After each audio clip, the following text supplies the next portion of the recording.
Coming up on 30 seconds until airtime. Mark, 30 seconds until airtime. Once again, stations, if you encounter technical issues during the broadcast, please call the Michigan Studio Hotline at 336-464-1791. Stations, your final time cue will be with 15 seconds until airtime. Mark, 15 seconds until airtime.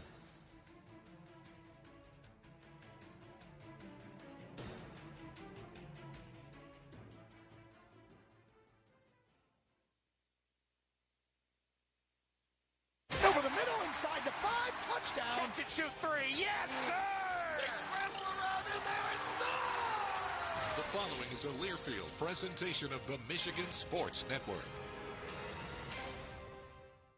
The last time the Wolverines were here at the Big House, they were wrapping up a 4-0 homestand. That 4-0 performance was always the most likely outcome, but Michigan didn't look completely dominant for any extended stretch against East Carolina, UNLV, Bowling Green, or Rutgers.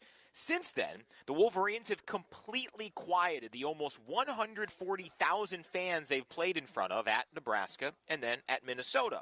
Almost the entire travel party played in each of those games, which resulted in victories of 45-7 in Lincoln and 52-10 in Minneapolis. So here we sit at the regular season's midpoint, and two things are certainly true. One, Michigan is yet to be truly challenged like they will be in the final 3 games of the season, at Penn State, at Maryland, at home against Ohio State.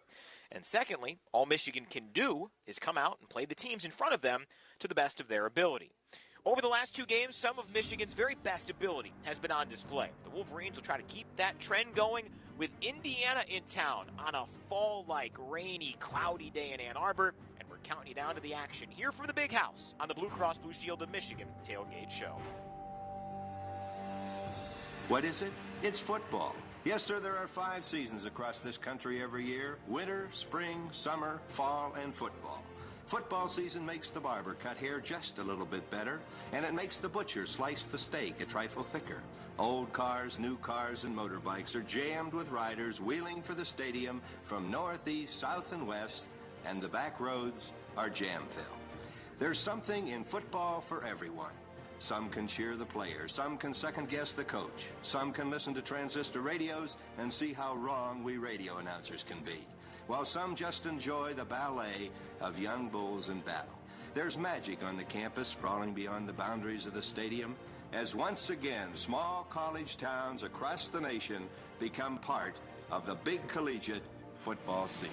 Kickoff is 3 hours away for your Michigan Wolverines, and we're getting you ready for today's game on the Blue Cross Blue Shield of Michigan Tailgate Show. Blue Cross is ready to help with physical health, mental health, and everything in between. Learn more at bcbsm.com. Alongside former Michigan offensive lineman Jack Miller, here's your host, Brian Bush. Well, Jack, there wasn't a huge jump in competition level, in talent level, for over the last 2 games from Michigan's opponents, but the type of complete game that did not show up here at the Big House certainly did the last couple of weeks. Yeah, it's great to see on the road. I think, dominance is the word that comes to mind, just in control of both of those games at Minnesota and then 2 weeks ago at Nebraska. Total control, total dominance, complete games, running the ball well, throwing the ball well, and playing team defense. Looks solid. Obviously, like you said, not a lot of stiff competition in those games, but that's okay. All you can do is play the teams in front of you and do that at your best ability. Michigan certainly did that on the road. Here is the head coach, Jim Harbaugh, on the performance and the mindset last week. We were really on our game. It's great to get the win. Really, really impressed with, better each week, getting better and better. Guys are locked in, apparently locked in. See that in practice and in games, and feel like we can keep on that trajectory. And getting better every week, that's a football cliche. We hear it a lot.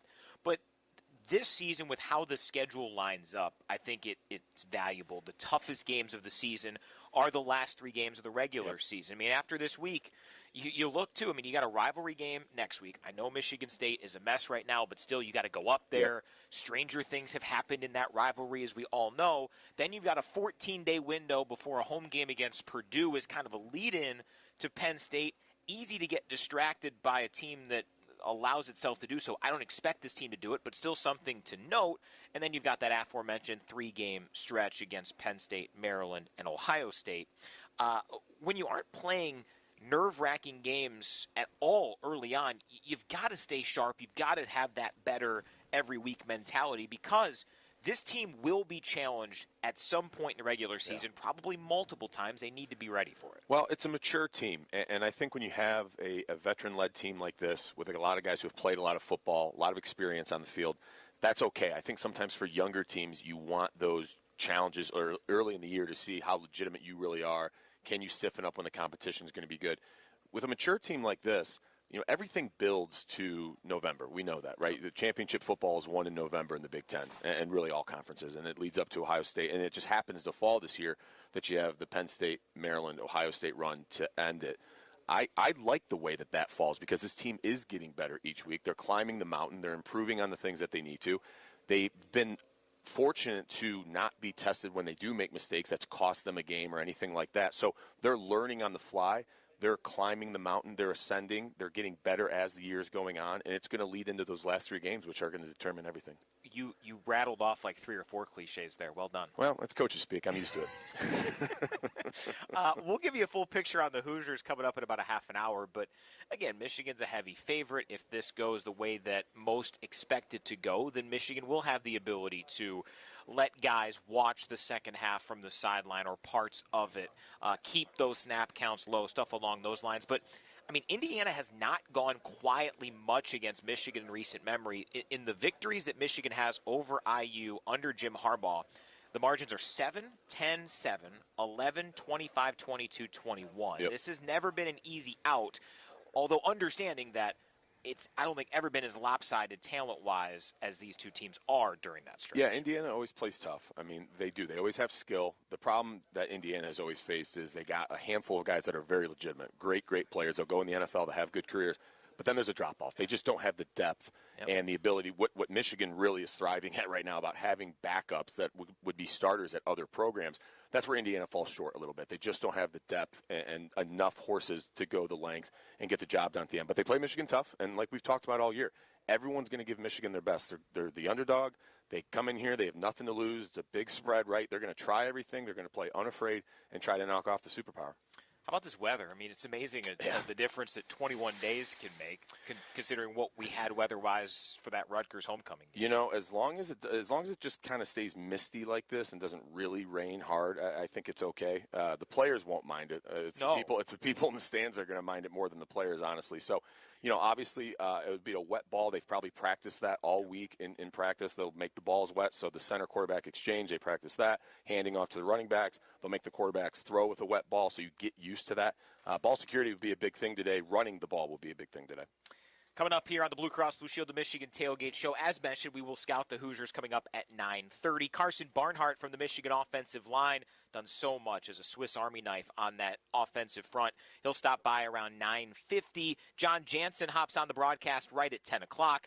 We'll preview other games with Rob Joyce a couple of times throughout the morning. Doug Karsch joins us at 10:40. Then in that final hour before a 12:10 kickoff today, I'll sit down with Mason Graham. Doug visits with head coach Jim Harbaugh, and we'll have analysis from the entire crew. A note for those coming into town for the game. Due to the rain, parking will not be available on the U of M golf course. The State Street and Main Street entrances closed. There is ADA cash sales still available in the green lot off Stadium Boulevard. That's that paved lot in front of the clubhouse, but no parking on the Michigan golf course today due to rain.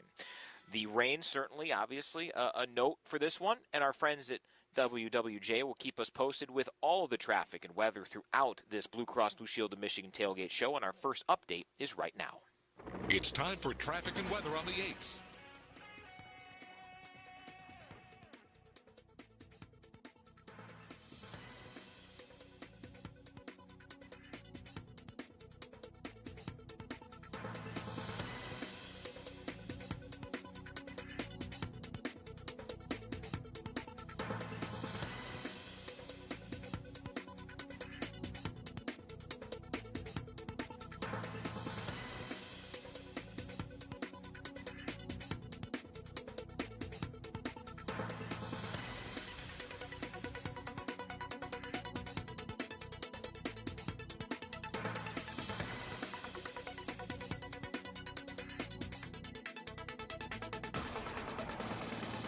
That was traffic and weather on the 8s. Michigan and Indiana coming up here from the Big House. One of the players discussed over the last week is, for a little while at least, the one-handed man. Defensive lineman, the star sophomore Mason Graham. We'll talk about him in our Week That Was segment next. Here on the Blue Cross Blue Shield of Michigan Tailgate Show, this is Michigan football from Learfield. Are you ready? Ready to find the right care that works for you? Care that connects you to what you need, anytime, anywhere, and fits best with your lifestyle? Whether it's in person or in your pajamas, online or over the phone, Blue Cross Blue Shield of Michigan connects you to the care you need when you need it most. With the largest network of doctors and hospitals, an easy-to-use mobile app, and a 24-hour nurse line. Because we're always ready to help. Learn more about Blue Cross Blue Shield of Michigan at bcbsm.com. This is University of Michigan football, live on WWJ. The home of the Wolverines and everything else you need. After the game and all week long, stay with WWJ for live local news. And traffic and AccuWeather updates every 10 minutes on the 8th. It's everything you need on your radio, online at WWJNewsRadio.com. And on your smartphone with the free Odyssey app. Detroit's news, weather, and traffic station. WWJ News Radio 950. Depend on us. Hey, Michigan fans, make game day memorable with your Buddies. Buddies, the original Detroit-style pizza since 1946, with its iconic square shape and crispy, crunchy corners, is now a proud partner of Michigan Athletics. Handcrafted daily with Wisconsin brick cheese, fresh toppings, and sauce on top, Buddies, the award-winning pizza you know and love, can be your game day tradition. Whether you're cheering on the Wolverines at the Big House or watching the action at home, make Buddies your official taste of game day. Order now at BuddiesPizza.com. Elevate your brand and make your business stand out with high-impact graphics from Source One Digital. Source One will customize graphics that showcase your facility, products, and services. Source One is designed, delivered, and installed custom decor, window signage, retail, events, concerts, sports, collegiate, and more. From concept to completion, count on us. Visit SourceOneDigital.com, a signage partner of Michigan Athletics. Go Blue!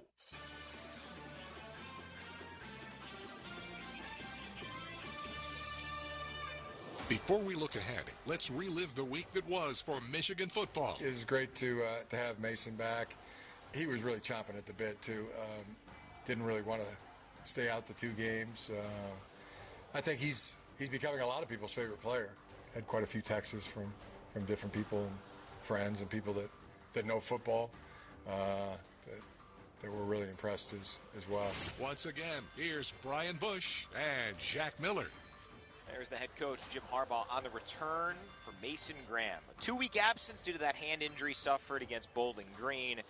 Incredible performance at Minnesota last week at a team-high 6 tackles, 2 tackles for loss, plus a sack. He led the team in both run stops and quarterback pressures, and it feels like he was more impactful than those stats would indicate. Yeah, he's a stud. There's just no other way to put it. He's disruptive in there. He makes life miserable for interior offensive linemen, and he can really do it all. He's quick. He gets off the ball quick. He's powerful. He can push guys back.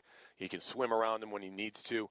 And he just wreaks havoc, and that's what you want from a defensive lineman. It makes the game so much easier when an offensive lineman and a running back can't get downhill, and there's just chaos right off the snap, which is what a guy like Mason Graham does. You're always setting your defense up for success that way. It's been fun to watch him come back after missing 2 games and play that good. That tells you he's feeling fresh, he's feeling good, and hopefully that carries over to today. Here is Mason Graham on missing 2 games and then missing access to a hand upon his return. Yeah, it was pretty frustrating. Even that first road game, I was just sitting with some other guys that didn't travel, just watching the game, just wishing I could be out there with my guys. I just kind of came with the mindset of just pretending like I have 2 hands still, kind of just not thinking about it, still trying to use my hands like I always did when I didn't have the club. So I feel like that mentality kind of just translated.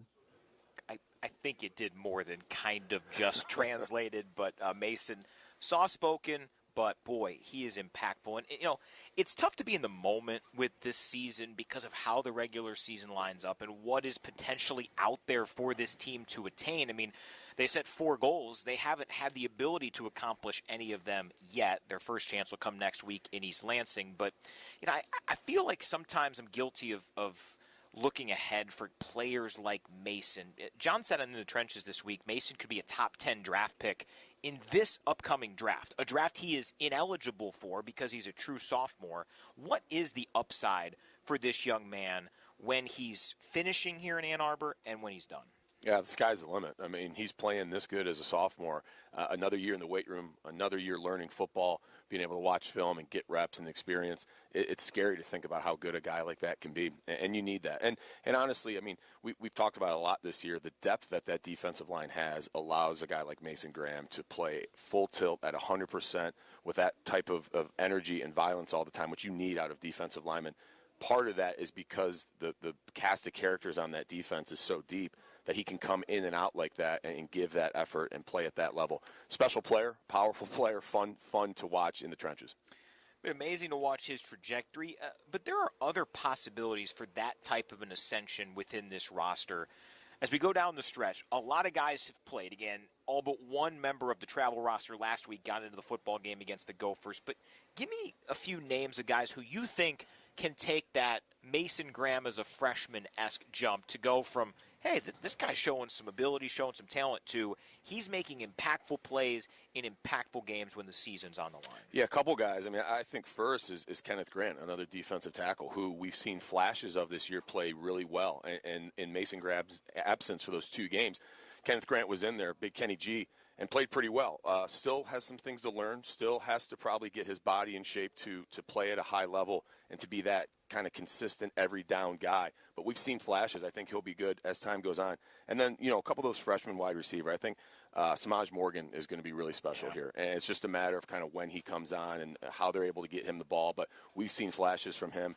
Carmelo English as well. I think those are guys that, as this team keeps progressing, not only this year but in future years, those are guys that are really going to have a special place here. It'll be fun and interesting to see if we can get them involved and if they become kind of key impact guys in the back half of the season. There have been other examples during this run of back-to-back Big Ten championships, and maybe the biggest one from the start of the season to the end in terms of making plays in games that matter was 2 years ago. David Ojabo had just 1 sack in September of 2021. He hadn't played much at all for the Wolverines coming into that season. People knew him the most for the free Jabo when he had a difficult time getting back to the U.S. after the COVID pandemic, but boy, he exploded. The final 8 games of the regular season, 10 sacks, capped off by this week's throwback call of the game, brought to you by Pretzel Bell. Stroud in the gun. Henderson to his left, back to throw. Stroud, pressure coming. He's checked down from behind. Sack time, David Ojabo. Hey, baby. I don't care if this is the Indiana awesome. game. That clip has all access to our Blue Cross Blue Shield of Michigan tailgate show, and it is today's throwback call of the game, brought to you by Pretzel Bell, whatever the occasion. Pretzel Bell is Ann Arbor's hometown favorite. Pretzel Bell on Main Street in Ann Arbor. Jack, 42 days from right now will be about 3 hours from the game. I cannot wait. That is a special game, obviously, for both fan bases, schools, programs. I'm from Toledo, Ohio, sit right in the middle of that rivalry. And, there's blood in the water, and there's going to be a lot on the line to play for and a statement game. It always is, but in particular this year, to repeat for a third time would be really, really special. So I'm fired up. But take it one game at a time. It's fitting. Let's go back to the coaches speak. You go one game at a time. You got Indiana today, and that's what we're getting ready for in the rain. Yeah, literally 5 minutes ago, I'm telling myself, try to stay in the moment. And then, hey, 42 days away. You know what's coming in 42 days? Coming up here in about 5 minutes, we'll do our self-scout as Michigan gets ready for the Indiana Hoosiers. First, another traffic and weather check. It's time for traffic and weather on the 8s.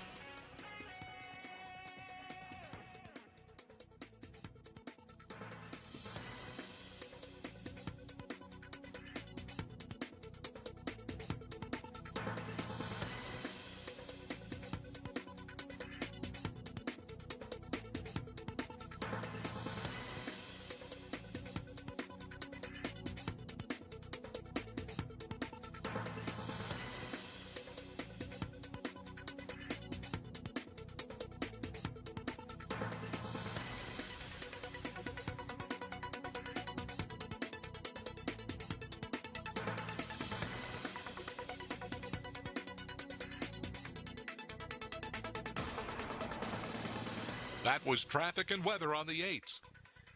We've got more from Mason Graham, and we'll do our self-scout as we continue here on the Blue Cross Blue Shield of Michigan Tailgate Show. Wolverines and Hoosiers coming up. This is Michigan football from Learfield.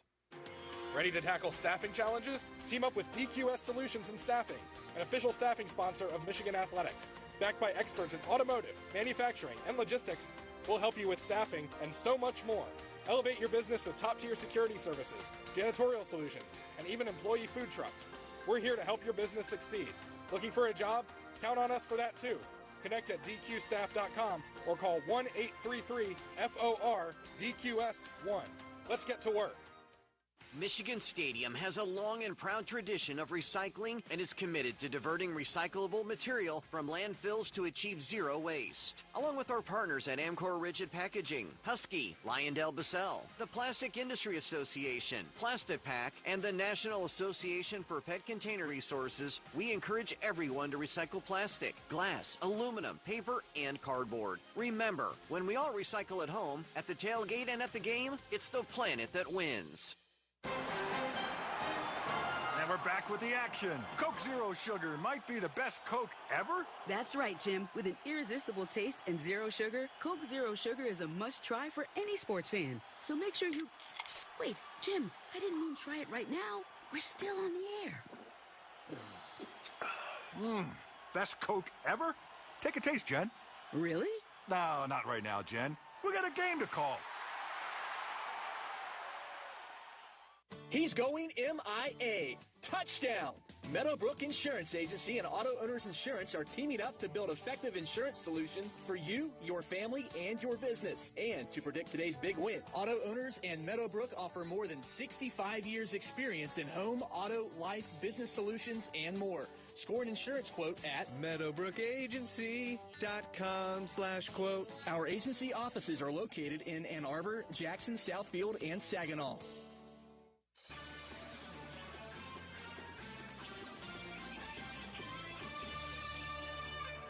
It's a Michigan game day. I feel like it just comes full circle with our defense. You know, so everybody eats defense. Saturday, it was my chance to eat.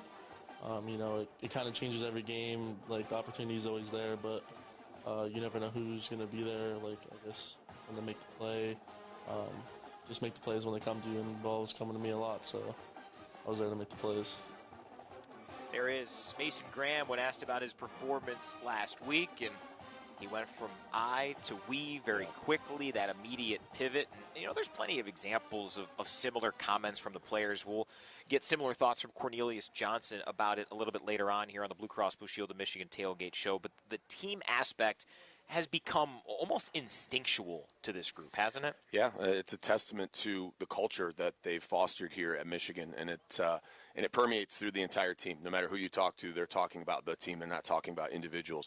And it's not just the defense talking about the defensive guys. It's a defensive guy talking about the offense helping out, right? When maybe the offense is a little sluggish, the defense has gotten them back into games. We saw that with Rutgers a little bit. So it is I think Coach Harbaugh referred to it as a we-fence. Right? We-fence, yes. Yep. And the players are really living that out. So good. Like, he's had a lot of those comments. That might be my favorite so far at the first 6 games. Well, of the season. It's accurate too, right? I mean, it's very clever and quite accurate. And I think PJ Fleck tried to steal it, right? Well, he wanted to use it. Yeah, I mean, on top of the high praise he gave Michigan. That term is right down the PJ Fleck row the boat, ski ma, all that stuff, right? I have a question. You have to give me an answer here. Oh boy. Come on, where's your faith? Believe. I trust in you. What's more impressive about this team? It's top-end talent, the JJs, the Blakes, the Masons. I think you can absolutely put him in there, the Will Johnsons, or its overall depth. What is more impressive? I think to me it's the overall depth, because it's not just one guy every game. We're talking about a different guy after every game, somebody who stepped up, who it's not like you didn't expect them to. It just, Mason Graham kind of talked about it. It just was their day, right? Yeah. And so nobody's trying to force the issue. Nobody's, they're all playing team football and trusting in the fact that if I do my job, the guy to my right and the guy to my left is going to do his, and good things are going to come from that. And I think it's the depth. I really do. It is impressive. And that's really what P.J. Fleck was talking about last week, was the depth. He wasn't talking about those are the greatest football players, 11 guys out there on one side of the ball that I've seen. It's the fact that when we got our backups in there, and basically the whole travel roster, there's not much of a drop-off. It's really, really impressive to watch. And so as talented as a JJ, Blake, some of the defensive players that we've seen, really light it up this year. It's the depth. It's the amount of times we can talk about a different guy showing up and being the guy for that game. So midpoint of the regular season is upon us. This starts the second half stretch run of the regular season. Of course, Michigan wants to play 15 of these, so hopefully there's still 9 games remaining. But at this moment, I'll start with the areas of strength you didn't expect to be this strong. There are a ton of strengths, but the thing that maybe surprised you, piques your interest a little bit more than you were anticipating at the start of the year? 2 things. I think the defensive line, it wasn't necessarily a question mark, but they just keep performing really, really well. And as a unit, again, it's not just one guy. It's as a unit, somebody's always showing up there. And then Roman Wilson. I think he's had a terrific season so far. And, again, not that wasn't expected, but I think the numbers that he's put up, him being JJ's kind of go-to primary guy, and his ability to just put up really good stats on a team that prides itself on team football. Been really fun to watch Roman Wilson have one heck of a start to the year. And it's tough to say, what must still be cleaned up, right? Or made, but what needs to be made more consistent going down the stretch? That's an easy one for me to pick on, but I really believe it's the running game. I mean, we've seen it get better as the year's going on. That offensive line really coming into its own and starting to gel in coordination with the running backs. They're finding some success on the ground more consistently, but that's what I want to see keep growing, because if that works for this team, and it should, right? That should be the bread and butter of this team with that offensive line and the backfield that Michigan has. That should be the staple of this team, and if it is, and if it's performing at a high level, it's going to be really hard for anyone to beat Michigan. And what's interesting about this team coming down to some of the biggest games on the schedule here, it's tough to know what exactly to make of Michigan on the special team side of things. It was such an asset having the specialists that the Wolverines boasted the last few years with Brad Robbins and Jake Moody, now both in the NFL. I would love to see them today, especially with the weather as it is, come up with some higher leverage opportunities here. I'm not saying you go and throw out Tommy Doman on second down, right? Don't force it. But I would love to see them get an opportunity here, because something that, to me, I think is still underrated about what the last two teams had and did was the ability to almost never make a mistake. They were always at least neutral in the special teams game, and oftentimes they were on the better side of it. Yeah, I totally agree. You'd like to see the opportunity for the special teams to get out there and perform and help the team. They just haven't had to, and you like that, right? You don't really want to have to rely on special teams, but the reality is, particularly in those last 3 games and then into the playoff, Big Ten championship playoff, and all that this team hopes for, you're going to have to rely on special teams at some point. You're going to need a big field goal. You're going to need to flip the field and win the field position game. They just haven't had to do that this year, and that's okay. You don't want to. The number 2 team in the country should not have to rely on special teams to make a difference. But, harder opponents are coming, tougher times and tougher games are coming, and you're going to need, that we fence also includes special teams, and you're going to need that third leg of the stool to show up and perform at a high level. We'll see if they get the opportunity to show that today, but hopefully, like the rest of the team, they're just kind of building. They're getting better every day, and so when it's time to really unleash it and get those big wins, they'll be ready to go. Score big every game day with Big Boy, whether you're tackling their legendary Big Boy burger or going for a sweet touchdown with their desserts. Big Boy has your game time cravings covered. You're always on the winning team when you dine at Big Boy. When we come back, we will give you a breakdown of the visiting Indiana Hoosiers coming off their bye. New offensive coordinator, a lot changing for the 2 and 3 Hoosiers. We'll tell you about them here in a bit. First, a traffic and weather check. It's time for traffic and weather on the 8s.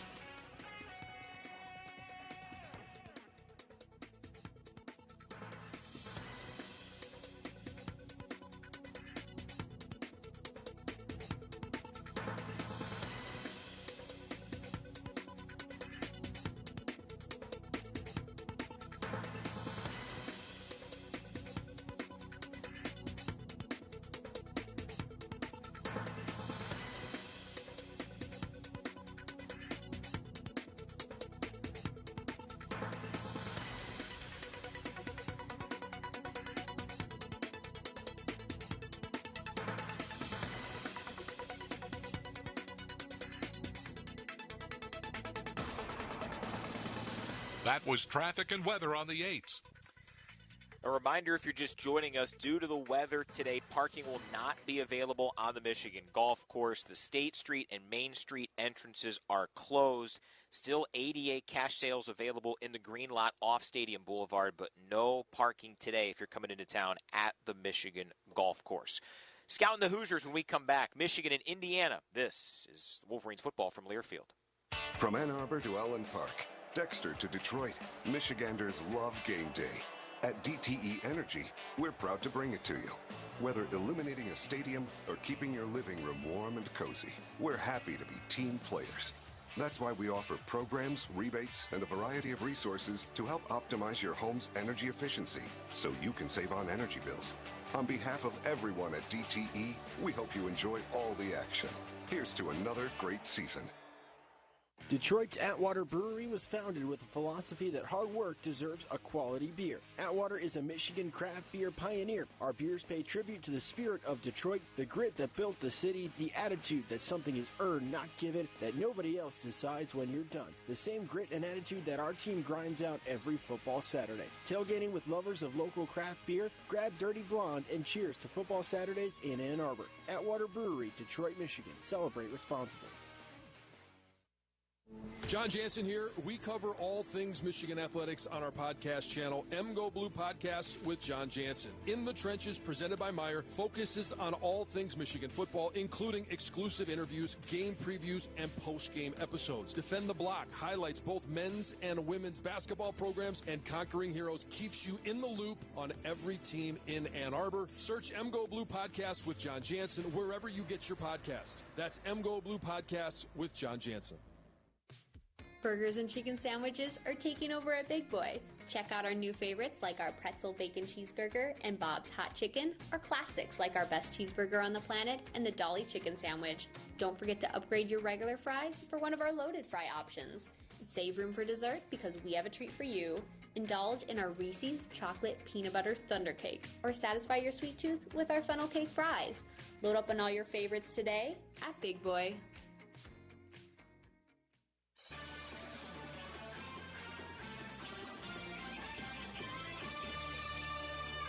Brian and Jack are previewing today's Michigan game right here on the Blue Cross Blue Shield of Michigan tailgate show. The rest of the team is really gritty. I mean, this is the same Indiana team that we've always played. Really have a ton of respect for them. Tom Allen does a great job. I mean, you could run through a wall for Tom Allen, right? I mean, just listen to him speak in some of those pregame times they get him on video and things. I mean, frothing at the mouth, man, paint peeling off the walls, and then their players play like that.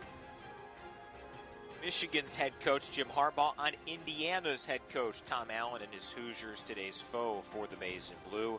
Mentioned it earlier, Michigan, its most lopsided win under Harbaugh against IU is 25 points. The Wolverines' least lopsided win this year is 24 points. Michigan 7-1 against IU under Harbaugh. So Indiana has kept it close, but IU, like most programs in the Big Ten, at some point in the last decade or so, they had a window of success, but it did close pretty quickly for this program. 2019 was its start. They went 8-5 overall, 5-4 in the Big Ten, so it wasn't just supported by an easy non-conference. They had an above 500 record in the league.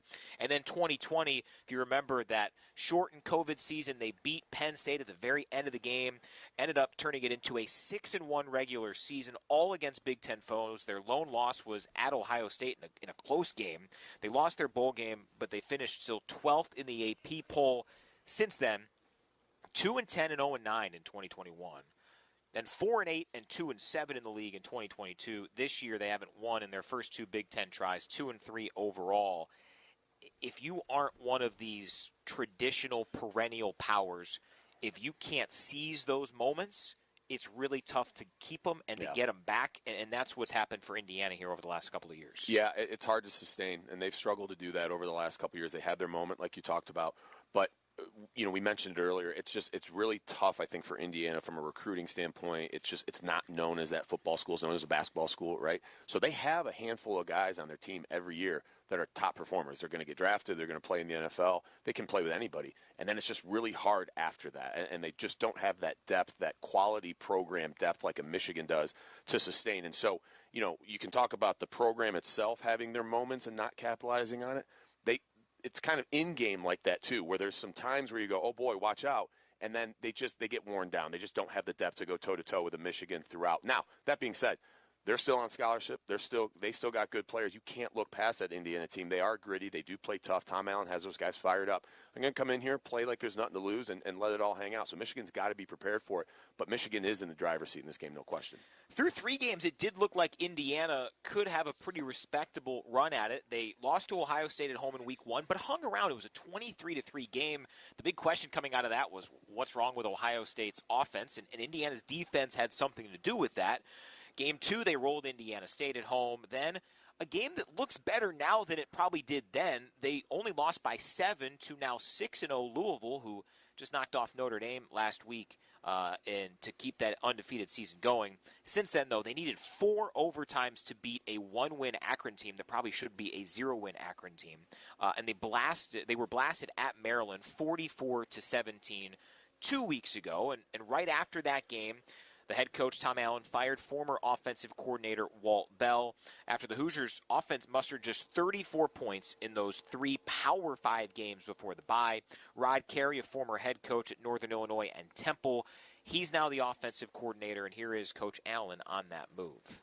You can't just wholesale change things at this point, but obviously bye week gives you a chance to make, some subtle adjustments, and so we're doing in the process of doing that. So basically, just trying to, now that we kind of know who we are and the things we do, do well, emphasize, continue to grow those, and then obviously address the issues, to be able to maximize it. And that's one advantage of having, Coach Carey take over is the fact he's been here with us. He knows our personnel. He's been here for a couple years now. What does, Jack, an offensive coordinator change in the middle of a season entail for a player, even if obviously in most cases it's a promotion from within? Yeah, I think that's tough. I mean, it signals panic, honestly, right? It signals desperation that they have to do something because it's gotten bad enough where things just aren't working. And so, in the middle of the year, that's tough. I mean, in some ways it can be, a little wind in your sails, kind of a jolt of energy. All right, we're kind of in this together. We're going through some tough stuff, and we'll try to figure this out as a team. But at the end of the day, the overarching theme of that is desperation, right? That it's not working. Guys' jobs are on the line. That comes with pressure. That comes with a strange culture of everyone, trying to keep it together when things are falling apart. It's up to Indiana how they respond to that, right? How Coach Allen and the seniors and the leaders on that team rally around that decision and try to make it better. But it's usually a pretty tough thing to do. Defensively, mentioned that they kept it respectable against the Buckeyes, close against Louisville. Last time out, though, Maryland, 21 points in the first quarter, ended up with 44, racking up 472 yards of total offense. Some intriguing pieces defensively, kind of what you talked about, right? A few guys who are going to play at the next level, probably. Redshirt senior Andre Carter, 5th in the Big Ten with 20 total pressures. He had 2 tackles for loss against both Ohio State and Indiana State in their first 2 games. Sophomore Philip Dunham, 3 interceptions, had 1 against Ohio State, 1 against Louisville. So some pieces there, and I do think defensively that is the strength of this Indiana team. Yeah, no doubt about it. They got some star players on the defensive side, and that creates a good opportunity, I think, for Michigan's offense that, they will be challenged, right? The offensive line trying to block Andre Carter, that's a task today. Some of the secondary, pretty good players for them. JJ's got to play smart. He's got to read the defense. He's got to be smart with the ball, and the wide receivers have to get open. They can't just rely on JJ throwing it in, those laser beam windows that he likes to find. They have to get themselves open. So it's a good opportunity, good test today for the Michigan offense against some really good players on that Indiana D. So Michigan and Indiana coming up, 12:10 kickoff from here at the Big House, starting a busy day in college football. Rob Joyce will take us through some of the other games as we continue here on the Blue Cross Blue Shield of Michigan Tailgate Show, but got to give you another check of traffic and weather on the 8s. It's time for traffic and weather on the 8s.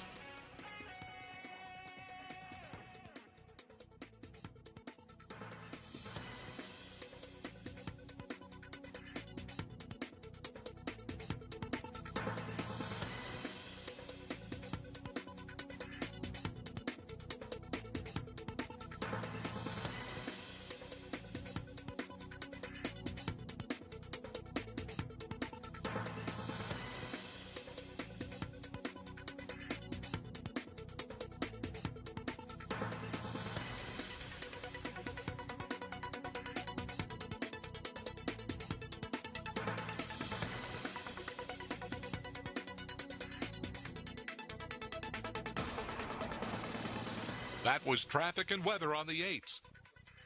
A mist is coming down here at the Big House. Hopefully that's what maintains, because there's a lot of weather, as you just heard, here coming up in Ann Arbor for this one. Michigan and Indiana as the Wolverines back home for the first time in 3 weeks. We'll talk about the rest of the slate in the Big Ten and the top 25 when we come back here on the Blue Cross Blue Shield of Michigan Tailgate Show. This is Wolverines football from Learfield.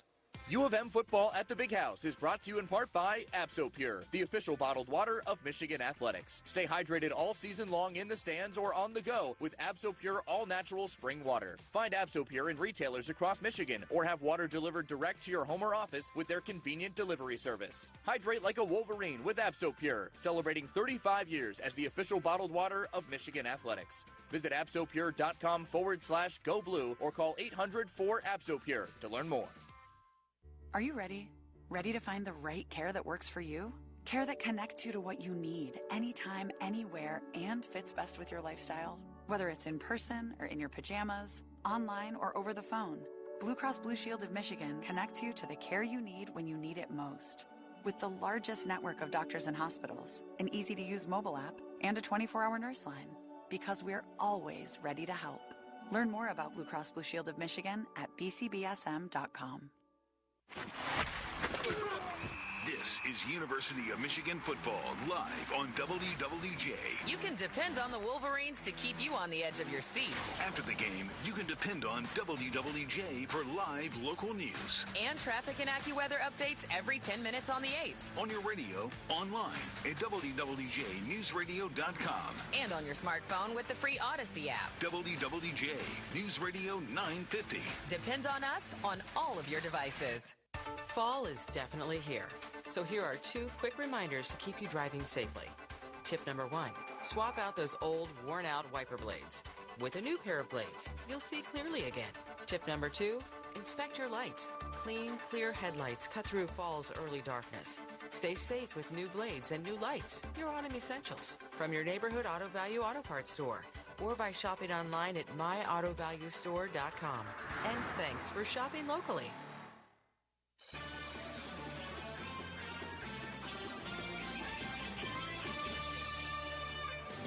Welcome back to the Blue Cross Blue Shield of Michigan Tailgate Show.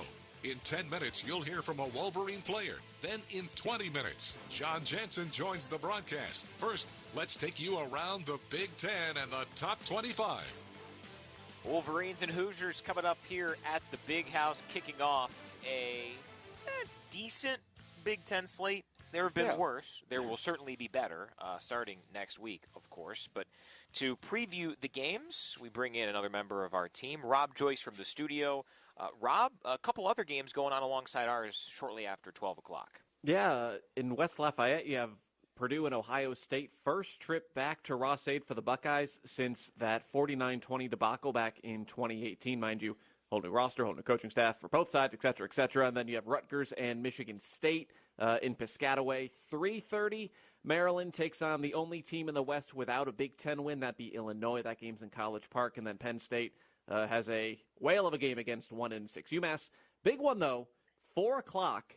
That could ultimately decide the West Division. Wisconsin and Iowa from Camp Randall. So kind of here's the scenario. If the Badgers win, they would have a 2-game lead on everybody in the West, plus head-to-head tiebreakers over Iowa and Purdue. So basically, the Badgers would need to collapse to not win the West. Hawkeyes win, then both them and Wisconsin would be 2-1. Iowa would obviously hold the tiebreaker. Everyone else in the West already has 2 losses. So this one certainly important, but hope you don't expect a whole lot of points. Have you seen the Vegas numbers for this one, gentlemen? Is it 12? The over-under is 34.5. And Wisconsin's favored by 9.5. So basically, the odds makers think this game would be somewhere in the 21-14 range. So 34.5 seems just obscenely low. But then you think, how on earth are these two teams going to reach 21-14? Yeah, there aren't enough field goals to go around.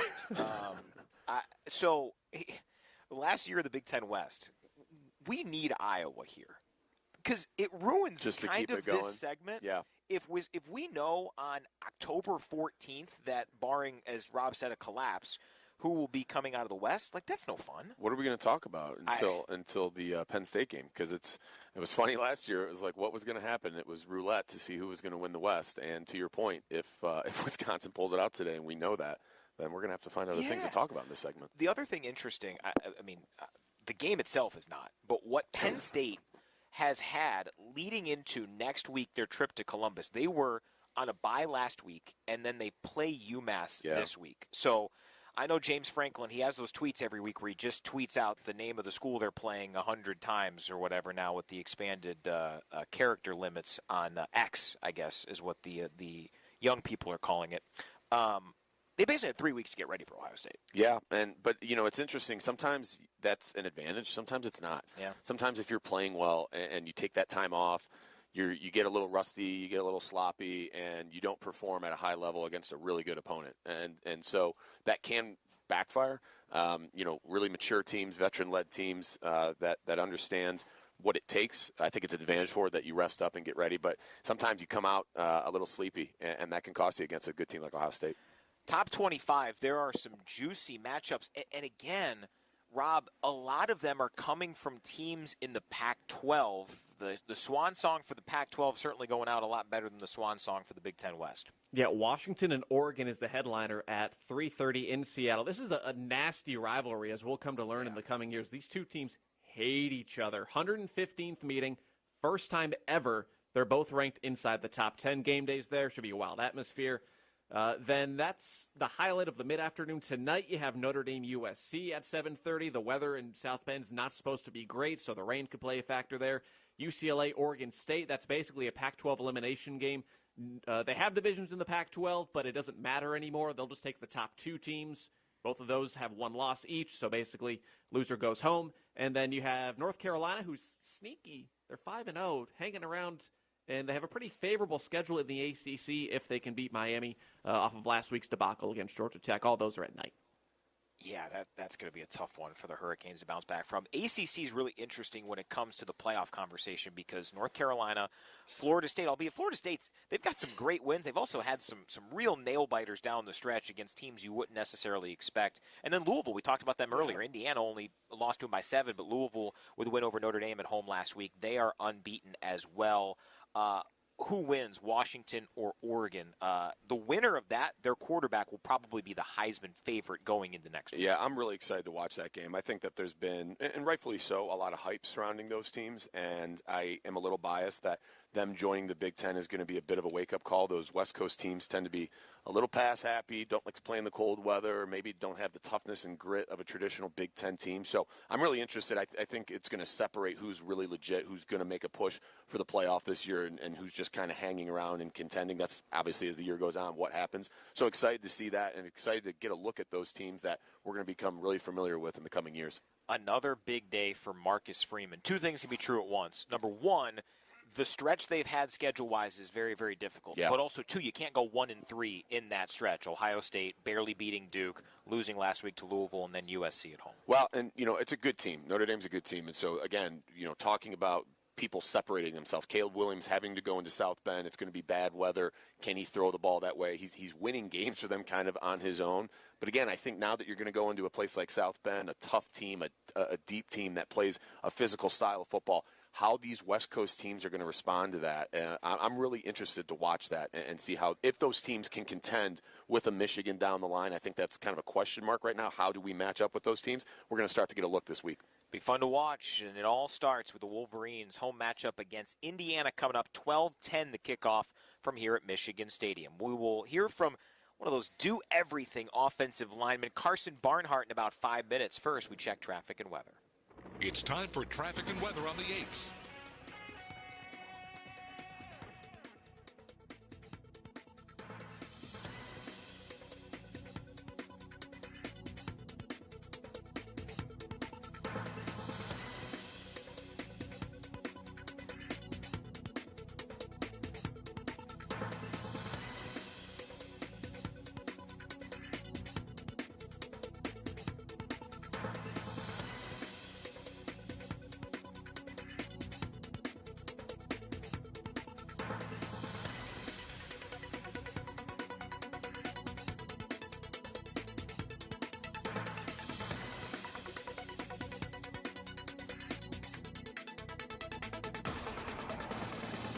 That was traffic and weather on the 8s. Carson Barnhart is our player guest here on the Blue Cross Blue Shield of Michigan Tailgate Show. We'll hear from him and our friend Andy Hetzel from Blue Cross next. You're listening to Michigan Football from Learfield. Are you a Wolverine for life? Do you have the guts to get recruited to a team that will beat Ohio State? When you choose to become an organ, blood, or bone marrow donor, you're choosing to help save a life and to be someone's hero. Join us Sunday, November 19th, and be a hero at the Big House by donating blood or registering as an organ or bone marrow donor at Michigan Stadium. Sign up now at wolverinesforlife.org and help us beat Ohio State in the annual battle for life-saving donations. Visit wolverinesforlife.org and register today. From the biggest of big games to the littlest of the little. There you go. Go! Run, James! No, first base! Go, go, go! Whenever you shop Meijer, you help support hundreds of local sports teams across the Midwest. From some of the biggest stadiums in the state to the familiar fields down the street. You're helping make a difference to the people and places you call home. Learn more at Meijer.com/community. Imagine this, winning big at Soaring Eagle. Get more bang for the buck and win an outdoor adventure. Saturdays in October from 5 to 11 p.m., one winner every hour nabs up to $2,000. On the 28th, one lucky guest wins a 3-day hunting trip along with a 2023 Polaris UTV. It's bang for the buck, only at Soaring Eagle Casino and Resort. Your getaway reimagined. Visit SoaringEagleCasino.com for complete rules and details. This season, we are introducing Sharifa Halal Beef Franks to Michigan Stadium. As a leader in the halal industry, the recognized brand has been on location in Michigan for over 45 years. Sharifa Halal Beef Franks will be available as a concession option at the Big House kicking off this season. For more information, check us out on Instagram at Sod Wholesale or on our nationwide delivery site, sodmeats.com.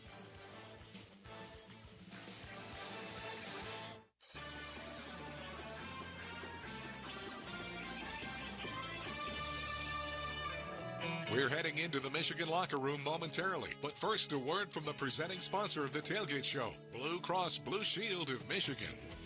As we kick off another Michigan football Saturday, let's welcome in a regular guest on our tailgate show, Andy Hetzel from Blue Cross Blue Shield of Michigan. Hello, Andy. Hi, Brian. It's good to see you in person and hopefully for another big Michigan win. No doubt, Andy. And as we enjoy the great things fall has to offer, like Michigan football, the last thing we want to think about is being sick, but it is flu season already, so we have to be prepared. You're right about that, Brian. Flu season is on our radar at Blue Cross, as it is every year around this time.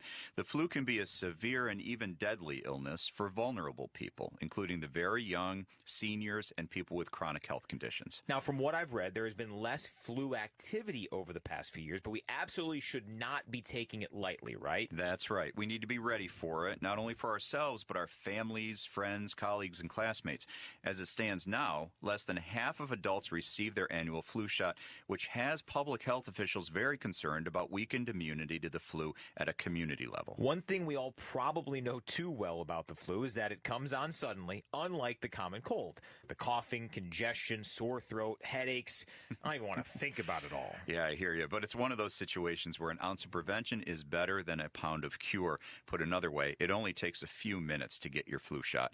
And you can get one virtually anywhere you receive healthcare services, and the vaccines are safe and FDA approved. Andy, I've seen on MIBluesPerspectives.com that annual flu shots are recommended for everyone from the age of 6 months and up. And now is a great time to do it before the flu bug really starts to gain momentum. Yeah, as you and I have talked about before, it's a good thing to get your shot as soon as possible because, according to the CDC, it can take up to 2 weeks for that vaccine to provide you with full protection against the flu. And it's great to know that flu shots are already available at pharmacies, doctors' offices, urgent care centers, health departments, and clinics, right? Wait, I have one in my left pocket. Yeah, they're everywhere. And U of M fans can find more information on nearby locations to get their flu shot, and please do it, fans, by visiting vaccines.gov. All right, Andy, thanks so much. Thanks, Brian. Go Blue.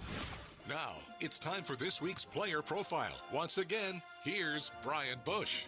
And we continue here on the Blue Cross Blue Shield of Michigan Tailgate Show, and we're with Michigan offensive lineman Carson Barnhart. And Carson, before we talk about your season, the team season, it was a really cool moment in Monday's press conference. Coach Harbaugh talking about your parents, but in particular your dad, Jeff, as one of his heroes for seeing what he does, how hard he works. Can you just take fans into what Jeff Barnhart does and what Coach Harbaugh got a chance to experience with that? So my dad is a crane operator. He works in the union for Local 324. Runs a bunch of other equipment like heavy equipment. And then Coach Harbaugh and him got an opportunity to work together on Coach Harbaugh's property. And my dad was running a skid steer, showing Coach Harbaugh how to run a skid steer. And just Coach Harbaugh's facial expression, seeing my dad move dirt the way he was doing it, was pretty funny and pretty cool to see. That's awesome. When did you get the itch for football? Was it pretty early on, and how did that environment where you probably moved around some heavy, machinery as a kid, how'd that kind of help? Yeah, I got the itch real young. I loved playing football and racing motorcycles, and my dad was a big part of the motorcycles, and just seeing his love for motorcycles and his job and playing with a bunch of heavy machinery helped me find my love for playing football, and to see the way that he goes about his business helped me go about my business on the field and off the field. Really cool. To your season, start the year at left tackle, shift over to the right side at right tackle. From a logistical standpoint, mental processing standpoint, is there much of a difference, left tackle versus right tackle? I feel like there's not, for me at least, because I've been so in tune to switching so many positions when I've been here and just getting to feel every position, and I feel right at home at both left tackle and right tackle, and yeah. How has this offensive line room kept the camaraderie while also, from everything we heard in camp and even week to week during the course of the season, there's a lot of competition there because there's more than 5 starter quality players. How do you guys still stay together as a team, as a group, despite that? It's just a big brotherhood, and everybody loves each other and wants the best for the guy to their left, to the right, behind them, in front of them. And it's just a big brotherhood, like I said. And, yeah, we just all love each other and all love competing for one another. Coach Harbaugh, your OC, Sharon Moore, has raved about the tight end blocking so far this season. How do those guys and their work in the blocking game help you guys as offensive linemen? It's great to see the way that Colston, Brady, and AJ are blocking, and I love having them to the side of me, right or left, whatever side that is, and just having a good double team with them, working on the linebackers. And it's cool to see tight ends embrace being a little bit of an offensive lineman and helping road grade and move people. Where can this offensive line and this offense improve? There's been a lot to like. You guys are 6-0, but where are you hoping to push even further? Every week there's something to get better at, and we know what we got to do, and we just keep driving to get better each week and fix the little things and to get better to help us go where we want to be. How have you seen J.J. McCarthy as a leader? How have you seen his voice improve in the huddle throughout the week of practice? You can just tell the confidence the kid has and the way that he can run this offense and run the teammates around him, and everybody wants to fall in line and just be just like him pretty much, and everybody loves that guy. Lastly, just impressions of the Hoosiers coming to town. They're a hard-nosed defense. Coach Allen, he's a really good coach for them, and I feel like a lot of the team there, they ride behind him very well.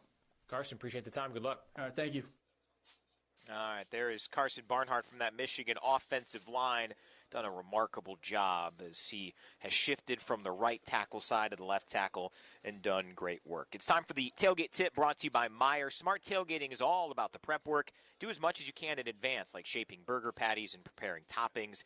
That's today's Tailgate Tip brought to you by Meijer, presenting sponsor of the 2023 Michigan football season and proud supporter of hundreds of local sports teams across the Midwest. Let's give you a traffic and weather check. It's time for traffic and weather on the 8s.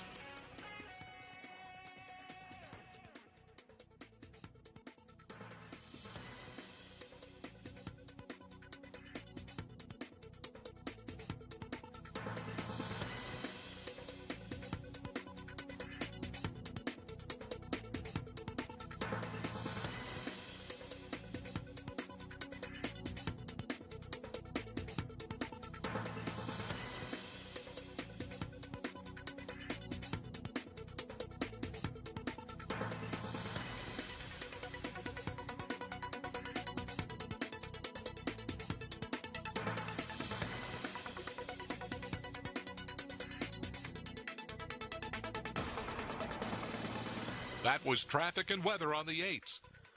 A reminder for those just tuning in, if you're coming to town for the game, because of the weather, parking not available on the Michigan Golf Course today. So the State Street and Main Street entrances are closed to the golf course. Still 88 cash sales available in the green lot off Stadium Boulevard, but no parking at the U of M Golf Course. Before we continue, let's pause 10 seconds. Let our stations identify themselves as you are locked into Michigan football from Learfield.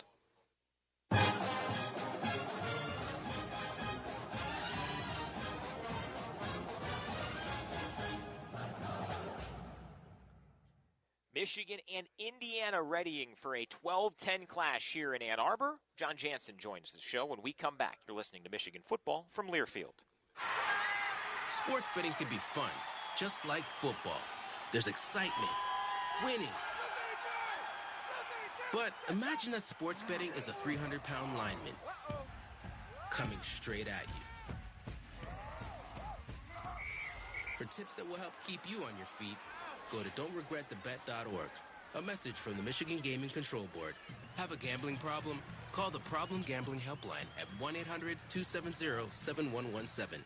Michigan football season is here, and the MDN, the official retailer of Michigan Athletics, is ready to help you suit up in officially licensed gear from brands like Nike, Jordan, and Lululemon. We have everything you need to rep the maize and blue. Shop the largest selection of Michigan gear online at mdn.com or visit the MDN location nearest you today. The MDN on State Street, on Main Street, or at Briarwood Mall in Ann Arbor. The MDN at 12 Oaks Mall in Novi, or the MDN in Detroit on Columbia Street. Get your game on with gear at the MDN. Go Blue! Hey, Michigan fans, make game day memorable with your Buddies. Buddies, the original Detroit-style pizza since 1946, with its iconic square shape and crispy, crunchy corners, is now a proud partner of Michigan Athletics. Handcrafted daily with Wisconsin brick cheese, fresh toppings, and sauce on top, Buddies, the award-winning pizza you know and love, can be your game day tradition. Whether you're cheering on the Wolverines at the Big House or watching the action at home, make Buddies your official taste of game day. Order now at buddiespizza.com. Rave Associates, importer and distributor of fine wine and Michigan craft beer, are excited to be back for another great season of Michigan football on the Michigan Sports Network from Learfield. Family owned since 1974, Rave Associates has distributed some of the most unique, authentic, and complex craft beers and wines available throughout Washtenaw County and Southeast Michigan. Whether you're tailgating at the Big House or watching at home, elevate your football experience with the finest beers and wine Michigan has to offer. Think local, drink local.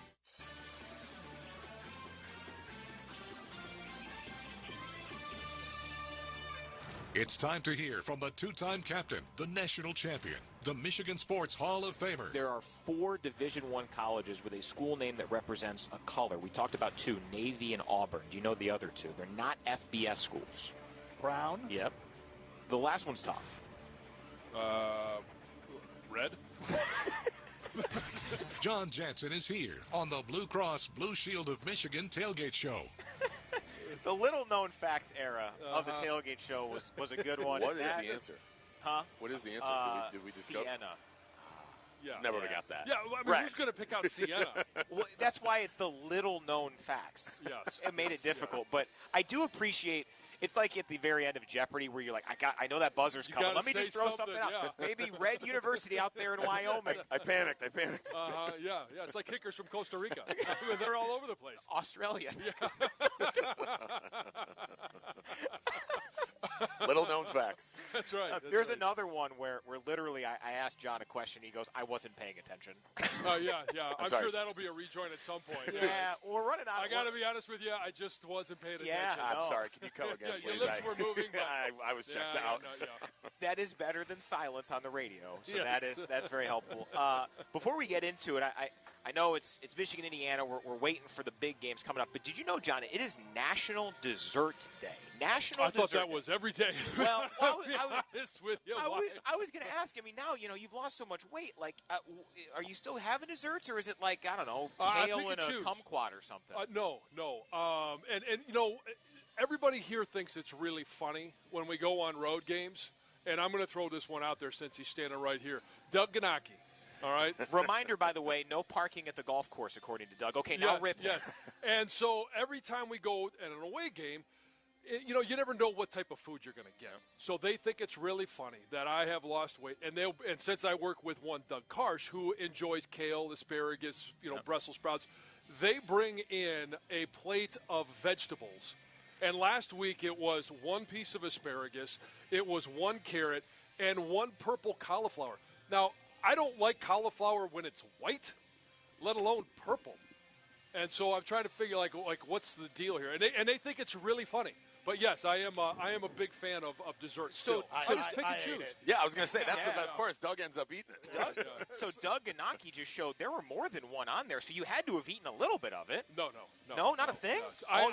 Trust me. Even though I've lost weight, was it good? It was great. I'm still vegetable averse. Well, that's impressive considering the weight you've lost. So how's the fasting going? Yeah. Not well. Especially on game day. All right, well, happy National Dessert Day. Happy game day. John, regular season at its midpoint. I know there's a lot of strengths, but the biggest ones to this point and areas of growth, improvement, consistency you're hoping. Well, it's rare that you get to talk about a college football team and depth because of the transfer portal and all of the different things that are obstacles for roster construction. This is a team, and it doesn't matter the position. You could go position by position and talk about not only the starter, but then the guy who's backing him up could be starting at just about anywhere in the country. So you've got depth of talent, you've got depth of experience, and to me, especially on defense, we talked about it. Jesse Minter mentioned it. When you, instead of getting 60 reps up front for the front seven, not just the D-line, but the front seven, you only have 30, 35 reps. Now all of a sudden, midweek, you get a chance to work on some of those things that need to be improved upon. And for the defense, I would just say this. It's starting off being able to stop the run or making that adjustment quicker in the first quarter. And I mean, we're talking about, this is first world problems, right? Instead of at the end of the first quarter when Mason Graham just says, I've had enough of this, please stop. And now all of a sudden, if you could do that after the first drive, make those adjustments, get out there. But a beautiful thing is they don't even have to come to the sideline to make those adjustments because of the wealth of experience on both the offensive and defensive side of things.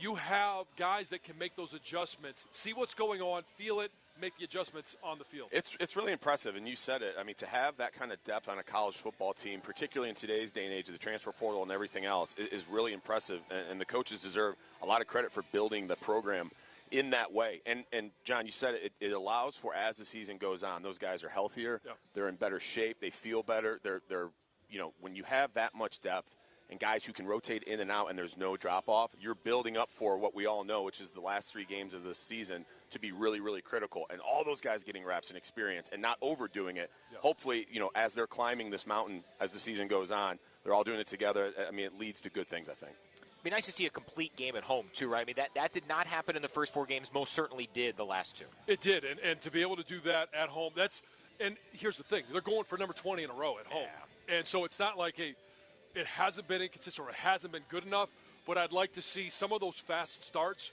where you go and in Nebraska it's a tipped interception, or at Minnesota it's a pick 6. Let's see some of those things here at home so that our home fans get a chance to enjoy and celebrate those moments. It just looked different the last 2 games, just the focus, and I think just being locked in. You could see it from the jump, right? Just a different level of dominance that they played with being on the road. Be fun to see them come in and start the game that way, exactly. Well, they got to find a way to be challenged. Yeah. And when you go to Nebraska and everybody's saying, oh, well, it's, hey, they've allowed less yards per, rush per game, whatever. Okay, that's a challenge to both the offensive and defensive lines. Same thing at Minnesota. Oh, big offensive line, 270-pound tight ends. Okay, let's see. Yeah. Now and against that hostile Indiana, environment too, right? It was something to get up for and to be challenged. Now with. Against Indiana, and this is no disrespect, Tom Allen runs a good program, but this year, offensively and defensively, it's like, what are you going to look at to say, hey, we need to get up for X? Yeah, it'll be interesting to watch, and we'll have John the rest of the Blue Cross Blue Shield of Michigan tailgate show, but we've got to give you another traffic and weather check. It's time for traffic and weather on the 8s.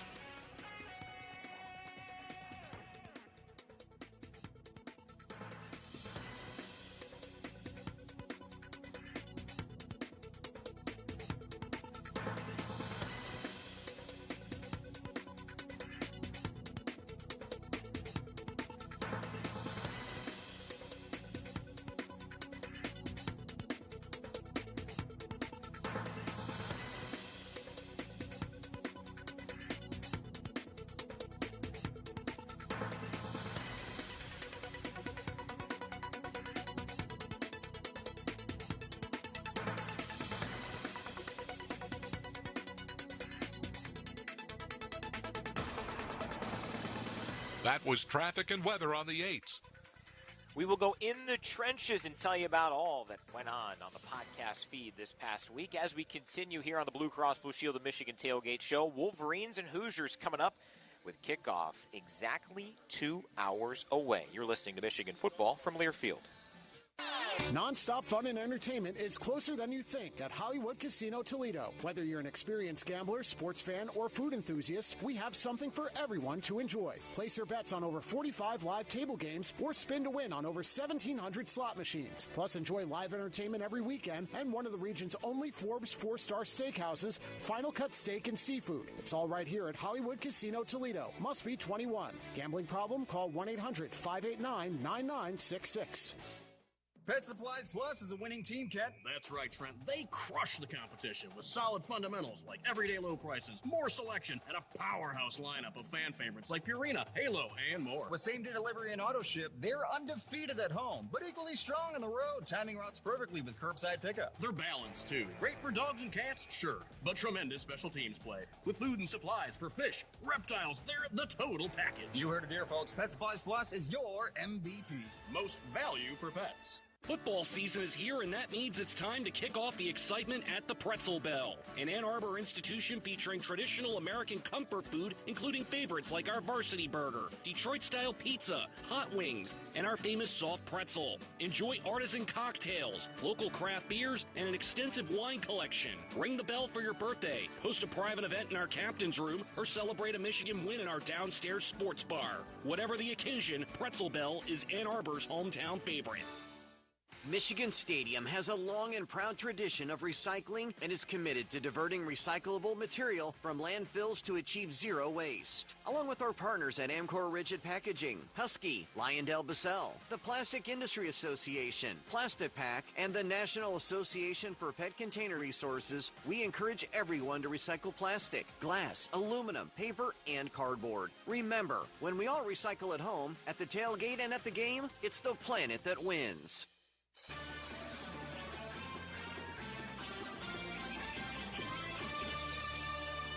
This is the Blue Cross Blue Shield of Michigan Tailgate Show. In 20 minutes, we'll update the out-of-town scoreboard. The voice of Michigan football, Doug Karsch, will join the broadcast in 30 minutes. But right now, let's go in the trenches.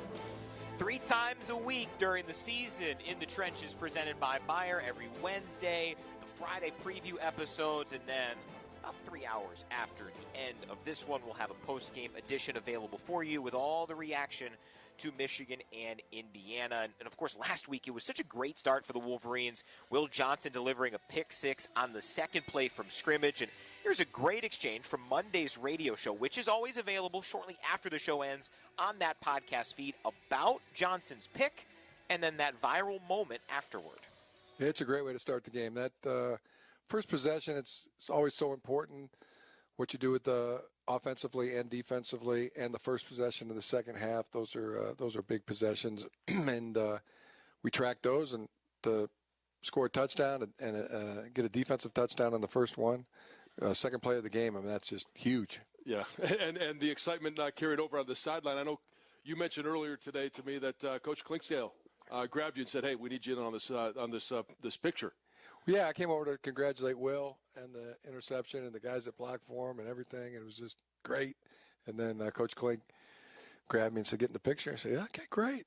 So it's nice to be invited. Yes. Did you get a chance to wear a pair of the turnover buffs, or is that only goes to Will? I don't know exactly. I think I've only seen him with the guy who actually got the turnover. Okay. Maybe sometimes the guy who caused it. I don't know. Yeah. For a fact, you'd have to ask them. It's nice to be invited. Right, was yes, the best part of that. Yes. The head coach needs to be invited to a celebration by his team. Yeah. You know what? And I know I asked Jim this, and I didn't get a great answer a couple of weeks ago when I said, hey, it really looks like you're enjoying yourself more. And I think we can all recognize that. And winning helps.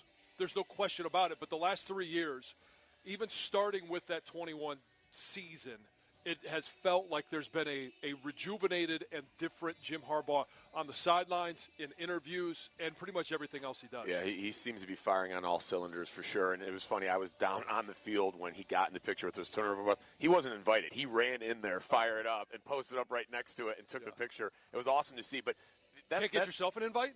I stayed out of it. Jump in there. Yeah, no, I stayed out of it. They don't want the radio guy and that stuff. You know, you got a backstage pass. I kind of got away from it a little bit. But it's infectious, right? When the head man's acting like that and that kind of culture and that fun, and guys can be themselves and let their personalities come out, including the head coach. Winning cures all. That makes it a lot of fun, too. Yeah. So the turnover insert thing here started with Miami with the turnover chain. Do you think they maybe will institute a victory formation, something down in Miami? It'll become a thing. If I was Georgia Tech, I would have run over to the other sideline and stole the turnover chain and celebrated with that after that debacle last week. Gosh, yeah. Well, maybe one of the analysts will come up and just tell Mario, hey, here it is. Yeah. Call victory formation. Also on Monday's radio show, John sat down with wide receiver Cornelius Johnson, and with all the discussion about the depth on this roster, it is difficult for most individual players to stuff the stat sheet week in and week out. Here is Cornelius on that reality and why it doesn't affect him or this team. It's definitely a mental mindset that you got to take into, like you said, just really want football. So, like, not getting discouraged and, like, being happy for your teammates' success just like they would be yours and just trying to win for Michigan. But, yeah, like we were just talking about, like, if there was a situation where we're getting, 10, 15 targets a game, trying to make up scenarios like that at other schools, it can be done here. There's plenty of examples of, like, how it could play out. It could all be scripted like that. And I think, like, as we're getting into the second half of the season, like, we just got to work on, as a whole offense, being more precise and just making sure, like, when it does come your way, you're executing that. And, like we talked about, you're getting more targets, means more production. I loved that answer. I thought it was the best answer he gave and maybe anybody gave on the podcast feed this week. Yeah, and when you talk to these guys, because JJ does see the field so well, and there are so many playmakers, a guy that in other schools would get 10 to 15 touches a game is only going to get 3-4, but it's about the winning. And it's about the fact that these guys are willing to make that sacrifice. And I know, Brian, you had a certain number in regards to the touches Blake Corum had at this point last year.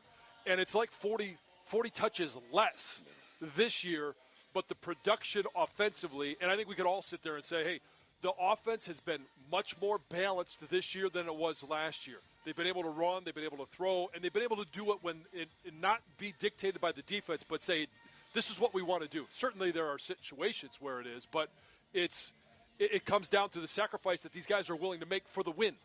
And Corum, he has 88 touches on this season. Last October, 4 games, he had 121. So he had way more than that over the course of the season. So he's really been eased in, and so many guys have been. It's a testament to the culture that these guys are willing to sacrifice their own personal gain and stats and admiration and all that for the sake of just whatever it takes to win. And there are so many talented guys out there getting touches. And we talked about a little bit before, Brian, where it seems like every week we're talking about a different guy who it was their day. And that doesn't come unexpected, like those guys, aren't going to show up. But each time, each game, it's somebody else whose turn it is to perform. And the rest of the guys are okay with that. There's stuff in the box score where it matters. 9 straight games of 30 or more points every game this season. That's the longest streak in program history. And you heard it from Mason Graham earlier. It's in everybody eats defense. It's the same thing on the offensive side. Just because it doesn't happen every game doesn't matter. That's In the Trenches here this week. We'll come back and, hey, it's the season's midpoint. Starting the stretch run today. We're going to keep tabs on the 2 big foes coming up, Penn State and Ohio State. We will talk about those 2 and their big game coming up next week in Columbus here on the Blue Cross Blue Shield of Michigan Tailgate Show. But first, we give you another check of traffic and weather. It's time for traffic and weather on the 8s.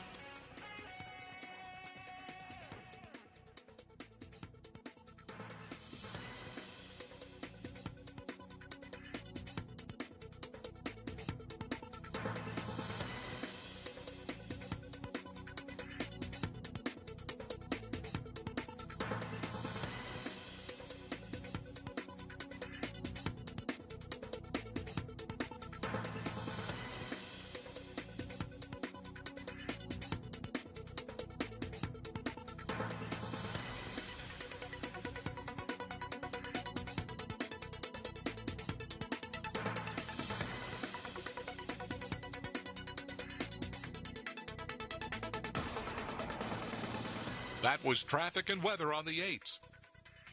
The weather's probably as good as it has been all morning long at this point. Just a very light mist coming down. Expect those types of conditions throughout here today as the Wolverines gear up for a Big Ten East clash against Indiana. We'll come back with more here on the Blue Cross Blue Shield of Michigan Tailgate Show after this. You're locked into Wolverines football from Learfield. Are you ready? Ready to find the right care that works for you? Care that connects you to what you need, anytime, anywhere, and fits best with your lifestyle? Whether it's in person or in your pajamas, online or over the phone, Blue Cross Blue Shield of Michigan connects you to the care you need when you need it most. With the largest network of doctors and hospitals, an easy-to-use mobile app, and a 24-hour nurse line. Because we're always ready to help. Learn more about Blue Cross Blue Shield of Michigan at bcbsm.com. Elevate your brand and make your business stand out with high-impact graphics from Source One Digital. Source One will customize graphics that showcase your facility, products, and services. Source One is designed, delivered, and installed custom decor, window signage, retail, events, concerts, sports, collegiate, and more. From concept to completion, count on us. Visit SourceOneDigital.com, a signage partner of Michigan Athletics. Go Blue! Vibrant colors and crisp fall breezes. Autumn in northern Michigan is more than savory harvest menus and scenic winery tours. More than the perfect drive on the golf course or finding peace of mind at the spa. More than ciders shared around a warm bonfire. It's having all of those at your fingertips. You won't believe it if you haven't seen it. Get up and go at GrandTraverseResort.com. You're listening to University of Michigan football live on WWJ. Everything that's happening in the air and on the ground. For the latest local news, go to WWJNewsRadio.com and find out everything that's happening right now. In the air with AccuWeather updates. And on the ground with the latest traffic reports. Detroit's news, weather, and traffic station. WWJ News Radio 950. Depend on us.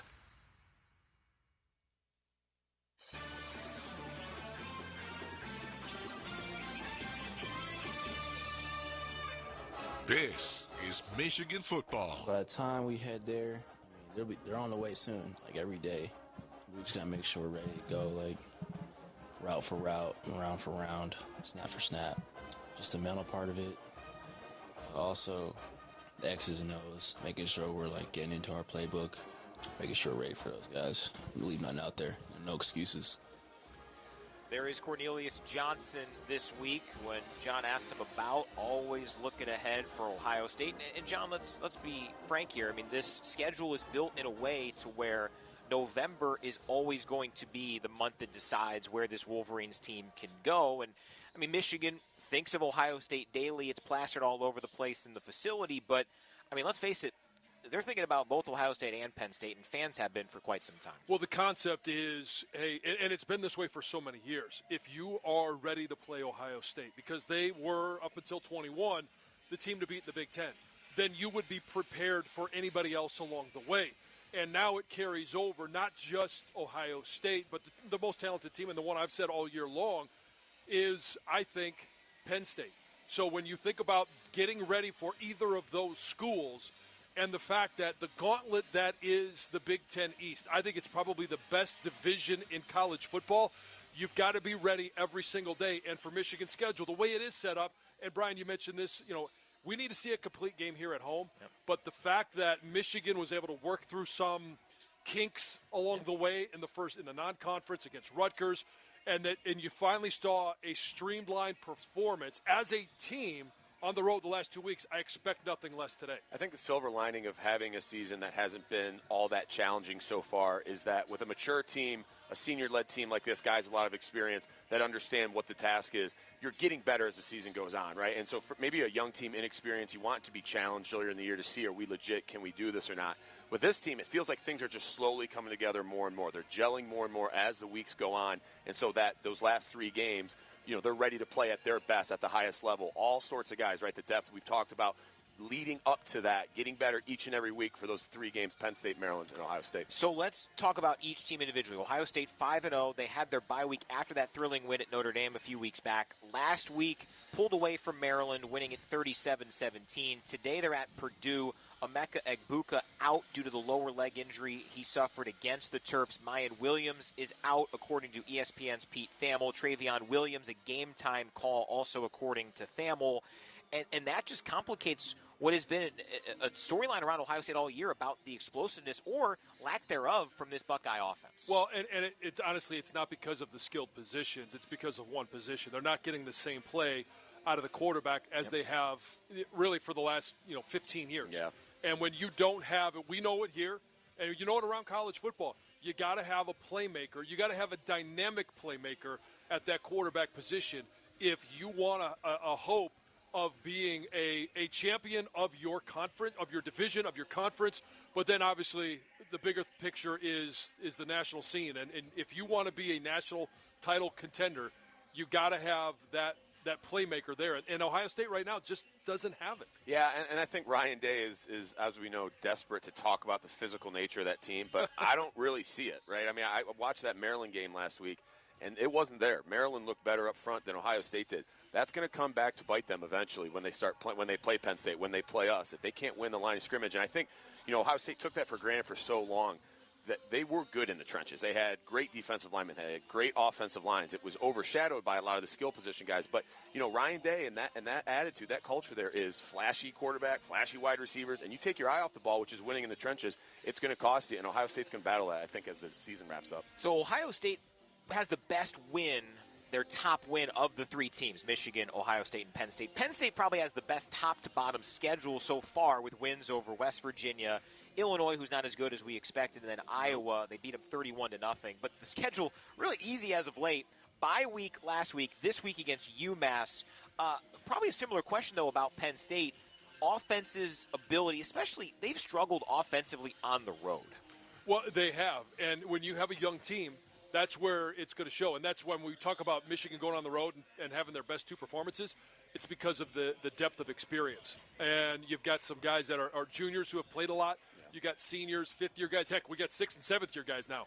And so that's where it really shows. And for Penn State, they may be the most talented, but they're also the youngest. Yep. And you've got to be able to learn how to play on the road, how to handle those environments, and how to get out there and start fast. And it's really challenging for some young guys. Yeah, I agree with you, John. I think Penn State is probably the most talented opponent we're going to play in the regular season, and they have that what we talked about with Ohio State maybe taking their eye off the ball about physical nature. Penn State's got big, strong guys on both sides of the ball, right? They embrace that type of play, but they are young. And how will they perform? Can they do it every single week when a Michigan shows up or when they go on the road? How will they perform down the stretch? We'll see. And they have the number one cheerleader in the country, so we're all set. Next weekend, noon kick, Penn State at Ohio State. Now, speaking of Penn State, time to visit this day in Michigan football history presented by Buddy's Pizza. And on this day in 2005, we were on the eve of one of the great finishes in Michigan football history. Michigan trailed unbeaten Penn State 25-21 here at the Big House, October 15th, 2005. And then this happened. Last play of the game from the 10. Henny barks something out. Preston slot right, Manningham wide. Avant to the left. Henny dropping to throw, looking right, fires toward the end zone. Touchdown! Mario Manningham got it on the post, and Michigan will win. 27-25 on the last play of the game. Such a great call, such a great moment right there. This segment brought to you by Buddy's Pizza. Just like Michigan football, Buddy's has been an award-winning Michigan tradition since 1946. So stop by one of their locations today to experience the original Detroit-style pizza. Will there be any upsets today? Well, Rob Joyce will join us to preview everything coming up here in college football in about 5 minutes. But on this drizzly, overcast day, we've got another weather and traffic update. It's time for traffic and weather on the 8s.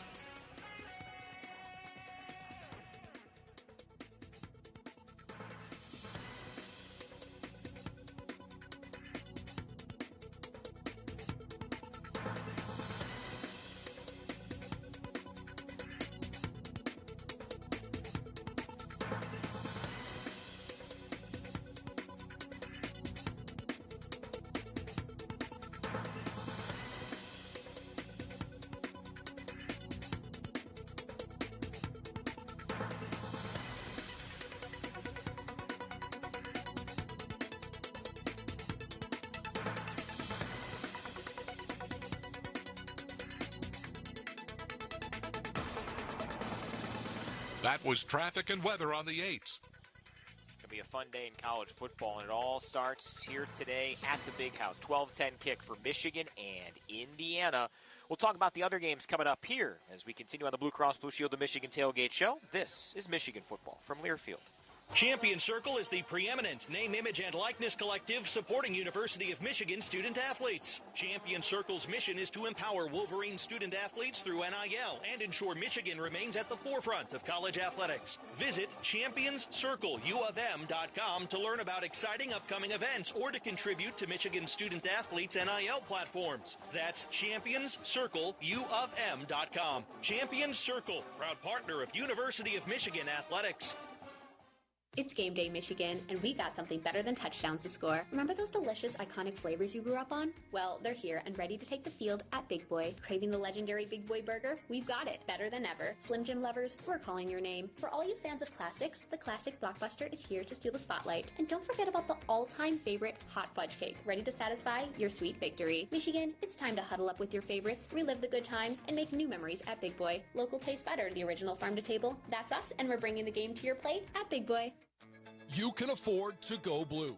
The University of Michigan's generous Go Blue Guarantee financial aid offer provides free tuition for in-state families who meet the income, asset, and academic requirements, keeping a world-class education affordable for Michigan residents. Learn if you qualify at goblueguarantee.umich.edu. That's goblueguarantee.umich.edu.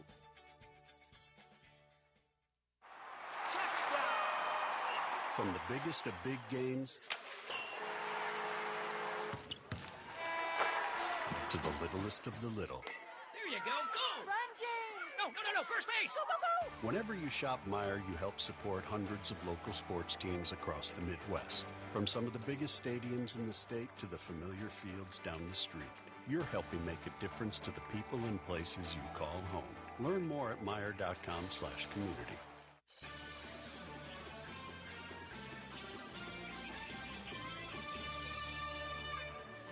Welcome back to the Blue Cross Blue Shield of Michigan Tailgate Show. I might have made the comment after that I thought JJ was the best quarterback in the country after the game and stuff, and had a chance to watch USC on the flight home.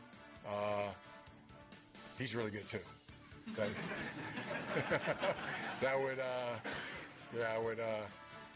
now you're in the world of talking about who's better, Kobe or Michael, or the Peyton Manning, Tom Brady. Hey, they're both good. They're both really good. They're both really great, and we still love our guy. Love that from Jim Harbaugh. That was at the end. He wasn't even asked. It was the end of his press conference. He could have gone along with his day. But, Jim Harbaugh appreciates great quarterback play. He's gotten some from J.J. McCarthy, and there's some great ones in college football this year. There are. And when you look across college football, whether it's Drake May down in North Carolina or Caleb Williams out west, J.J. here, I mean, it's a game right now, especially at this level, and even more so at the NFL level, that's dominated by quarterback play.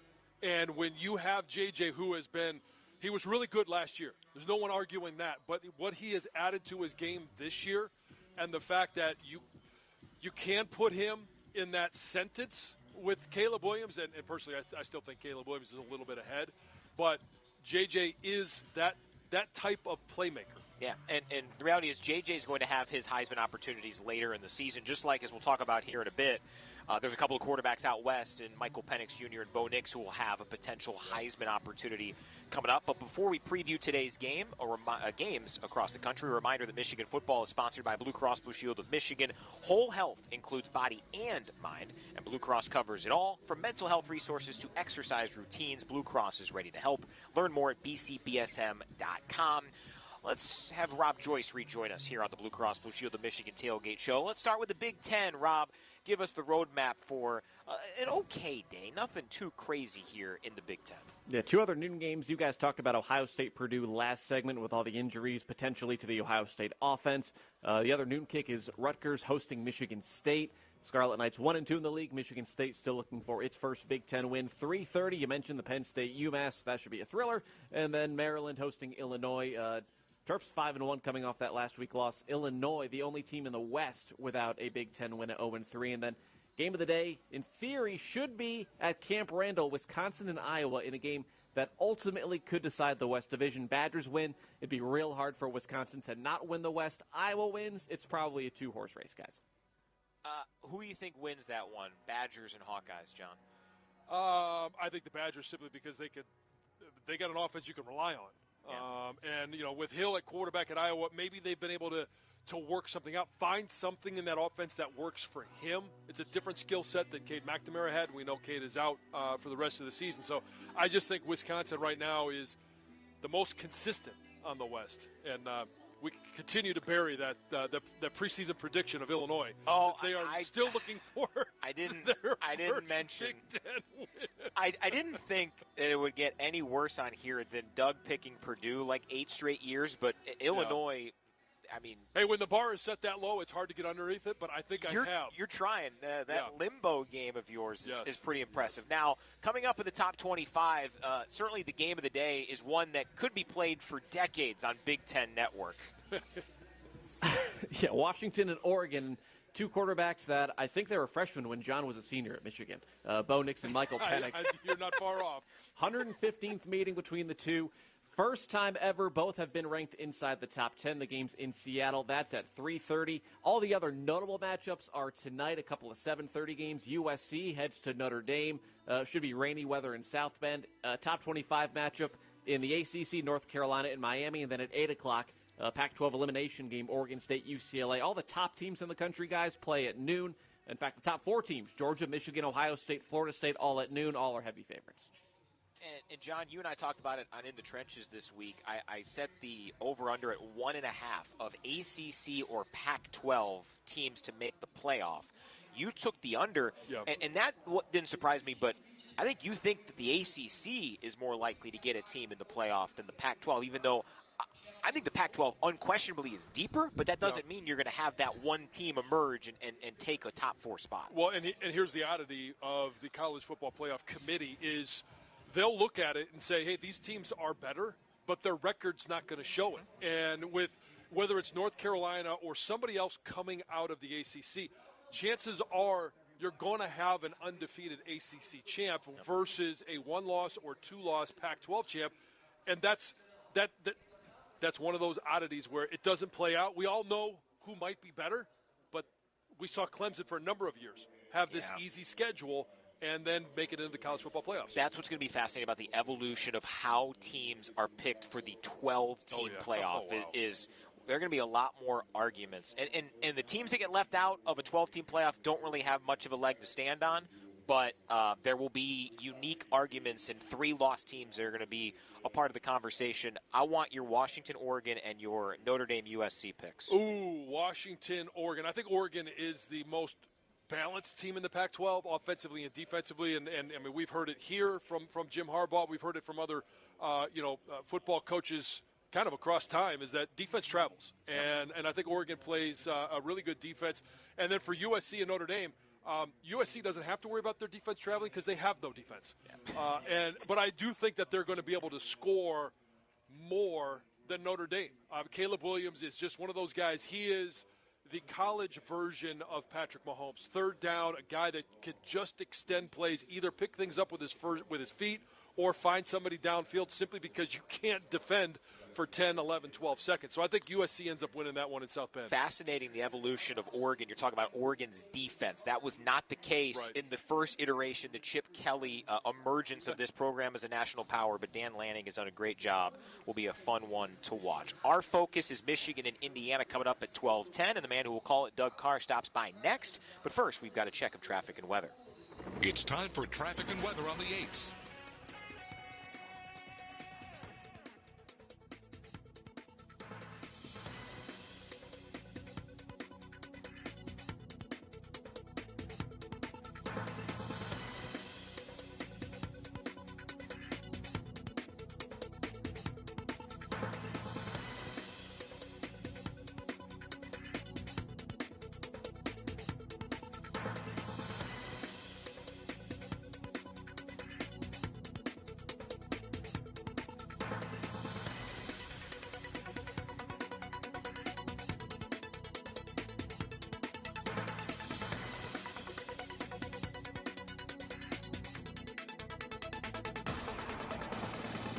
That was traffic and weather on the 8s.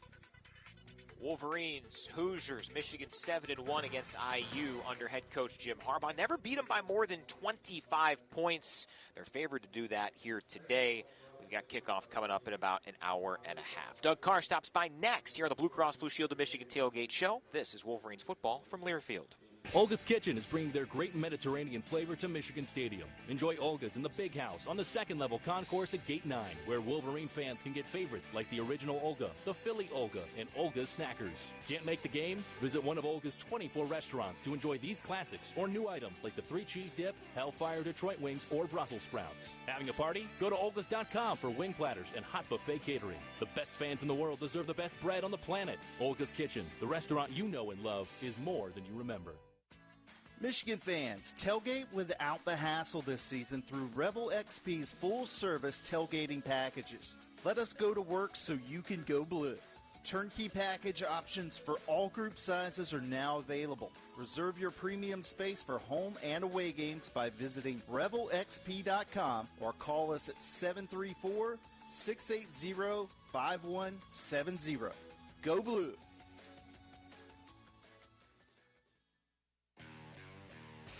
This Saturday, grab a Coors Light, press play on football, and pause on everything else. We know there's nothing like game day in Ann Arbor, so whether you're at the tailgate, the bar, or just watching from home, choose the one beer that's made to chill.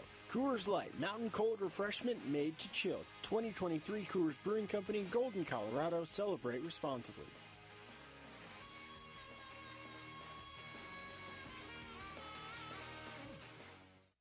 Two superstars. The Tonight Show's Jay Leno. The economy is so bad I turned on The Biggest Loser, saw my 401k. And special guest Arsenio Hall. The shaven head is all new. Eventually, you don't choose your haircut choose you. Friday, December 8th at Soaring Eagle Casino and Resort. Tickets start at $56 and are on sale now at the box office or etix.com. Party hard, laugh louder with Jay Leno and special guest Arsenio Hall. To 8th and Eagle Go.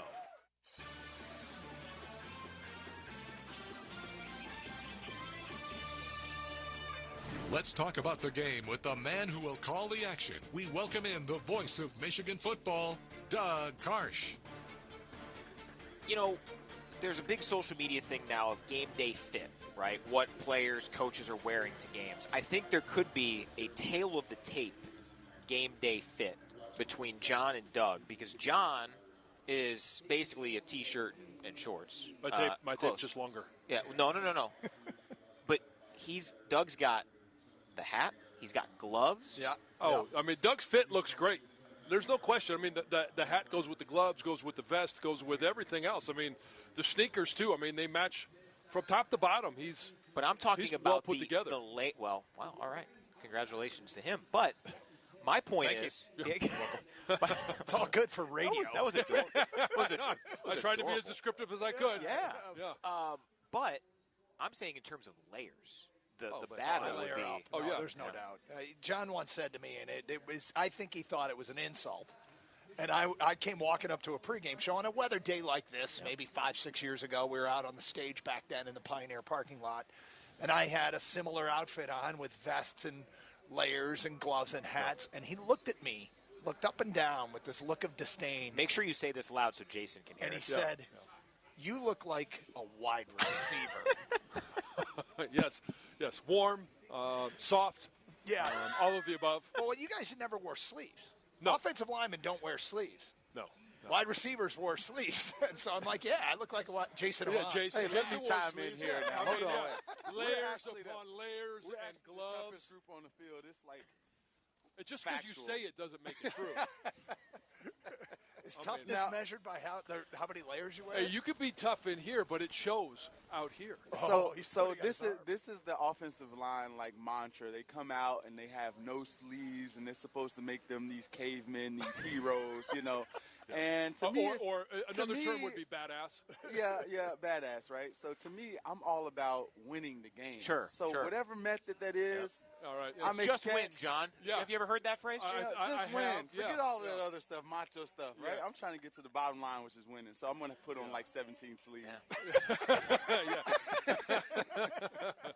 All right, you guys. We'll get more from Jason coming up. But I'll tell you, Doug, I mean, we talk about the weather, but also based on Michigan's performance, what a difference 21 days make, right? I mean, we were here after the win over Rutgers, still without a complete performance, still wearing a polo and slacks. That was it, right? Like now, rainy, cold, and we saw a full game come from Michigan and the entirety of the travel roster. So a couple things. It was 91 at Nebraska 2 weeks ago, and here we are. But, you know, the thing is, this group of players over the last few years, I did sidelines for 16 years, and some really good Michigan teams, 2015 and 2006 with Lloyd Carr and that team, and a lot of really good Michigan teams that would go on the road and it was just get the win. This team, this group of players, they go on the road and they kill people. And they embrace jump around at Wisconsin and what was it at Nebraska? Thunderstruck at Nebraska. Like, they'll dance along with the fans. Yeah. They have managed to find that sweet spot. When they leave the big house, their performance, I'm not sure it doesn't even go up. Oh, it elevates. Yeah. They really have him because back in all that era, hey, when you go on the road in the Big Ten and you win, I was like, you shouldn't care how. You shouldn't care how because it's tough to go on the road. These guys make going on the road, they make it just feel like, the big house is annexing a stadium in Lincoln, Nebraska or Madison, Wisconsin. So with the whole state, really. Yeah. Did they even play Thunderstruck at Nebraska? They did not this year. They were down like 28. That's because there was nobody in the stands anymore. Let's save the energy. Yeah. They're like, no thunder today. Yeah. No. Nobody's getting struck by anything. And Indiana, under Jim Harbaugh, has never been an easy out. Weird, isn't it? Even last year, right? Yeah. Part of it was the Mike Hart situation last year in the first half, but it never felt totally in control until, mid to late third quarter. Yeah, that game was 10-10 at the half, and it's funny, we talk about going on the road, and the one place they didn't go on the road and just take somebody's heart out from the moment the game started was Bloomington last year, and Michigan scored early. Remember Blake Corum, that big long run? And they marked him down at the one when it looked like he'd scored the touchdown. They took a 7-0 lead, and Indiana matched the touchdown. The Michigan kicked the field goal. Indiana matched the field goal. And so for some reason, Indiana and Michigan, I remember clinching Big Ten East titles and snow games here, and they've played some games that Indiana's record wouldn't indicate that it should be close. But, and I kind of expect the same today as far as Indiana's ability to step up against the Michigan team. Well, and Indiana's been able to do it because they've had, over the years, whether it was Michael Penix, who's now out of Washington, as a quarterback. Last year they had that young individual. I can't remember his name now because it's different this year. But, they've had some playmakers at quarterback. They've also had playmakers at wide receiver. And I went back and watched last year's game. Remember that wide receiver screen that they really struggled with? Yeah. And I'm curious as to whether Tom Allen and his staff will make that a part of this game plan. And if they do, I want to know how Michigan has developed or grown from last year in that matchup to this year to defeat that wide receiver screen, because it's a great play, and it was effective against Michigan last year. Yeah, Connor Bazelak was the starting quarterback last year. And, we'll see who he faces against Michigan next year in his carousel of a career. We'll talk with Doug during the start of our network-wide pregame show at the top of the hour. We'll find out how the Wolverines can take care of business with John Jansen's Keys of the Game coming up here in about 5 minutes. But we've got our final check on this drizzly, cloudy day of traffic and weather. It's time for traffic and weather on the 8s.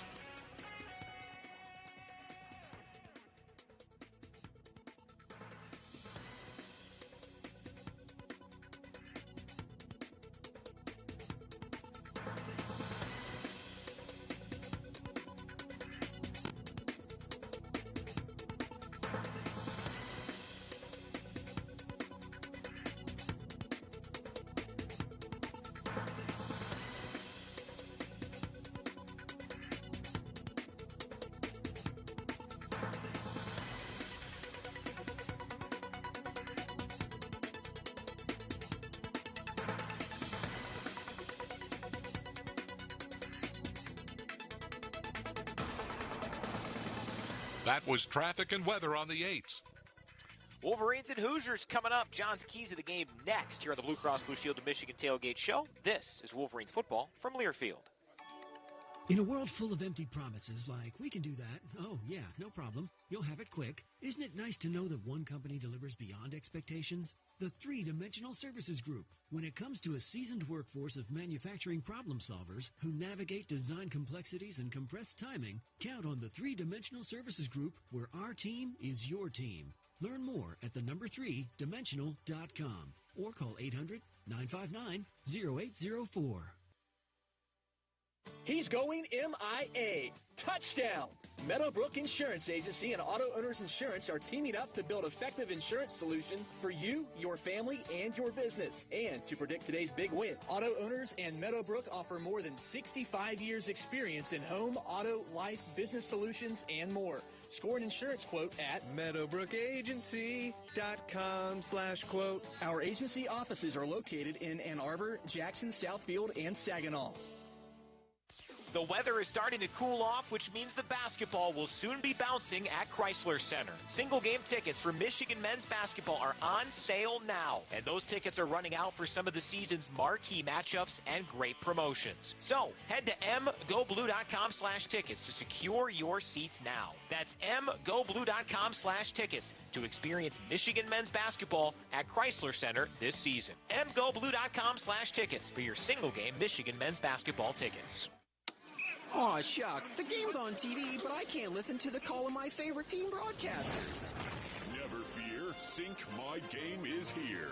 Sync My Game? Yes, Sync My Game. If you have a DVR and streaming device, head to syncmygame.com from Learfield. It's never been easier to hear the impassioned voices of your favorite radio crew synced with the TV. Wow, thank you, Mr. Just remember, syncmygame.com.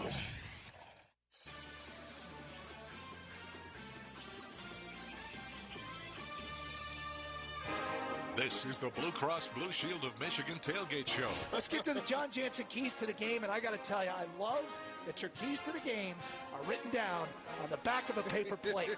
And I think from here on out, we will have a sponsorship opportunity with the John Jansen back of a paper plate keys to the game. And let's start with the Michigan offense. I hate doing dishes, so paper plates are big in my house. Wolverines and Hoosiers coming up, and we will have those keys to the game coming up here momentarily. No Kalel Mullings for the Wolverines today. He, the most noteworthy name on Michigan's availability report as Michigan gears up for the Hoosiers.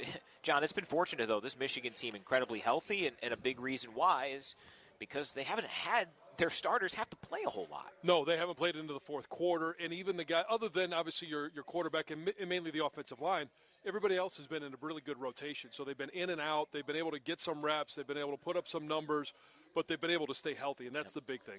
So it's time to find out how the Wolverines will take care of business today. Brought to you by Meadowbrook Insurance Agency and Auto Owners Insurance. John, starting with the offense, your keys to the game today. This is going to be a taking care of business type of game. And to do that, you've got to be able to go out there and put together that complete package. Offense, defense, special teams. We've seen them do it at Nebraska, at Minnesota. Now we need to see it in the Big House. And number one offensively is no lost yardage plays on first down. Michigan has been really good at not, and one of the best in the country at not giving up lost yardage plays. No penetration in the backfield. Running backs have been able to get back at least to the line of scrimmage, but you got to prevent those, because if you can get to 2nd and 4, 2nd and 5, it opens up so much for this offense and for Sharon Moore to be aggressive. And it kind of leads me to my second one, which is develop that big play potential. And if you're in that 2nd and 4 situation, and say you take a kickoff and it's a touchback, you start at the 25, now all of a sudden, hey, it's 2nd and 4 from the 31-yard line. Let's see one of those big plays that can go the distance. Have a short drive, because you're able to get over the top to Roman or over the top to Cornelius, or it's Donovan Edwards going for a long run. That big play potential, you got to show that threat. And then number 3 is no turnovers. This team has protected the ball. They value every single possession, and they've got to continue to do that. How about defensively for the best scoring defense in terms of points per game allowed in the country? Yeah, how about that? They've scored 3 touchdowns and the starting defense has only allowed 2. They've outscored Michigan's opponents through 6 games by themselves. It's unbelievable.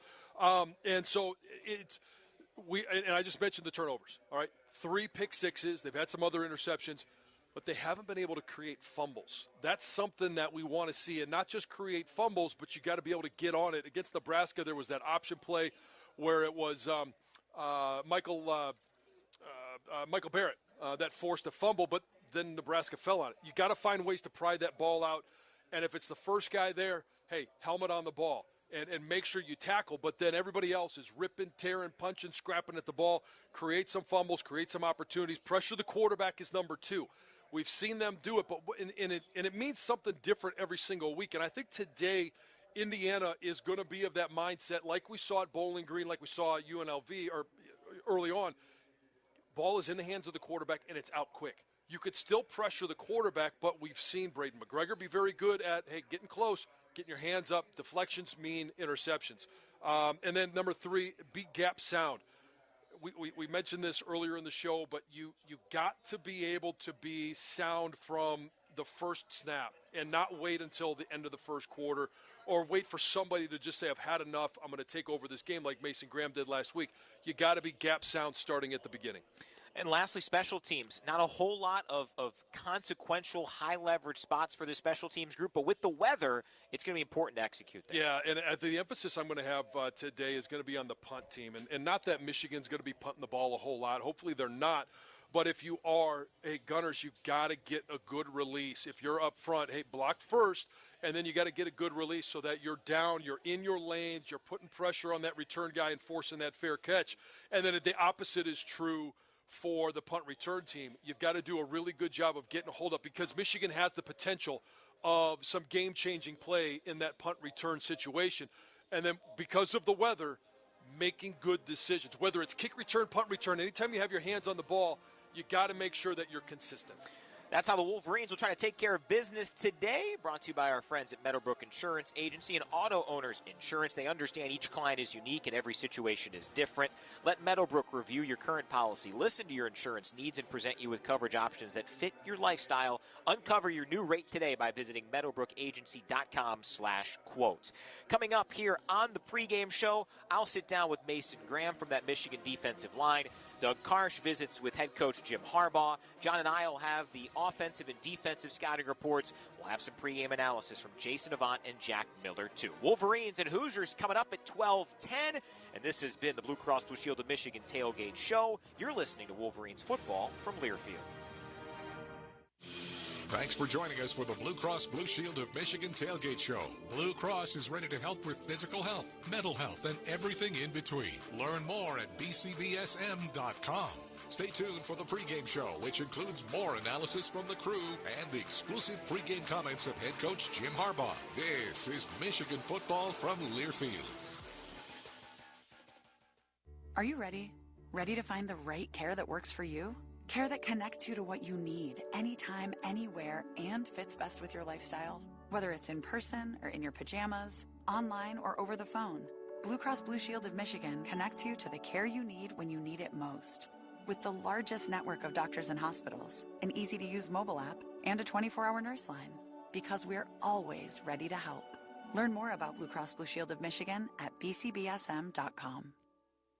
This is University of Michigan football, live on WWJ. The home of the Wolverines and everything else you need. After the game and all week long, stay with WWJ for live local news. And traffic and AccuWeather updates every 10 minutes on the 8th. It's everything you need on your radio, online, at WWJNewsRadio.com. And on your smartphone with the free Odyssey app. Detroit's news, weather, and traffic station. WWJ News Radio 950. Depend on us. Ann Arbor has a goal to reach 100% renewable energy by 2030, and DTE is committed to helping the city get there. Between DTE's wind and solar projects and local participation in My Green Power, we're already 30% of the way there. Right now, you can reduce your carbon footprint and join My Green Power at no additional cost to your monthly bill. Learn more at migreenpower.com. Together, we can power a sustainable future. Are you a Wolverine for life? Do you have the guts to get recruited to a team that will beat Ohio State? When you choose to become an organ, blood, or bone marrow donor, you're choosing to help save a life and to be someone's hero. Join us Sunday, November 19th, and be a hero at the Big House by donating blood or registering as an organ or bone marrow donor at Michigan Stadium. Sign up now at wolverinesforlife.org and help us beat Ohio State in the annual battle for life-saving donations. Visit wolverinesforlife.org and register today. Let's pause 10 seconds for station identification. This is Michigan football from Learfield.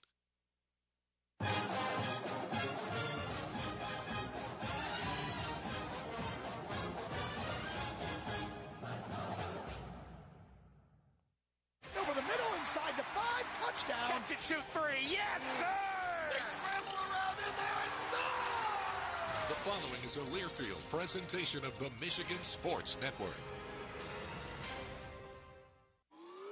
We're right at that midway point, middle of October.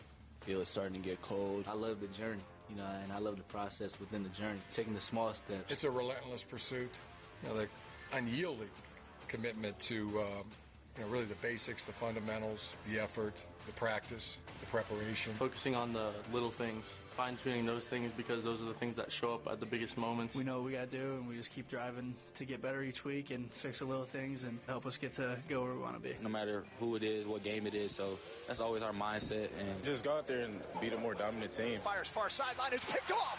Will Johnson, look at this. Handoff, Blake Corum dives over the top into the end zone. JJ to the goal line. Is he in?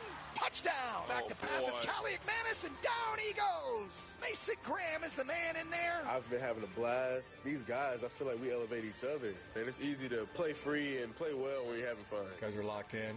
Feel like we can keep on that trajectory. Games like today, we're trying to prove it, we're trying to show it, and we're trying to get better every week so we can continue to grow off games like this.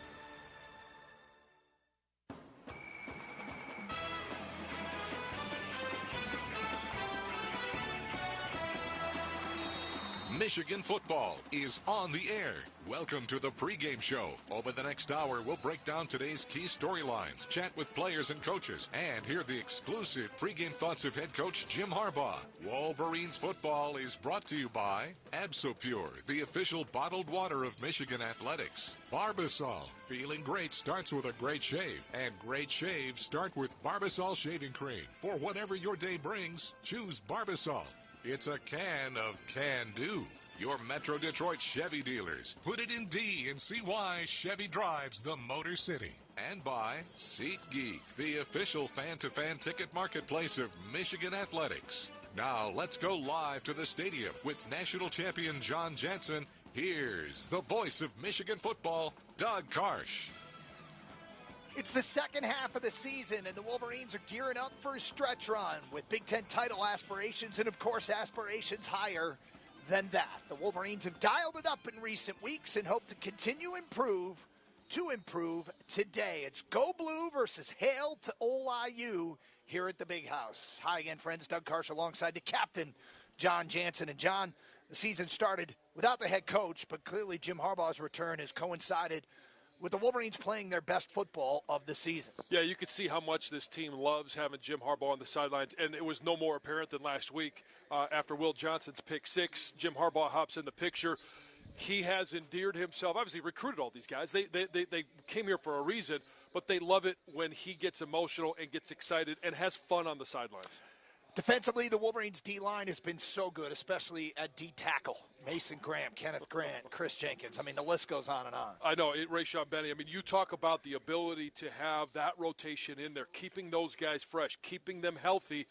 And each one of those guys has had moments during the season. Mason Graham, the biggest last week when he dominated the entire game, but where they've been able to take a series and just dominate from that defensive tackle position. And last week, of course, the secondary, Will Johnson, Keon Sabb, both with interception returns for a touchdown. In fact, opposing quarterbacks have thrown more touchdown passes to Michigan's secondary than they have their own receivers. I know. Michigan's defense has only allowed 2 touchdowns, first defense, the entire season, and they've scored 3 themselves. So there's also, 3 pick sixes is 1 shy of a program record for the season. And today, I mean, with the ball, if Michigan's able to get out to a lead, force Indiana to throw the ball. It's wet. It's slippery. There's going to be opportunities again today. Michigan's offense, it's diverse, lots of weapons, and in recent weeks, more incorporation of the quarterback run. Yeah, J.J. McCarthy has done a really good job. Fooled both of us at times in regards to who's had the ball.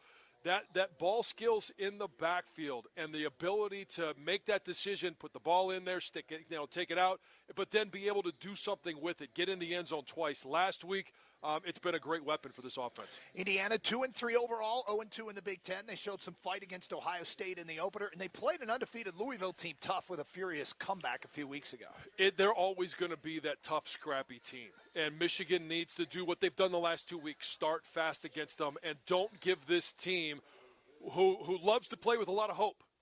Don't allow that hope to flourish. The most dangerous weapon the Hoosiers have is number 12, sophomore weapon, Jalen Lucas, runner, pass catcher, and return man. And Jim Harbaugh mentioned it on Monday night when I talked to him on the radio show. Their return game, whether it's kick or punt, is top-notch. They've got to be very disciplined in pursuit and in rush lanes.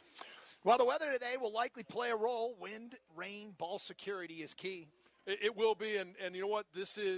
It's just another test of the focus. Michigan has been focused against opponents that haven't been as good or as talented. They've been focused on the road. Now they're going to get a chance to come home. The environment is comfortable, but the weather is a little bit unique and different than they've faced. It's all about discipline and focus. It's 48 degrees right now. It will get up to 50. Wind gusts up to 15 miles per hour today. A slight mist in the air here in Ann Arbor. We'll preview today's opponent, Indiana, more in depth. Also coming up are scouting reports, offense, defense, and special teams. Brian Bush anchoring our coverage. We'll hear from our guys, former Wolverines Jack Miller and number 8 Jason Avant, and later Michigan head coach Jim Harbaugh. It's number 2 Michigan and the Hoosiers coming up today right here at the Big House in Ann Arbor. This is Michigan football from Learfield. How are you the ultimate Michigan fan? Because I got this air horn installed in my throat. Pretty sick, right? Yes, you look really sick. What doctor would even do this? Doctor? I did this myself. I mean, I can't swallow whole food, but still. Wait, what? Just gotta plow through it. Hey, can I get a couple of soups up here? What about some chamomile tea? Don't be that guy. Get a fan card. The smart way to be the ultimate Wolverines fan. Just go to WolverineCards.com. From the biggest of big games to the littlest of the little. There you go. Go! Run, James! No, first base! Go, go, go! Whenever you shop Meijer, you help support hundreds of local sports teams across the Midwest. From some of the biggest stadiums in the state to the familiar fields down the street, you're helping make a difference to the people and places you call home. Learn more at Meijer.com/community. The excitement, the passion, the tradition. Charles Woodson down the sideline. He's gonna go all the way. This is Michigan football from Learfield. Hi, I'm Rick Germain. And at Germain Lexus of Ann Arbor, we're giving you 2,500 reasons to choose Lexus. Right now, get up to $2,500 off MSRP on a new NX, RX, or ES. All in stock and available today. Come experience amazing at Germain Lexus of Ann Arbor, proud partner of Michigan Athletics, or get started at LexusofAnnArbor.com. Exclusions apply. See dealer for details. Available to qualified customers on approved credit.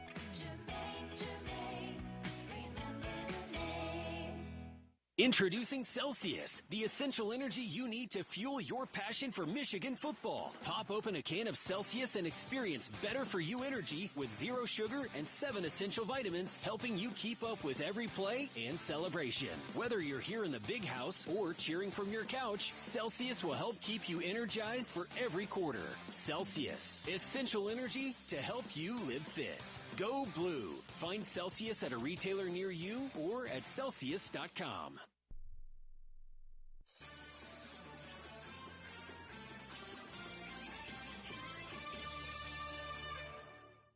The Wolverines are back at the Big House. Michigan has welcomed the Indiana Hoosiers to town.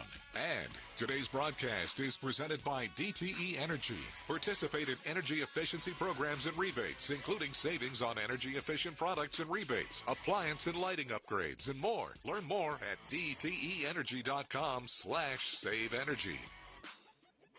It has been 21 days since the Wolverines played here at Michigan Stadium. Since then, plenty has changed. The weather has turned from comfortable late summer warmth and sunshine to cloudy, rainy, fall-like and football-like conditions. And on the field, Michigan went from 4 lopsided but at times disjointed victories against overmatched teams here at the Big House to a pair of dominant, crowd-quieting wins in front of almost 140,000 fans at the outset and many, many fewer at the end of the game at Nebraska and then at Minnesota. But here, at the regular season's midpoint, head coach Jim Harbaugh has watched a consistent approach from his team each day and each week. It's a relentless pursuit that our players are, fully bought into, and that commitment, that unyielding commitment to, really the basics, the fundamentals, the effort, the practice, the preparation. It's good. Over the last 2 games, it hasn't just been good, it's been great. It really has. You think about going on the road, it provides its own challenges. 2 weeks ago, it was the heat. Last week, it was, traveling up to Minneapolis, and now it's the weather here. This team has been focused every single step along the way. It's been business-like atmosphere from Sunday all the way through Saturday, the end of the game, and I really like how this team is approaching every single game and how they've approached the opponents. As we go to our offensive scouting report, a pair of Wolverines will compete against their former team today. Tight end A.J. Barner and reserve quarterback Jack Tuttle came to Michigan from Indiana and have added a ton to this program. This offensive coordinator, Sharon Moore, explains. Leadership, maturity, they've done such a great job in their respective roles. Obviously, Jack being the backup quarterback, and every time he gets in there, he's productive, moves the ball. Is efficient with the football, puts the ball in the right place. So he's done an awesome job, and AJ has a big part in what we do in a normal offense, and he's just done an amazing job. And both those guys are just so humble. They work so hard, and they're just such team players. And Tuttle's contributions mostly behind the scenes, John, but Barner has been on the field a ton, been part of a tight end group that sprinkles in as a collective pass-catching threat, but also has been vital to Michigan's blocking. Yeah, and Jim Harbaugh has mentioned it a couple of times. And when I talked to A.J. this offseason, one of the things that he wanted to make sure to be able to become known as, and he wanted to contribute, is as a blocker. At Indiana, mostly a pass catcher, pass-happy offense. He came to Michigan, knew he was going to be a part of that, and he's been very effective, very efficient. His technique has been good. And Jack Tuttle, same thing. Talked to him this offseason, and his goal, he knew coming here it was going to be as a backup quarterback. He wants to be ready if called upon. Yep. But is a guy that wants a future in football, whether it's playing or coaching, and having that mindset behind JG to help him prepare, to have another set of eyes when he comes to the sidelines is a huge asset. Yeah, I think he's got a big-time football future ahead, even if it's not playing. As for the matchup today, Indiana's last game belies what the defense has done much of this season. Maryland racked up 472 yards and 44 points, 21 of which came by the end of the first quarter. But in their season opener against Ohio State, the Hoosiers limited the Buckeyes to just 23 points and just 2 third-down conversions in 12 tries. And a few weeks later, they held still unbeaten Louisville to 21 points in a 7-point neutral site loss. Here's Sharon Moore on IU's defense. They're aggressive, fast, they're attacking. Give you multiple pressures, multiple looks. They're always attacking the football, trying to get the ball out. They know where it is, and they know what their strengths and weaknesses of the defense are, and they do a good job with all that. So excited for the challenge ahead. I think it's pretty clear, Indiana, their path to any sort of nail-biting type of stuff in this game lies on their defense playing like they did early in the year. It does, and when you talk about being able to stop Ohio State, and, only 2 third down conversions. That's why one of my keys is you've got to be good and efficient on first down. This is a defense that will be aggressive. They will take some chances. Sure. And if you have the opportunity or the ability to be successful on first down, get to 2nd and 4, 2nd and 5, 2nd and 3, it just provides the opportunity. First of all, you could skip third down.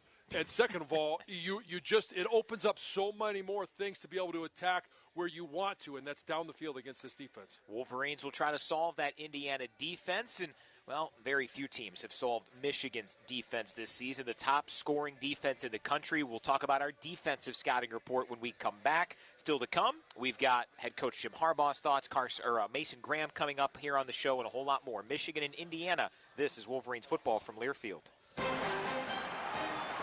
And we're back with the action. Coke Zero Sugar might be the best Coke ever. That's right, Jim. With an irresistible taste and zero sugar, Coke Zero Sugar is a must-try for any sports fan. So make sure you... Wait, Jim, I didn't mean try it right now. We're still on the air. Best Coke ever? Take a taste, Jen. Really? No, not right now, Jen. We got a game to call.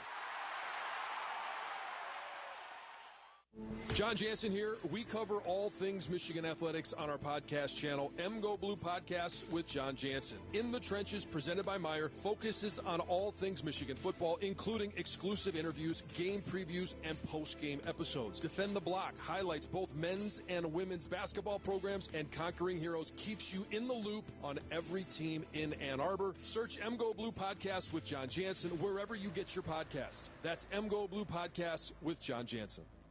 Subscribe to the official podcast home of Michigan Athletics, MGO Blue Podcasts, on Apple Podcasts, Spotify, or wherever you get your podcasts. This is the Michigan Sports Network from Learfield. Non-stop fun and entertainment is closer than you think at Hollywood Casino Toledo. Whether you're an experienced gambler, sports fan, or food enthusiast, we have something for everyone to enjoy. Place your bets on over 45 live table games or spin to win on over 1,700 slot machines. Plus, enjoy live entertainment every weekend and one of the region's only Forbes 4-star steakhouses, Final Cut Steak and Seafood. It's all right here at Hollywood Casino Toledo. Must be 21. Gambling problem? Call 1-800-589-9966. All-wheel drive season is coming. Changes, weather, road conditions. What doesn't change? Toyota's capability to keep pushing on. With trucks built to outlast and outlive, like the legendary 4Runner, best-selling Tacoma, or powerful Tundra. Now through October 31st, get low 3.99 APR financing on any new 23 Tacoma with approved credit through TFS. Plus, get 2 years no-cost maintenance. Get details at buyatoyota.com. Toyota, let's go places.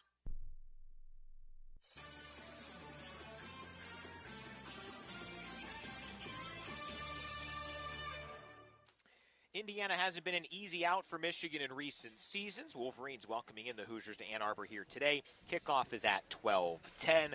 Under Jim Harbaugh, Michigan 7-1 against IU. The most lopsided win, just 25 points. For comparison's sake, Michigan 6-0 this season with wins by 24 or more points every time out. But this is not the Hoosiers team of 2019 when they were 8-5 overall and finished north of 500 in the Big Ten, or the even better Hoosiers of 2020. They went 6-2, finished 12th in the AP poll during that COVID season.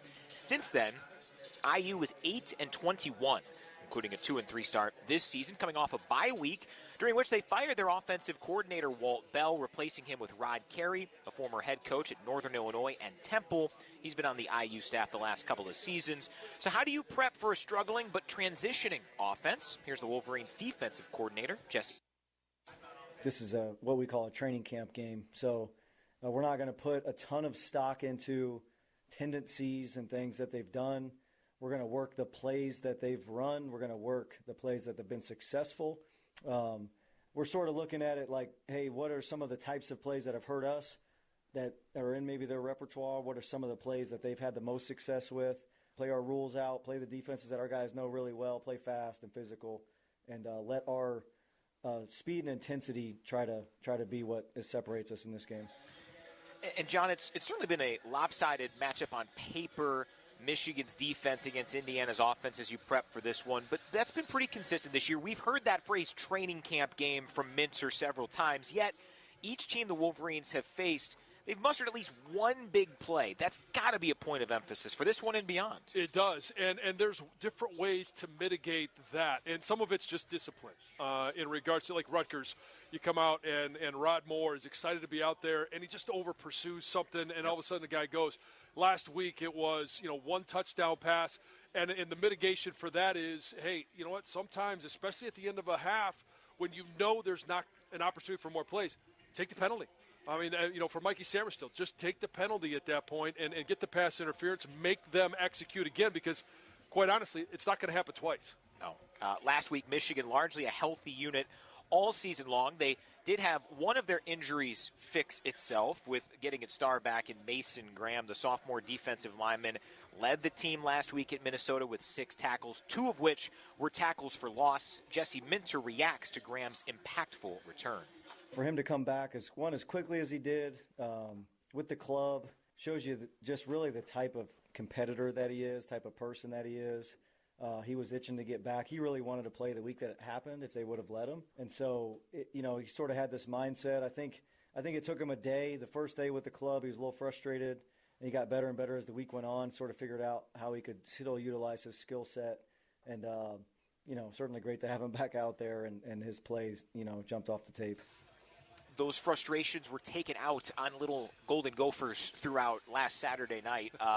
The club wasn't a deterrent. I mean, you've talked about it this week of how special this young man not only already is, but can be as he continues to ascend. Yeah, they just gave a dominant player a weapon is really what they did. And it's fun to watch. But we've seen over the last couple of years, guys like Jordan Davis, Jalen Carter, both of them from Georgia. And we know the effect that they have had on games that Michigan has played in and games that we've just watched and how dominant they've been. Mason Graham is that type of player. He can have that type of influence. The part is, he's got to be here for another year. He simply can't go anywhere. Such a shame. I know. It's a bummer. We will endure, and we will hear from Mason Graham. He is our player guest this week as we get you ready for the Wolverines and the Hoosiers. This is Michigan football from Learfield. U of M football at the Big House is brought to you in part by AbsoPure, the official bottled water of Michigan athletics. Stay hydrated all season long in the stands or on the go with AbsoPure all-natural spring water. Find AbsoPure in retailers across Michigan or have water delivered direct to your home or office with their convenient delivery service. Hydrate like a Wolverine with AbsoPure, celebrating 35 years as the official bottled water of Michigan athletics. Visit absopure.com/go blue or call 800-4-ABSOPURE to learn more. The weather is starting to cool off, which means the basketball will soon be bouncing at Chrysler Center. Single game tickets for Michigan men's basketball are on sale now, and those tickets are running out for some of the season's marquee matchups and great promotions. So head to mgoblue.com/tickets to secure your seats now. That's mgoblue.com/tickets to experience Michigan men's basketball at Chrysler Center this season. mgoblue.com/tickets for your single game Michigan men's basketball tickets. The excitement, the passion, the tradition. Is that intercepted? Holy cow, Jordan Lewis! This is Michigan football from Learfield. For 46 years straight, more of you have trusted Ford F-Series trucks to help save the day. Stretch the weekend, haul or tow just about anything, anywhere. And it's why Ford F-Series are America's best-selling trucks 46 years straight. Returning AZ Plan F-150 lessees can lease a 2023 F-150 Super Crew XLT 4x4 for $299 a month for 24 months, with $3,809 due at signing. Lease payment includes waived security deposit, excludes title, taxes, and license fees. Not all lessees will qualify for Ford Credit Red Carpet Low Mileage Lease. Payment includes $2,000 Trade Assist, $1,000 AXZD Bonus Cash, $1,000 AZ Bonus Cash, and $500 Vehicle Specific Renewal. Offer ends October 31st. See dealer for qualifications and complete details. Some exclusions may apply based on 1977 to 2022 CY total sales. Lease a 2023 Ford F-150 XLT today for $299 a month. Think Ford first.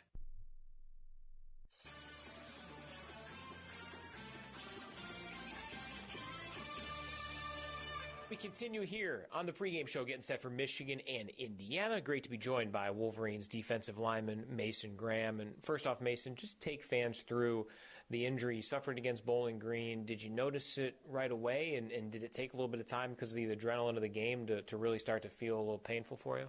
Yeah, it just happened later in the game, and I came out the field, and I felt my thumb start to throb, and I knew something was wrong. I just had him go check it out, put some ice on it, didn't go back in the game. I just knew something was wrong, so I just told the trainers and went and took some x-rays after the game and then figured out that it was broken. So, where is it at now, and do you feel like you're going to be able to get used to that club for a little while? Yeah, I mean, it's progressing. I just had a checkup with the doctor earlier last week, and we took some more x-rays, and it looks like it's healing good. Just a matter of time. I feel good, though. Several coaches mentioned that you were chomping at the bit trying to play each of the previous 2 weeks. How difficult was it not to be out there with your team?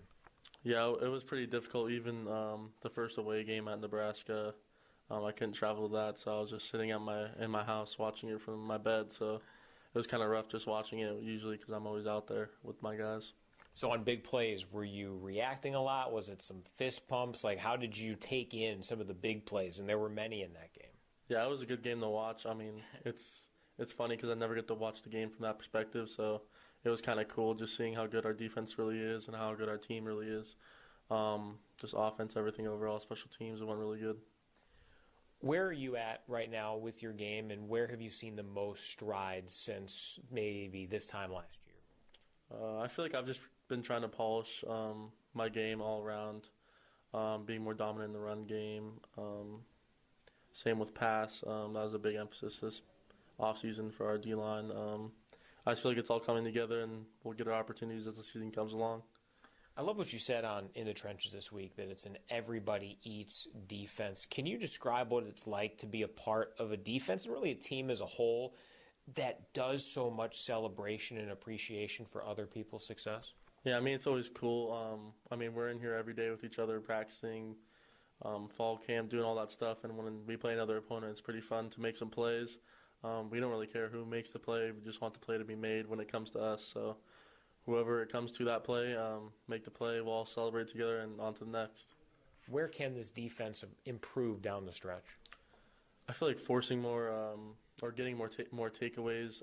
I mean, as you can see, we're starting to do more of that. It's just been a big emphasis. Coach Jay Harbaugh has been doing a great job with us, just finding different ways where we can create those opportunities. And lastly, just your impressions of the Hoosiers. What do you see on film when you study them? Yeah, we just call it a training camp game.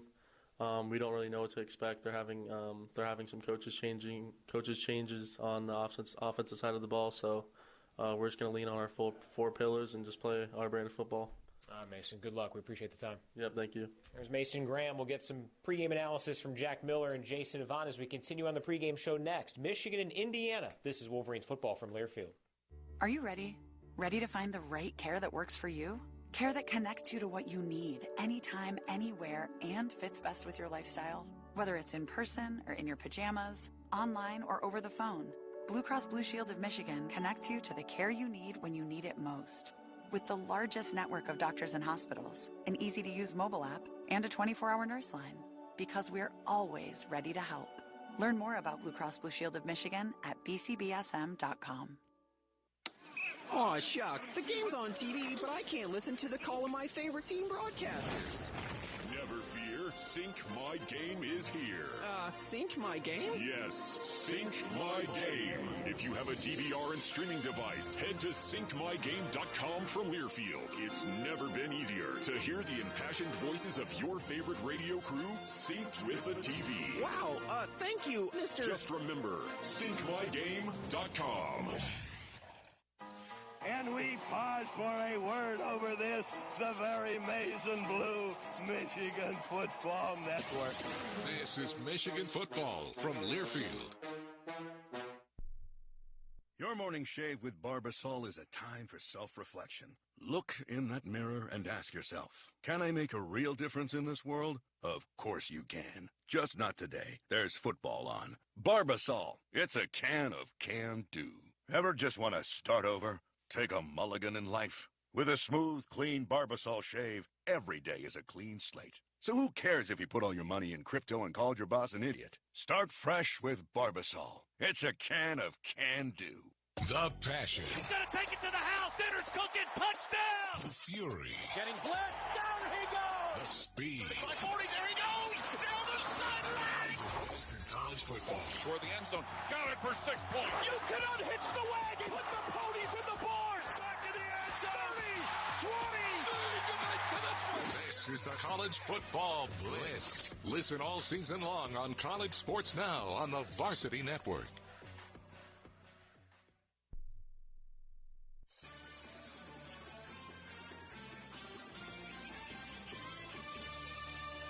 The Wolverines and Indiana Hoosiers are getting ready for kickoff here today at the Big House, and it's time for our Michigan Answers Spotlight from Michigan Medicine. Today's guest, Dr. Ka-Kit Wong, University of Michigan Health Theranostics Program Lead and the Director of the Nuclear Medicine Therapy Clinic. Today we're talking about Pluvicto, treatment for metastatic prostate cancer and theranostics. Dr. Wong, thanks so much for joining us. Can you tell fans about Pluvicto? Pluvicto is a new cancer treatment for patients with stage 4 prostate cancer that was approved by the FDA in March of 2022. It's a radioligand therapy, and what that means is it's composed of two parts. The first part is lutetium-177, which is a radioactive agent. It's a radioisotope, and it gives off what we call a beta radiation particle that can damage the DNA of cancer cells. The second part or component of Pluvicto is called PSMA ligand, a small molecule which attaches onto the prostate-specific membrane antigen, which is found on the surface of prostate cancer cells, and this allows targeting of the cancer metastases. When you inject Pluvicto into the veins of patients, it's drawn to all the sites of the prostate cancer metastases at the same time, giving off the radiation which targets the disease. And Pluvicto treatment is given as 6 cycles,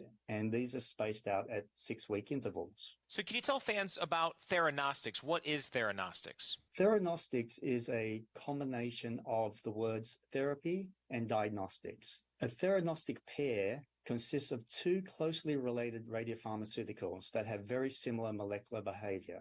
When you inject it into the veins of a patient, it has very similar biodistributions. One of the pair has a diagnostic radiation, and that permits us to do imaging and staging of the cancer, often with a modality called PET imaging. The second component of the pair is a therapy agent which delivers therapeutic radiation, and this one can treat the cancer metastases. So for prostate cancer, the patients undergo a gallium-68 PSMA PET scan to confirm the expression of the PSMA on the metastases.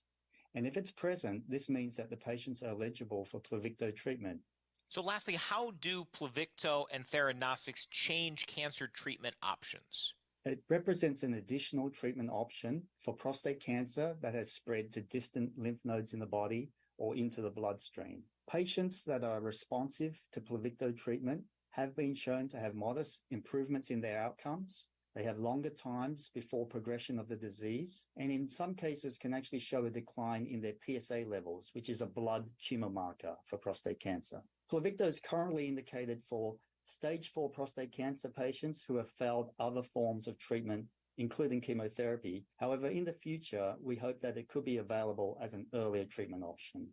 For more information, visit rogelcancercenter.org/theranostics. Dr. Wong, thank you so much for joining us today. Thank you, Brian, for having me. It's Michigan and Indiana coming up. We've got kickoff in less than 40 minutes here at Michigan Stadium. And we are joined by 2 former Wolverines, Jason Avant down on the sideline and Jack Miller up here in the booth. And Jason, I'll start with you. What a difference 21 days can make. We'll talk about it from the team standpoint in a bit, but weather-wise, I mean, you were rocking shades and shorts and stuff like that 21 days ago. I don't think you've braved the elements quite like that today. How's it feel down there? Well, yeah, it's about 48 degrees, sideways rain. It's starting to pick up a little bit. It is gloomy, but I'm happy to be in Michigan Stadium. And you know what? Looking at it from the sideline, Indiana's football team is pretty small in compared to all the other teams that I've seen on the sideline. That was a good pivot there, Jason.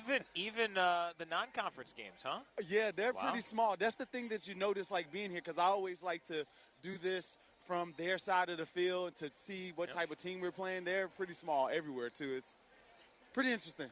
Gloomy to small. Well, hopefully we can take advantage of that today against Indiana and the all-whites down there. But, Jason, did you prepare for the rain? You got your rain gear on? What are you wearing today? You know what? I'm not the most prepared for the rain. I need to do a better job. I think years of experience like Doug, I don't have that. So today I have a little bit on, but I'm going to go to the locker room and get a little bit more. Areas for improvement. We will circle that for the stretch run. But I'll tell you, and Jack, I'll start with you. I mean, this is a team that when we left the Big House after the win over Rutgers, Michigan still hadn't turned in an A-level game. They haven't played an A-level opponent yet, but they didn't have an A-level game. They certainly did the 2 games on the road. Well, they did exactly what you hoped they would do. They locked in. They went on the road. Nebraska, not a great team, but hostile environment. But they were locked in, focused, and they dominated that game. And same thing last week up at Minnesota. And that's all you can do. You can't control the schedule. You just play the games that are in front of you. And to your point, Brian, there wasn't really that efficient A type of game here in the Big House. But to go on the road, to lock in and do that, to continue to get better week in and week out, that's all you can ask of the team right now. Jason, what's impressed you the most from these last 2 games, and what do you want to see carry over here again against, once again, a lopsided matchup, a team that Michigan is favored to beat significantly, but one that has been a thorn in Michigan's side under head coach Jim Harbaugh? Yeah, you know what? I would like to see our team turn the ball over. And that's the thing that happened on the road is we started to get turnovers and also defensive touchdowns like last week. So if we can continue to turn the football over, this team with the quarterback situation is always up in the air. Brendan Sorby played, to finish out the game last week against Maryland, or a couple weeks ago against Maryland. And Tyven Jackson's been turning the ball over. So hopefully we can see some more interceptions and the defense be able to turn it over when it comes to fumbles, like John said in the tailgate show. And that's something, Jack, that in Michigan, in each of these 2 road games, they had the Kenneth Grant interception after the Braden McGregor tip following a touchdown drive, and then 2 plays in, a pick 6. Like, those turnovers have really helped spark that. No doubt about it. It's a great way to start the game. And, it's interesting talking about turnovers today with this weather. That's something to watch for. I mean, watching center quarterback exchanges on the field right now, the ball's going to be wet because it's just wet outside. Even when the rain slows down, the air is damp, it is wet. So center quarterback exchanges, handing the ball off to the running back, being able to throw the ball and not let it slip out of your hands. One of these teams is going to capitalize on that today, and hopefully it's Michigan. Yeah, this is one of those games where the weather gives the underdog the not advantage, but kind of levels the playing field. Michigan can pass the ball on them, can run it on them, but turnovers can make a big difference in this game. Michigan and Indiana coming up. We'll talk about our post-game predictions in the pregame as we continue. Wolverines and Hoosiers from a rainy Michigan Stadium. You're listening to Wolverines football from Learfield.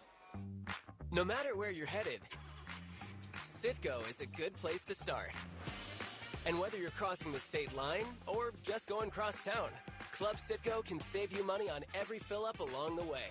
Like 3 cents off every gallon every day. Download the Club Citgo app and start saving instantly at the pump. Whether you're heading into work or just to work out, when you start with Citgo, you're good to go. Savings good up to 30 gallons, only at participating locations. Data rates may apply.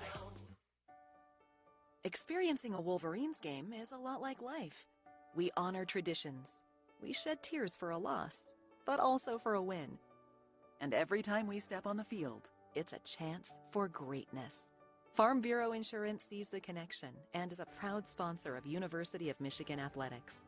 From financial security to a helping hand, Farm Bureau understands the experience matters. Find an agent who can protect what matters to you. Subscribe to the official podcast home of Michigan Athletics, Go Blue Podcasts, on Apple Podcasts, Spotify, or wherever you get your podcasts. This is the Michigan Sports Network from Learfield. Introducing Celsius, the essential energy you need to fuel your passion for Michigan football. Pop open a can of Celsius and experience better for you energy with 0 sugar and 7 essential vitamins, helping you keep up with every play and celebration. Whether you're here in the big house or cheering from your couch, Celsius will help keep you energized for every quarter. Celsius, essential energy to help you live fit. Go Blue. Find Celsius at a retailer near you or at Celsius.com. From Ann Arbor to Allen Park, Dexter to Detroit, Michiganders love game day. At DTE Energy, we're proud to bring it to you. Whether illuminating a stadium or keeping your living room warm and cozy, we're happy to be team players. That's why we offer programs, rebates, and a variety of resources to help optimize your home's energy efficiency so you can save on energy bills. On behalf of everyone at DTE, we hope you enjoy all the action. Here's to another great season.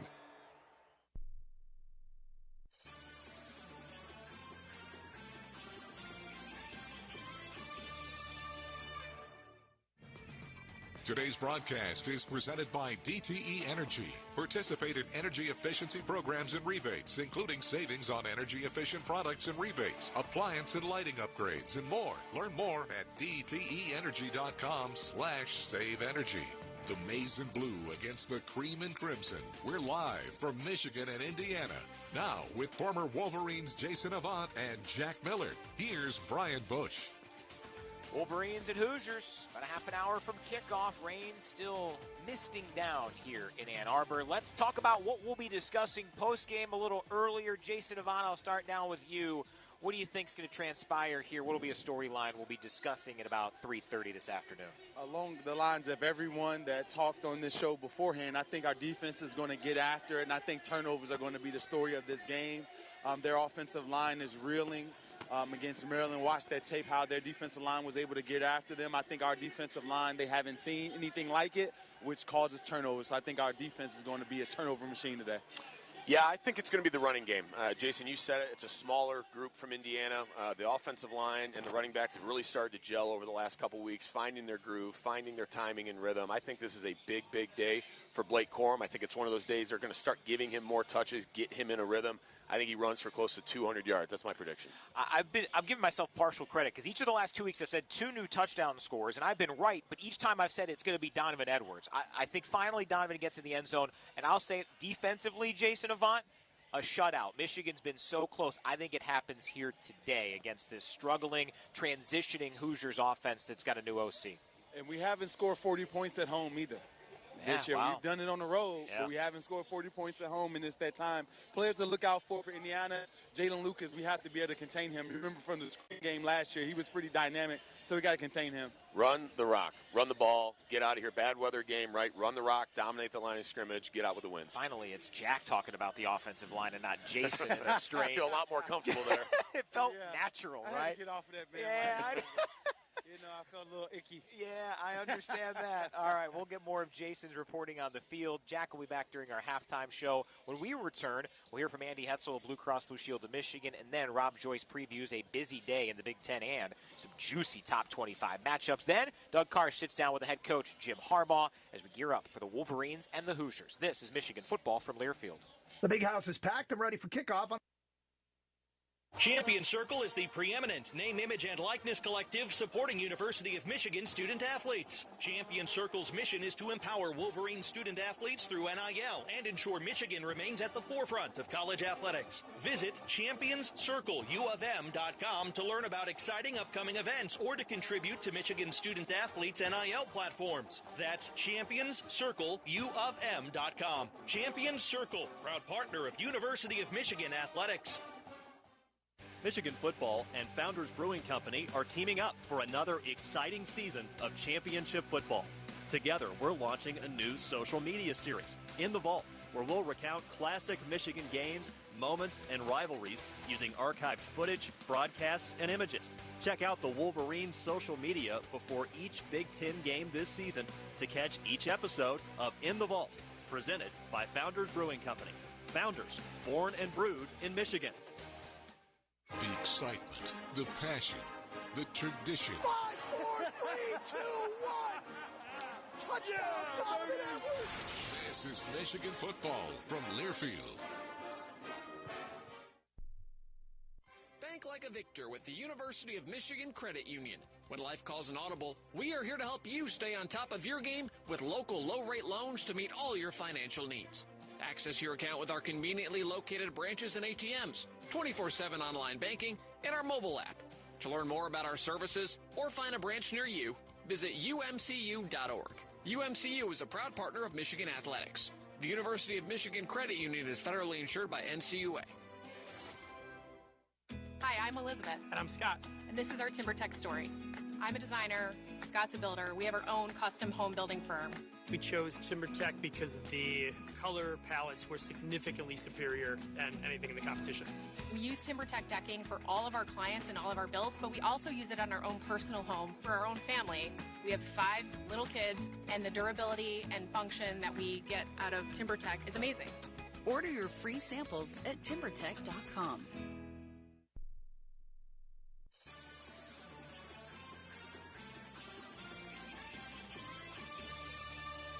The big house is packed and ready for kickoff on another Michigan football Saturday. But before we get things underway, let's say hello to Andy Hetzel from Blue Cross Blue Shield of Michigan. Hi, Andy. Hi, Doug. I'm ready for kickoff and looking forward to another important Big Ten win for our Wolverines. Andy, we've talked about Blue Cross's work to make sure affordable, quality health care is available to all Michigan residents, no matter where they live, no matter what their income. And I saw on MIBluesPerspectives.com that Blue Cross is continuing those efforts by supporting two important initiatives. That's right, Doug. We're awarding nearly $1 million in grants to 50 Michigan health clinics that provide free or low-cost medical, dental, and behavioral health care services to uninsured or underinsured residents. Andy, Blue Cross has been doing this for a long time, and it helps nearly 65,000 Michigan residents get much-needed health care that they otherwise wouldn't be able to access or afford. That's true. Blue Cross is, in fact, the largest private funder of Michigan's free clinics. And since 2005, we've awarded $19 million to those clinics. This year, they'll provide more than 185,000 healthcare visits. Andy, these clinics also help patients find coverage options and connect to services that improve health, such as food, housing, and transportation. Doug, those things like food, housing, and transportation, they're referred to as social determinants of health. In some areas, they affect a person's health outcomes more than actual clinical care in the doctor's office. And that's why Blue Cross has launched a new initiative providing funds to physician organizations in Michigan so they can address the unique needs of the communities they serve. Providing payments directly to physicians will help address those needs and improve health outcomes, right, Andy? That's right. And this initiative will have statewide reach because it's part of our value partnerships programs, which include more than 20,000 physicians and more than 85% of all primary care doctors in Michigan. Outstanding, Andy. Michigan fans, you can find out more at valuepartnerships.com. Thank you, Doug. Go Blue. Counting you down to Michigan and Indiana at 12:10 from the Big House. Rob Joyce back with you in the network studios with a look around the rest of college football. Old school sort of Saturday in the Big Ten. No night games. Everything kicks off this afternoon, starting with two other noon kicks. We'll start in West Lafayette, where Purdue hosts Ohio State. First visit for the Buckeyes to Ross-Ade since the Boilermakers' 49-20 beatdown back in 2018. Travion Henderson, game-time decision for Ohio State. Emeka Ibuka and Mine Williams both out for Ohio State. While Rutgers plays host to Michigan State at noon, Spartans looking to avoid a fourth consecutive defeat. 3:30 window, Maryland back at home looking to rebound from its first loss of the year last week. Terps welcome in an Illinois team that's the only team in the West without a Big Ten victory, sitting at 0-3 in league play.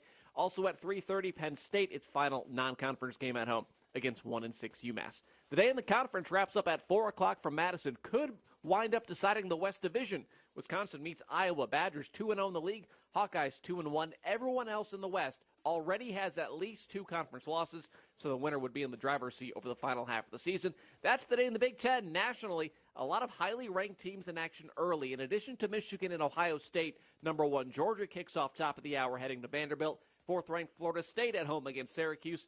And number 11, Alabama, trying to stay unbeaten in SEC play, battling Arkansas and Tuscaloosa. Those are all at noon. Lone 3 o'clock game features 16th-ranked Utah and Cal from Salt Lake City. 3:30 slate highlighted by a top 10 rivalry showdown between a couple of future Big Ten newcomers. Number 7, Washington, 8th-ranked Oregon from Seattle. 115th all-time meeting between the two, first in which both are inside the top 10 of the polls. Other 3:30 games, number 19, Tennessee hosts Texas A&M. 23rd-ranked Kansas on the road at Oklahoma State. Primetime slate highlighted by 3 top 25 battles. 7:30, number 21 Notre Dame returns home after its loss to Louisville last week. Irish welcome in a rival in 10th-ranked USC. Number 12 North Carolina, its best start in a quarter century at 5-0. Heels at home against 25th-ranked Miami. And then 8 o'clock, a de facto Pac-12 elimination game. Number 15 Oregon State takes on 18th-ranked UCLA in Corvallis. Loser would pick up its second league loss. Again, Michigan and Indiana in a few minutes. Pregame continues. We'll get the thoughts of head coach Jim Harbaugh. He chats with Doug next as you listen to Michigan football from Learfield. There's the old way to shake your moneymaker. And there's the new way. Hi, one 500 times moneymaker ticket, please. 500 times moneymaker, the new $50 instant game from the Michigan Lottery, has everyone doing a happy dance. How about this for a two-step? 50 chances to win and top instant prizes of $6 million. And for a twist, you can multiply your prize up to 500 times. So hustle in and get your 500 times moneymaker today, because a lot of play can make your day. Knowing your limits is always the best bet. SeatGeek's the ticketing app for fans like the sideline shot caller. Come on, boys, pick up the pace! SeatGeek got him a great deal on seats right near the action, so when he yells, "What are you doing? Block him!" you can be absolutely sure the players heard him. SeatGeek handles the tickets to sports, concerts, and more, so fans can fan.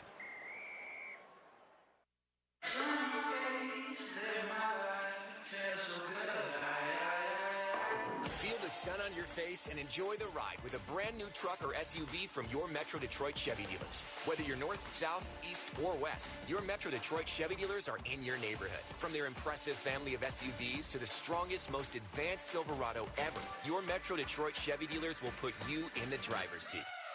Put it in D and see why Chevy drives the Motor City. Visit ChevyDetroit.com. John Jansen here. We cover all things Michigan athletics on our podcast channel, MGO Blue Podcasts with John Jansen. In the Trenches, presented by Meyer, focuses on all things Michigan football, including exclusive interviews, game previews, and post-game episodes. Defend the Block highlights both men's and women's basketball programs, and Conquering Heroes keeps you in the loop on every team in Ann Arbor. Search MGO Blue Podcasts with John Jansen wherever you get your podcast. That's MGO Blue Podcasts with John Jansen.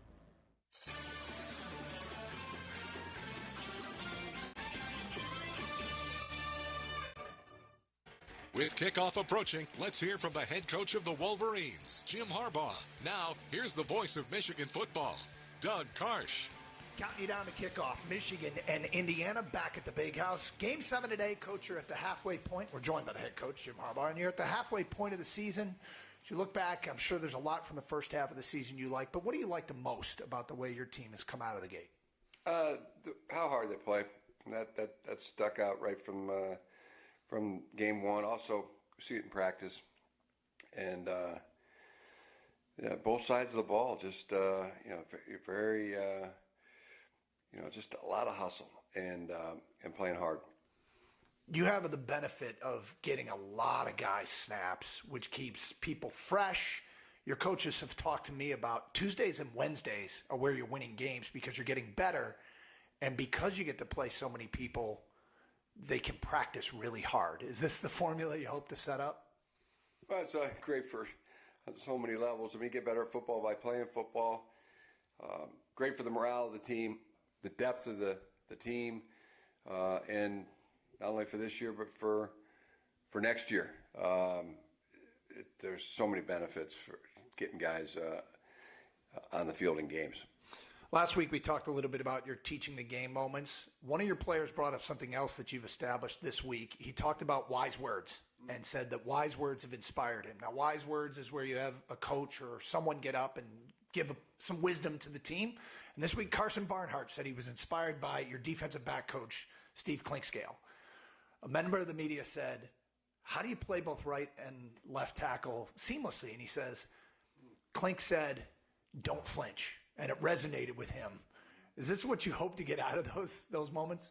Yeah, it's mainly players that are wise words. Is it's one person after practice that gets up and talks, and just whatever's on your mind, whatever you want to say. And one good rule is it's positive, and it's it's something about it's going to help our team. And guys are amazing.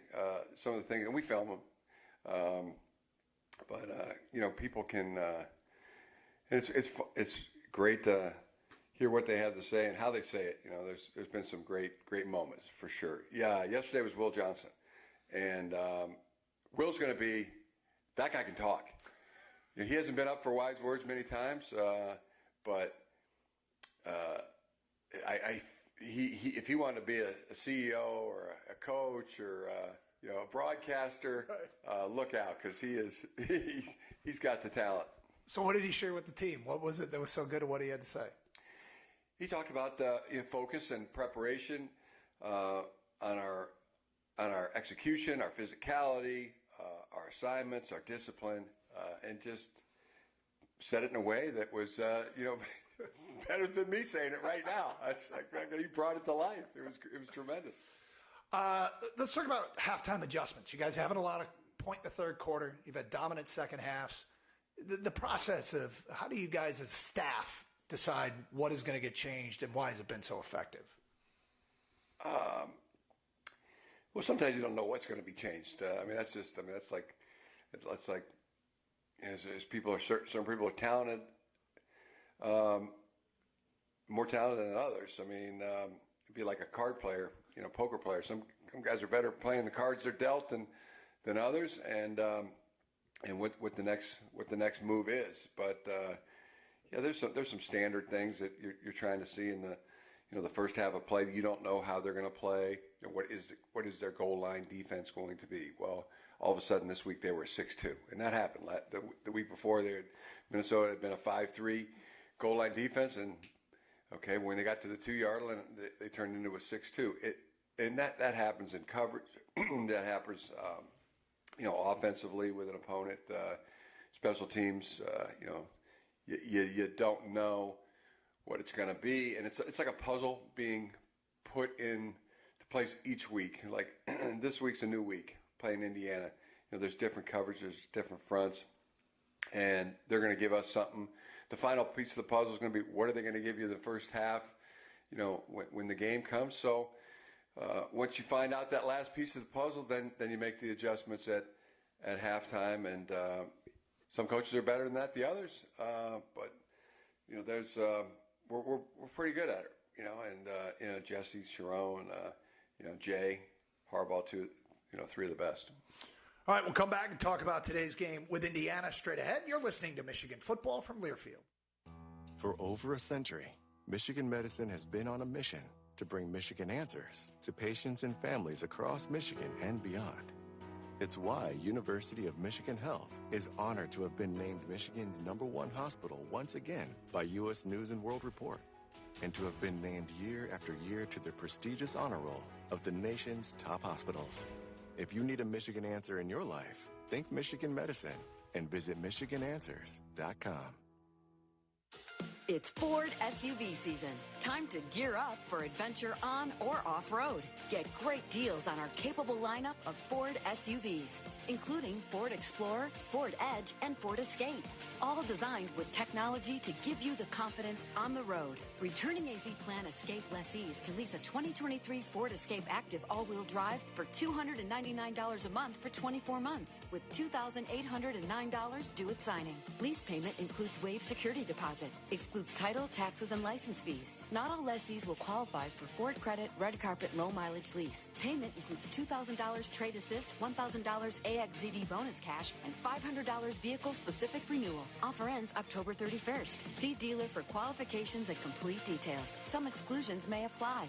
Lease a 2023 Ford Escape Active today for $299 a month during the Ford SUV season. See your Southeast Michigan Ford dealer today. Aw, shucks. The game's on TV, but I can't listen to the call of my favorite team broadcasters. Never fear. Sync My Game is here. Sync My Game? Yes, Sync My Game. If you have a DVR and streaming device, head to syncmygame.com from Learfield. It's never been easier to hear the impassioned voices of your favorite radio crew synced with the TV. Wow, thank you, Mr. Just remember, syncmygame.com.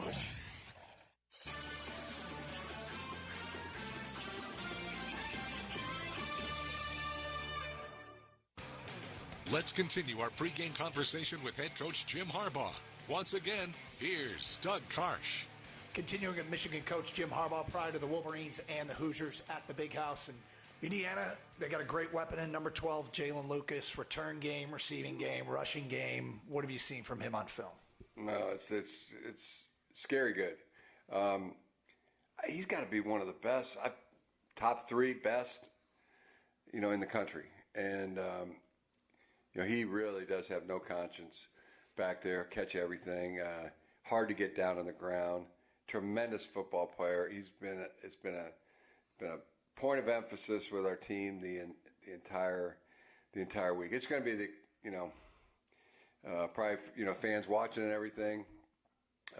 It's going to be very interesting. And just from our end too. I mean, Tommy Doman, when he's punting, we want a lot of hang time, much hang time as we can possibly get, and covering the kicks. Tommy can put him out of the end zone, but it's going to be pretty windy.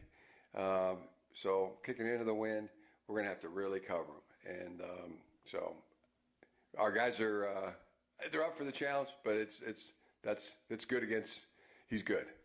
The quarterback Tavion Jackson won that job. What challenges does he present? You know, the ones that where he can beat you with his arm, he can beat you with his legs. Those challenges, and they've done a really good job throwing the ball. I mean, they're very dangerous. So and our defenses, I mean, you just knock on wood because you just, like I said, every week is a puzzle, right? And you got to put it together. And just because you played good last week, but I mean, our defense in practice it's really hard to move against. I mean, and it's going to take, really good execution for anybody. I mean, I'm glad it's not our offense going against our defense. And some of our players have said that. Gosh, Coach, I'm glad we don't have to go against our defense every single week. But, famous last words sometimes. So, but I'm excited for, to go against our defense, because that's a challenge. Somebody's going to have to be really, really good. Final thing, the weather. You mentioned the wind already. Wet football. How did you prepare the team this week for the weather, which can play a factor? Every time we have a chance to play if there's any kind of rain, we love just practicing outside, get outside. We had a day like that this week. But we've got some other ones stocked up. If it's not lightning and it's practice, we want to be outside and be in those elements, so we're prepared for them. And the guys it's a mindset of it's like liquid sunshine. We don't. This is football weather. We'll practice in it now, so someday it'll be an advantage for us. But things are a lot slicker. So 2 hands on the ball and great ball control will be an emphasis for the offense. Coach, appreciate your time. Best of luck. Thank you. That's Jim Harbaugh, Wolverine head coach. You'll hear from him postgame. Michigan and Indiana kickoff coming up. You're listening to Michigan Football from Learfield. Olga's Kitchen is bringing their great Mediterranean flavor to Michigan Stadium. Enjoy Olga's in the Big House on the second-level concourse at Gate 9, where Wolverine fans can get favorites like the original Olga, the Philly Olga, and Olga's Snackers. Can't make the game? Visit one of Olga's 24 restaurants to enjoy these classics or new items like the 3-cheese dip, Hellfire Detroit wings, or Brussels sprouts. Having a party? Go to Olga's.com for wing platters and hot buffet catering. The best fans in the world deserve the best bread on the planet. Olga's Kitchen, the restaurant you know and love, is more than you remember. Foguth Financial Group is a proud wealth management partner of Michigan Athletics. The second annual Night Out at the Big House on October 12th has officially sold out. But due to increased demand, another date is scheduled for Thursday, November 9th. Learn strategies for managing the risks of retirement and enjoy complimentary dinner and drinks, door prizes, and get exclusive access to tour Michigan Stadium. Just go to mgoblue.com/bighouse to sign up. That's mgoblue.com/bighouse. Limited seats are available.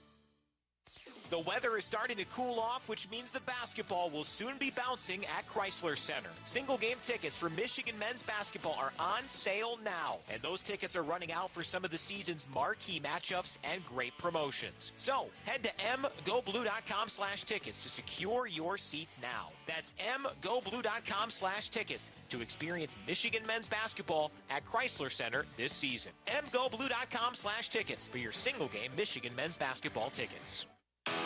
Which schools will take home the prestigious Learfield Directors Cup for the 2023-24 college athletics season? You can follow the standings of your favorite school or alma mater at L Directors Cup on Twitter and online at thedirectorscup.com. That's thedirectorscup.com and L Directors Cup on Twitter. Trophies will be awarded in June 2024 to the winning institutions in all competitive divisions. Learfield Directors Cup, the crowning achievement in college athletics.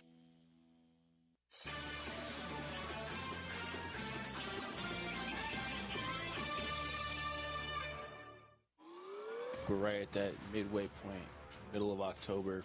Feel it's starting to get cold. I love the journey, and I love the process within the journey, taking the small steps. It's a relentless pursuit, the unyielding commitment to, really the basics, the fundamentals, the effort, the practice, the preparation. Focusing on the little things, fine-tuning those things because those are the things that show up at the biggest moments. We know what we got to do, and we just keep driving to get better each week and fix the little things and help us get to go where we want to be. No matter who it is, what game it is, so that's always our mindset. And just go out there and beat a more dominant team. Fires far sideline. It's picked off. Will Johnson. Look at this. Handoff. Blake Corum dives over the top into the end zone. JJ to the goal line. Is he in? Touchdown. Back to pass is Callie McManus, and down he goes. Mason Graham is the man in there. I've been having a blast. These guys, I feel like we elevate each other. And it's easy to play free and play well when you're having fun. Guys are locked in. Feel like we can keep on that trajectory. Games like today, we're trying to prove it, we're trying to show it, and we're trying to get better every week so we can continue to grow off games like this.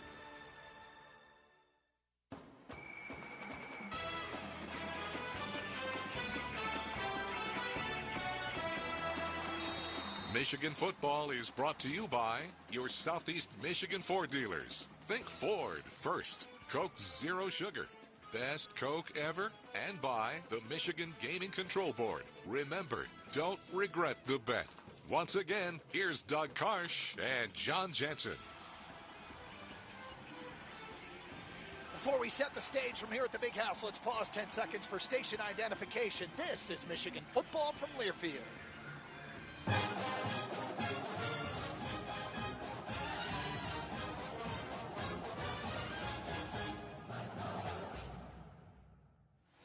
Overcast skies, light rain in the air, temperature at 50 degrees. Feels like November football weather, but we're not quite to November just yet. Doug Karsh and John Jansen. And John, the Wolverines gathering over in that eastern tunnel, getting ready to pour out one of the great traditions in sports as the Wolverines are set to take the field here for this game with Indiana. Yeah, every Wolverine that pours out of that tunnel, the Lloyd Carr tunnel, is going to remember every single time it happens. It's a special moment. It doesn't matter the opponent, doesn't matter the day, doesn't matter the weather. This is going to be a great moment for those guys. And coming into this game, this team is 6-0. Seniors, those guys that are playing or going through the Big Ten their last time, it's hard to imagine that they're already halfway through this football season. And here they come. The Maize and Blue take the field under the M-Color Blue M Club Supports You banner at the middle of the field. To the victors as the Michigan band plays on. Michigan, as you mentioned, 6-0. Indiana comes in today at 2-3 under Tom Allen in his 7th season at the helm of the IU program, 26-32. The highlight, well, it was the 6-2 2020 COVID year. Last year, 2-10 for the Hoosiers, and recently they replaced their offensive coordinator, Walt Bell. He was let go, and the new offensive coordinator is Rod Carey. He's been a head coach at Northern Illinois and Temple, and kind of makes him a difficult scout offensively.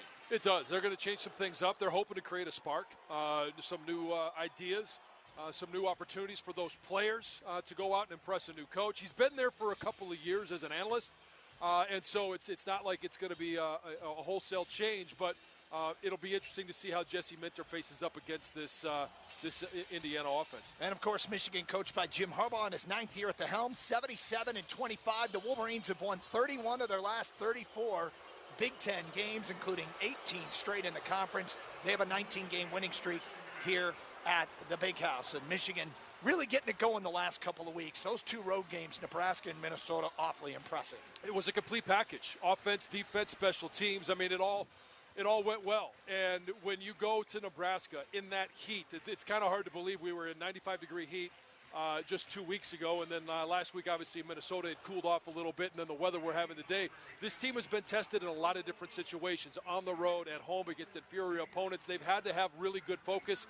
And today, they're just going to have to focus again on something that's a little bit different. New offensive coordinator, the weather, and it's important that this experienced team comes out and sets the tone early. Well, Michigan indeed has a ton of experience. It really feels like just this year's been a continuation of last year. Many familiar names, and of course led by J.J. McCarthy, who makes his 20th start as Michigan quarterback today. His record as a starter, a mere 18-1. It's been a pretty good run. And when you have experience, and you have a guy that has that experience, but he's continuing to work on his game, continuing to get better at that quarterback position. We've seen him run the ball more this year. We've seen good decisions. Other than that Bowling Green where he had the 3 picks, this has been a really good season, and it shows what this offense is capable of doing. All right, let's go down to the center of the field for today's coin toss, brought to you by Rude. Here's the coin we're going to use to start the game today. This will be the head and the tail. The head and the tail. Indiana is the visitor. You get to make the call. Go ahead and make the call before I flip. Tails. Tails is his call. I'm going to let it hit the ground. It is a head.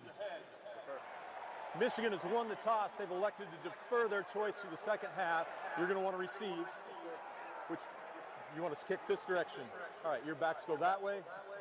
Your backs come this way. There you go. Michigan will kick off, and the Hoosiers will receive at the south end zone here at the Big House. That was today's coin toss, brought to you by Rude. You can rely on Rude. Let's get on to our guy in the field, number 8, Jason Avant, who's weathering, well, less than ideal conditions. But, Jason? You know all about this, Doug. The wind is coming down a little bit. The rain is a little bit sideways. But it's a great day to play some college football, baby, in the Big House.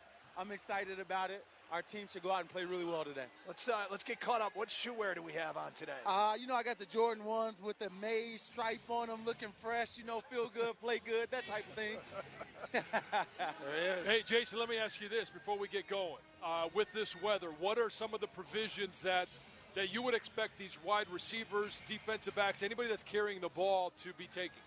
Well, in weather conditions, a lot of times you don't worry about yards after catch. You try to just catch it. And the way that you do that is you tense up your forearms and your hands, and you look the ball all the way in, realizing that you got to put your thumbs together and no space in between your hands. Those are like some keys, but make sure you're high and tight and leave the possession with the ball. We'll be checking in with Jason throughout the day from here at the Big House. Michigan going with the blue-on-blue look, the blue jerseys with the blue pants, and, of course, the traditional winged helmets. Indiana in the all-whites with the crimson helmets and the IU on the side. Michigan's defense, we'll get our first look at them as Indiana will receive the starters up front, Jalen Harrell, Chris Jenkins, Mason Graham, and Braden McGregor. At linebacker, Junior Colson and Mike Barrett. In the secondary, Will Johnson, who had the pick six a week ago, along with Rod Moore, Makari Page, Josh Wallace, and Mikey Sanristel make up the Michigan defense. A defense that has been dominant this season. You might have heard in the pregame show, the secondary has caught opposing passes and returned them for touchdowns. Opposing quarterbacks have thrown more TDs to Michigan defensive backs than their own receivers. That's what I'm trying to spit out. Yeah, well, I tell you what, it has been a dominant defense, and it's been dominant up front, which has forced teams to be able to or make them throw the ball. And then when you got a secondary with guys like Will Johnson and Makari Page, Rod Moore, this is a very complete defense. There's not a lot of weak spots. Jalen Lucas, the preseason All-American return man, is standing on his old goal line as Tommy Doman will approach the football, put his right foot into it, as Lucas will range over and let it bounce in the end zone and out of the end zone. And that's a minor play, minor subtlety of this game. Keep the ball away from Jalen Lucas. Yeah, he's a dynamic player. Did you hear Monday night Jim Harbaugh talk about the penalty from last week? Yeah. And the fact that the kicker had his personal space invaded? Yes, it was interesting. I didn't know that was possible, but I didn't either. But that was the explanation that he got. When Doman kicked one out of bounds, he felt a little encroached on by one of the guys that was running downfield to cover up, and they have a timing. As soon as the whistle blows, they want to go, so he didn't want to reset throw up the everything. Timing. Yeah. Taven Jackson, the redshirt freshman, the transfer from Tennessee, is the Indiana quarterback. Cam Camper, his big play wide receiver, and they line up often with Jalen Lucas in the backfield, and that's where he is on this first snap from Indiana's own 25, going right to left. As Jackson claps his hands, takes the snap, he'll roll out to his left, looking, and he's got nobody open. He'll just throw it into the crowd. And by the way, to the crowd, to the people that showed up today in these weather conditions, good for you. These are some hardy fans. It is. It's been raining since about 9 o'clock last night. The tailgaters were damp. They were wet. The wind was blowing, but they've stuck it out. Celebrate, hopefully, another Michigan win here. Number 20 in a row. Jackson in a shotgun once again. He's got backs to either side. Two receivers split to the right on this 2nd and 10. Back to pass is Jackson looking downfield. He's going to fire in the flat.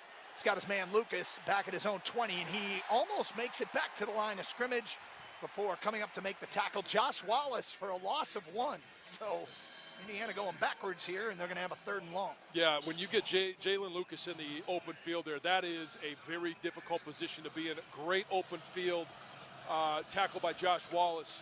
Making Jalen Lucas make a decision, allowing the pursuit of this defense to get over there and help him out.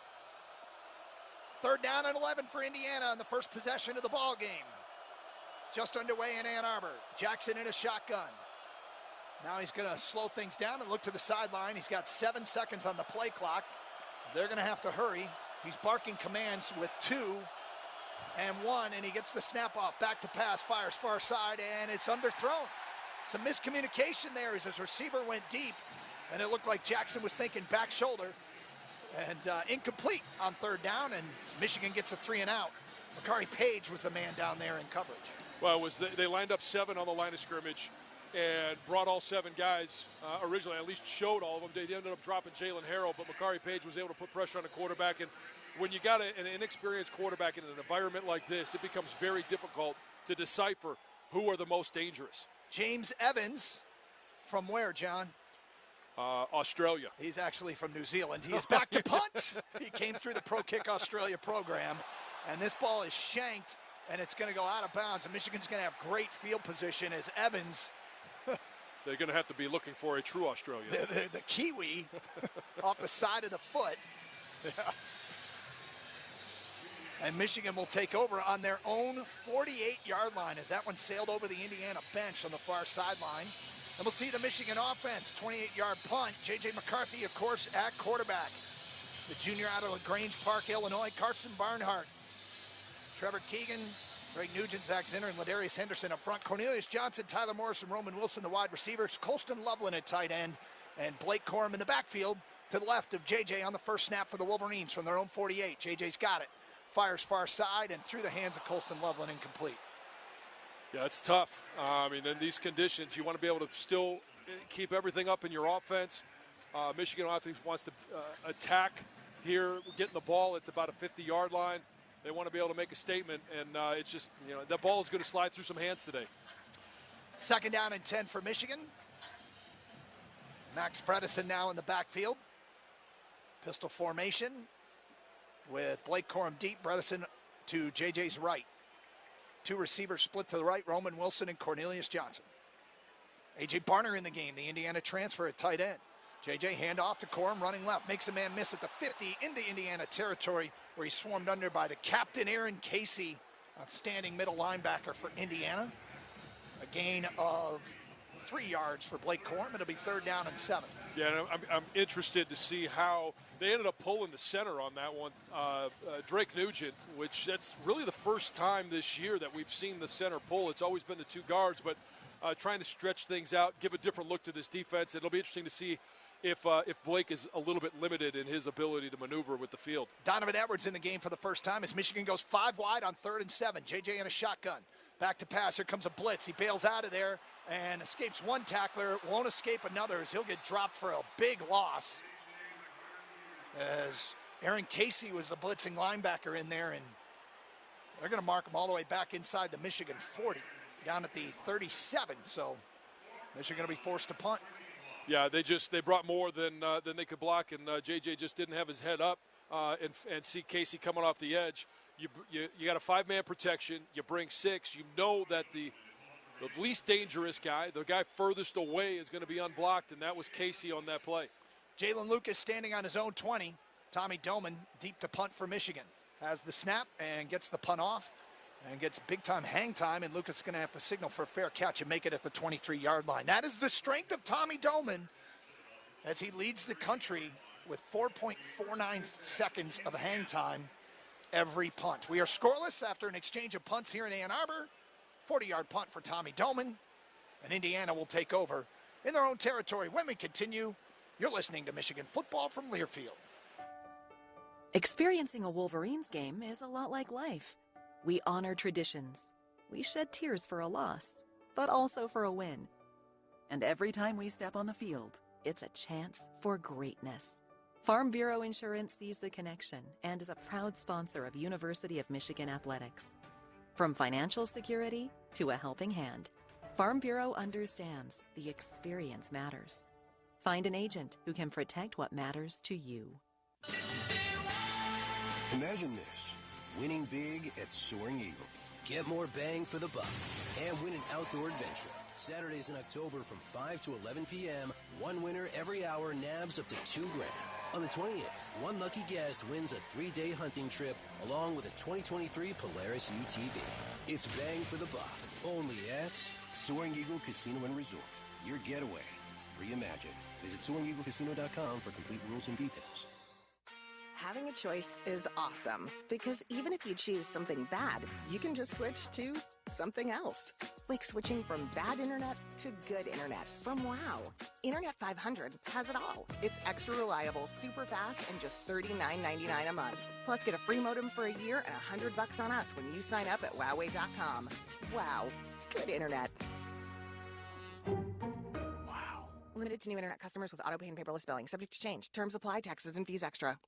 You can afford to go blue. The University of Michigan's generous Go Blue Guarantee financial aid offer on the Ann Arbor campus provides free tuition for in-state families earning less than $75,000 who have less than $75,000 in assets. There is also tuition support for some families earning more, keeping a world-class education affordable for Michigan residents. Learn more at goblueguarantee.umich.edu.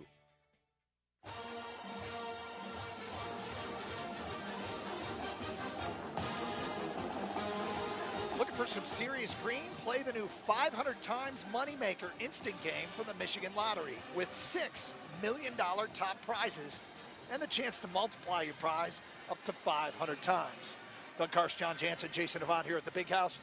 Indiana goes 3 and out. Michigan goes 3 and out. And Indiana will take over on their own 24-yard line following the punt by Tommy Doman. And that man, Jalen Lucas, 1 reception for -1 yards. He's the dangerous guy, although I think Cam Camper can be as well. Their outstanding wide receiver, number 6. Yeah, you want to limit his opportunities in the open field. Taven Jackson in a shotgun with Lucas in the backfield. 3 wide for Indiana. Ball's on the right hash. Jackson back to pass, fires far side. He's got that man Camper out near the 30-yard line. And he is wrangled to the ground by Josh Wallace as soon as he catches it. Gain of 6 on first down. Yeah, they're trying to stay away as much as they can from Will Johnson. Will Johnson's got the open side of the field right now, and they're going to test Josh Wallace. So far, he's been able to pass that test with an open field tackle on Jalen Lucas, and now a nice play on first down here. Bunch formation, Indiana to the left. Now they shift the man to the right. Lucas in the backfield. And they'll hand it off. Check that. It's Christian Turner, the old Wolverine running back, who gets a yard on 2nd down and 4. Turner transferred from Michigan after 3 years to Wake Forest, graduated, 1 more year of eligibility, and he transferred to Indiana. Yeah, a lot of hope for him here. Just could never stay healthy. 64 carries for 266 yards and a touchdown in the maize and blue. 3rd down and a long 2 for Indiana. Jackson's going to throw, back to pass, fires, got his man at the 38. First down across the 40 out to the 43-yard line. And it's a first down for the Hoosiers. Yeah, the only guy that wasn't in press coverage there was Rod Moore on the tight end. And, that's one of those things where you got to try and be able to be up as much as possible. Everybody was pressed up, knowing that was only going to be a 2-yard that got a first down. And you got to find a way to react just a slight bit quicker. From the 42-yard line, Indiana's got it, 1st and 10. In a shotgun is Jackson. Claps his hands, now back to pass. Looking, fires, and he's got his man Camper at the 50 into Michigan territory, across the 45 down to the 44. Cam Camper with another catch. Junior Colson brings him down. Another first down for the Hoosiers. Trying to get the ball in and out of Jackson's hand as quickly as possible. They don't want this Michigan pass rush to get after him. They want to limit the number of hits that he takes. They're going to get some. But they want to get that ball in and out of his hands. So you look for a lot of those quick passes today. 1st and 10 for Indiana from the Michigan 43. Jackson fakes a handoff, rolls out to the right, fires underneath, and it's behind his receiver, DeKeese Carter, incomplete. As Carter goes to the ground, and we got a flag on the far sideline. Well, it's a good thing that ball was held up the receiver, because Rod Moore was standing there and was ready to drop the hammer. We await the call. There is no foul for an illegal formation. The receiver on the near side of the formation moved to the line prior to the snap. 2nd down. All right, there you go. 2nd and 10 for Indiana as they got into Michigan territory here on their second possession of the ball game. 10-12 to go, first quarter, and we are scoreless. Jackson goes 5 wide here. The center is another Michigan transfer, Zach Carpenter, who started his career here in Ann Arbor. And starting now for Indiana in the middle of that offensive line. Jackson has the snap, fires far side. He's got his receiver down at the 36-yard line. And that was Cooper, on the receiving end of that for a gain of 7 on 2nd down. Yeah, that quick passing game is something that Michigan may have to tighten up some of their coverage on. We saw them tighten in that 3rd and 2, but when it's 2nd long, you can't allow some of those little dink and dunks. 3rd and 3 for the Hoosiers. Wolverines bring an extra rusher. They hand it off up the middle, and they've got the first down. Christian Turner across the 33 down to the 30 and inside the 30 to the 29. Move the chains again for the Hoosiers. Junior Colson leading the tacklers. Yeah, getting good double teams right now at the point of attack. Mason Graham got double teamed on that one. So did Braden McGregor. You've got to find a way to extend your arms, shed those blocks like we saw last week, and I think we'll see some adjustments here pretty soon. From the Michigan 29, Jackson back to pass, looking downfield, fires near sideline. In the flat, he's got his man Carter, who steps out of bounds at the 24-yard line. Mikey Sanders still the man that forced him out of bounds. A gain of 5 on first down for Indiana. Michigan's keeping everything in front of them right now. They were good downfield, and Carter was just leaked out there. Mikey Sanders still in position to be able to make a stop, but they've got to find a way to be better on first down. That's 5 or 6 yards every time on first down. Ball on the left hash, bunch formation to the right, one receiver to the left. Christian Turner in motion out of the backfield. Jackson fires, slant cut. He's got his man. That is McCulley, the former quarterback, inside the 20 down to the 15-yard line. Mark him at the 14. First down for Indiana. Keyshawn Harris in there to make the stop. But they had dropped Jalen Harrell from his edge position and had his back turned. He was looking at the receiver, and the receiver was able to get behind him. And, you know, he does a good job of getting out there in pass coverage, but not normally there. Jackson goes quickly, inside handoff, inside the Michigan 10, and dragged down at the 9-yard line is Christian Turner for a gain of 5 yards. An impressive drive put together by the Hoosiers. The ball is marked at the 10. And, John, this is the deepest snap an opposing team will run a play against Michigan's defense all year. Nebraska once got to the 11. Every other touchdown's come outside of the 11-yard line. So this is the deepest snap an opposing team has snapped the football against Michigan's defense. We're in game 7. Indiana goes option, toss to Turner, and he's going to be dropped in the backfield as Josh Wallace led the Michigan tacklers as the Wolverines get a TFL here and back it up a yard. Nice read, nice job. Josiah Stewart out there stretching things out. Josh Wallace in position to set the edge. It's going to be 3rd down and 7 for the Hoosiers from the Michigan 11-yard line. 2 receivers to the right, 1 to the left. Turner continues in the backfield. Pistol formation for Taven Jackson. Now he moves Turner off to the right. And we get a whistle and a false start as the left tackle. Carter Smith moved, a redshirt freshman. False start. Offense number 65. 5-yard penalty, 3rd down. I think we can chalk that one up to the student section. Yeah, student section filling in. It's fall break, so we thought we'd see some empty rows, and we do at the top, but it's probably due to fall break and the weather. Doesn't help. And a noon start. Yeah. Might be some students don't wake up till halftime. 3 receivers split wide right, 1 to the left on this 3rd down and 11 for Indiana. From the Michigan 16-yard line. Jackson in a shotgun, back to pass. Triggers, far side, it's tipped and intercepted. Going the other direction is Rod Moore. He's got open field in front of him, 30, 35, 40, and he's dragged down at the 41-yard line. Rod Moore with the pick off the tip from Mikey Sandristel. And Michigan's defense comes up with the big-time stop. That was just a great read by Mikey Sandristel, sitting in the zone, getting his hand on the ball. And, hey, anytime it's the saying is tips and overthrows, you got to get those. And that was a tip by Mikey Sandristel. Great position by Rod Moore, and off to the races at that point. So the Wolverines come up with a big-time turnover there, and Michigan will take over with good field position when we continue from the Big House. 6:35 to go first quarter. We are scoreless. This is Michigan football from Learfield. Are you ready? Ready to find the right care that works for you? Care that connects you to what you need, anytime, anywhere, and fits best with your lifestyle? Whether it's in person or in your pajamas, online or over the phone, Blue Cross Blue Shield of Michigan connects you to the care you need when you need it most. With the largest network of doctors and hospitals, an easy-to-use mobile app, and a 24-hour nurse line. Because we're always ready to help. Learn more about Blue Cross Blue Shield of Michigan at bcbsm.com. The excitement, the passion, the tradition. Fires toward the end zone. Touchdown! Mario Manningham got it on the post, and Michigan will win. This is Michigan football from Learfield.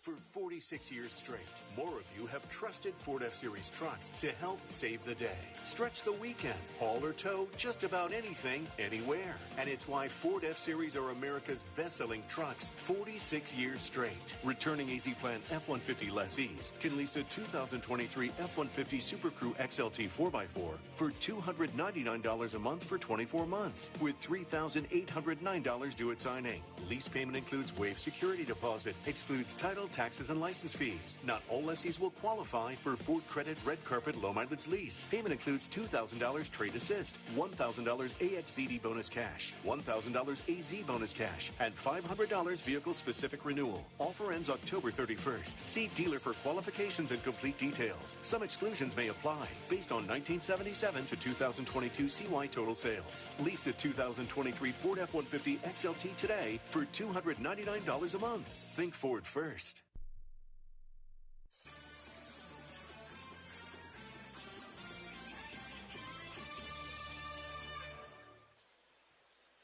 Following Rod Moore's fifth career interception, Michigan gets the stop, and the Wolverines will take over from their own 41-yard line. Following it, what was really an impressive drive by the Hoosiers, but Michigan comes up big in the red zone. Hey, how'd you like to be able to listen to us while synced up to your TV in the comfort of your own home? Go to syncmygame.com to find out how. That's syncmygame.com. Yeah, a lot of quick passes from Indiana, a lot of quick hitters in the run game. Anytime they try to string some things out in the run game, Josh Wallace was there to set the edge. We got great run support on the outside, but they've got to find a way to be a little bit firmer up front and beat the double teams. Indiana's doing a good job of knowing and understanding that, hey, Mason Graham, Chris Jenkins, they don't want to block any of those guys one-on-one. They're going to try and create as many double teams as possible. They're going to have to try and split those. Let's go down to the field and our Jason Avant. Oh, great job by Mikey Samerstill making the job easier for Rod Moore. Those guys need help catching. Let's slow the ball down for them. If they could catch, they'd be receivers, right? Exactly. Lesser athletes on defensive backfield. That was the 9th forced turnover for Michigan, and they've scored on 7 of the 8 ensuing drives following the 8 previous turnovers. So can they capitalize here from the 41-yard line? JJ in a shotgun takes the snap, hand off to Blake Corum up the middle, and he's got a seam across the 45 out to the 47, where he's chopped down. A gain of 6 on first down for Blake Corum. Jacob Magnum Farrar, the transfer from Stanford.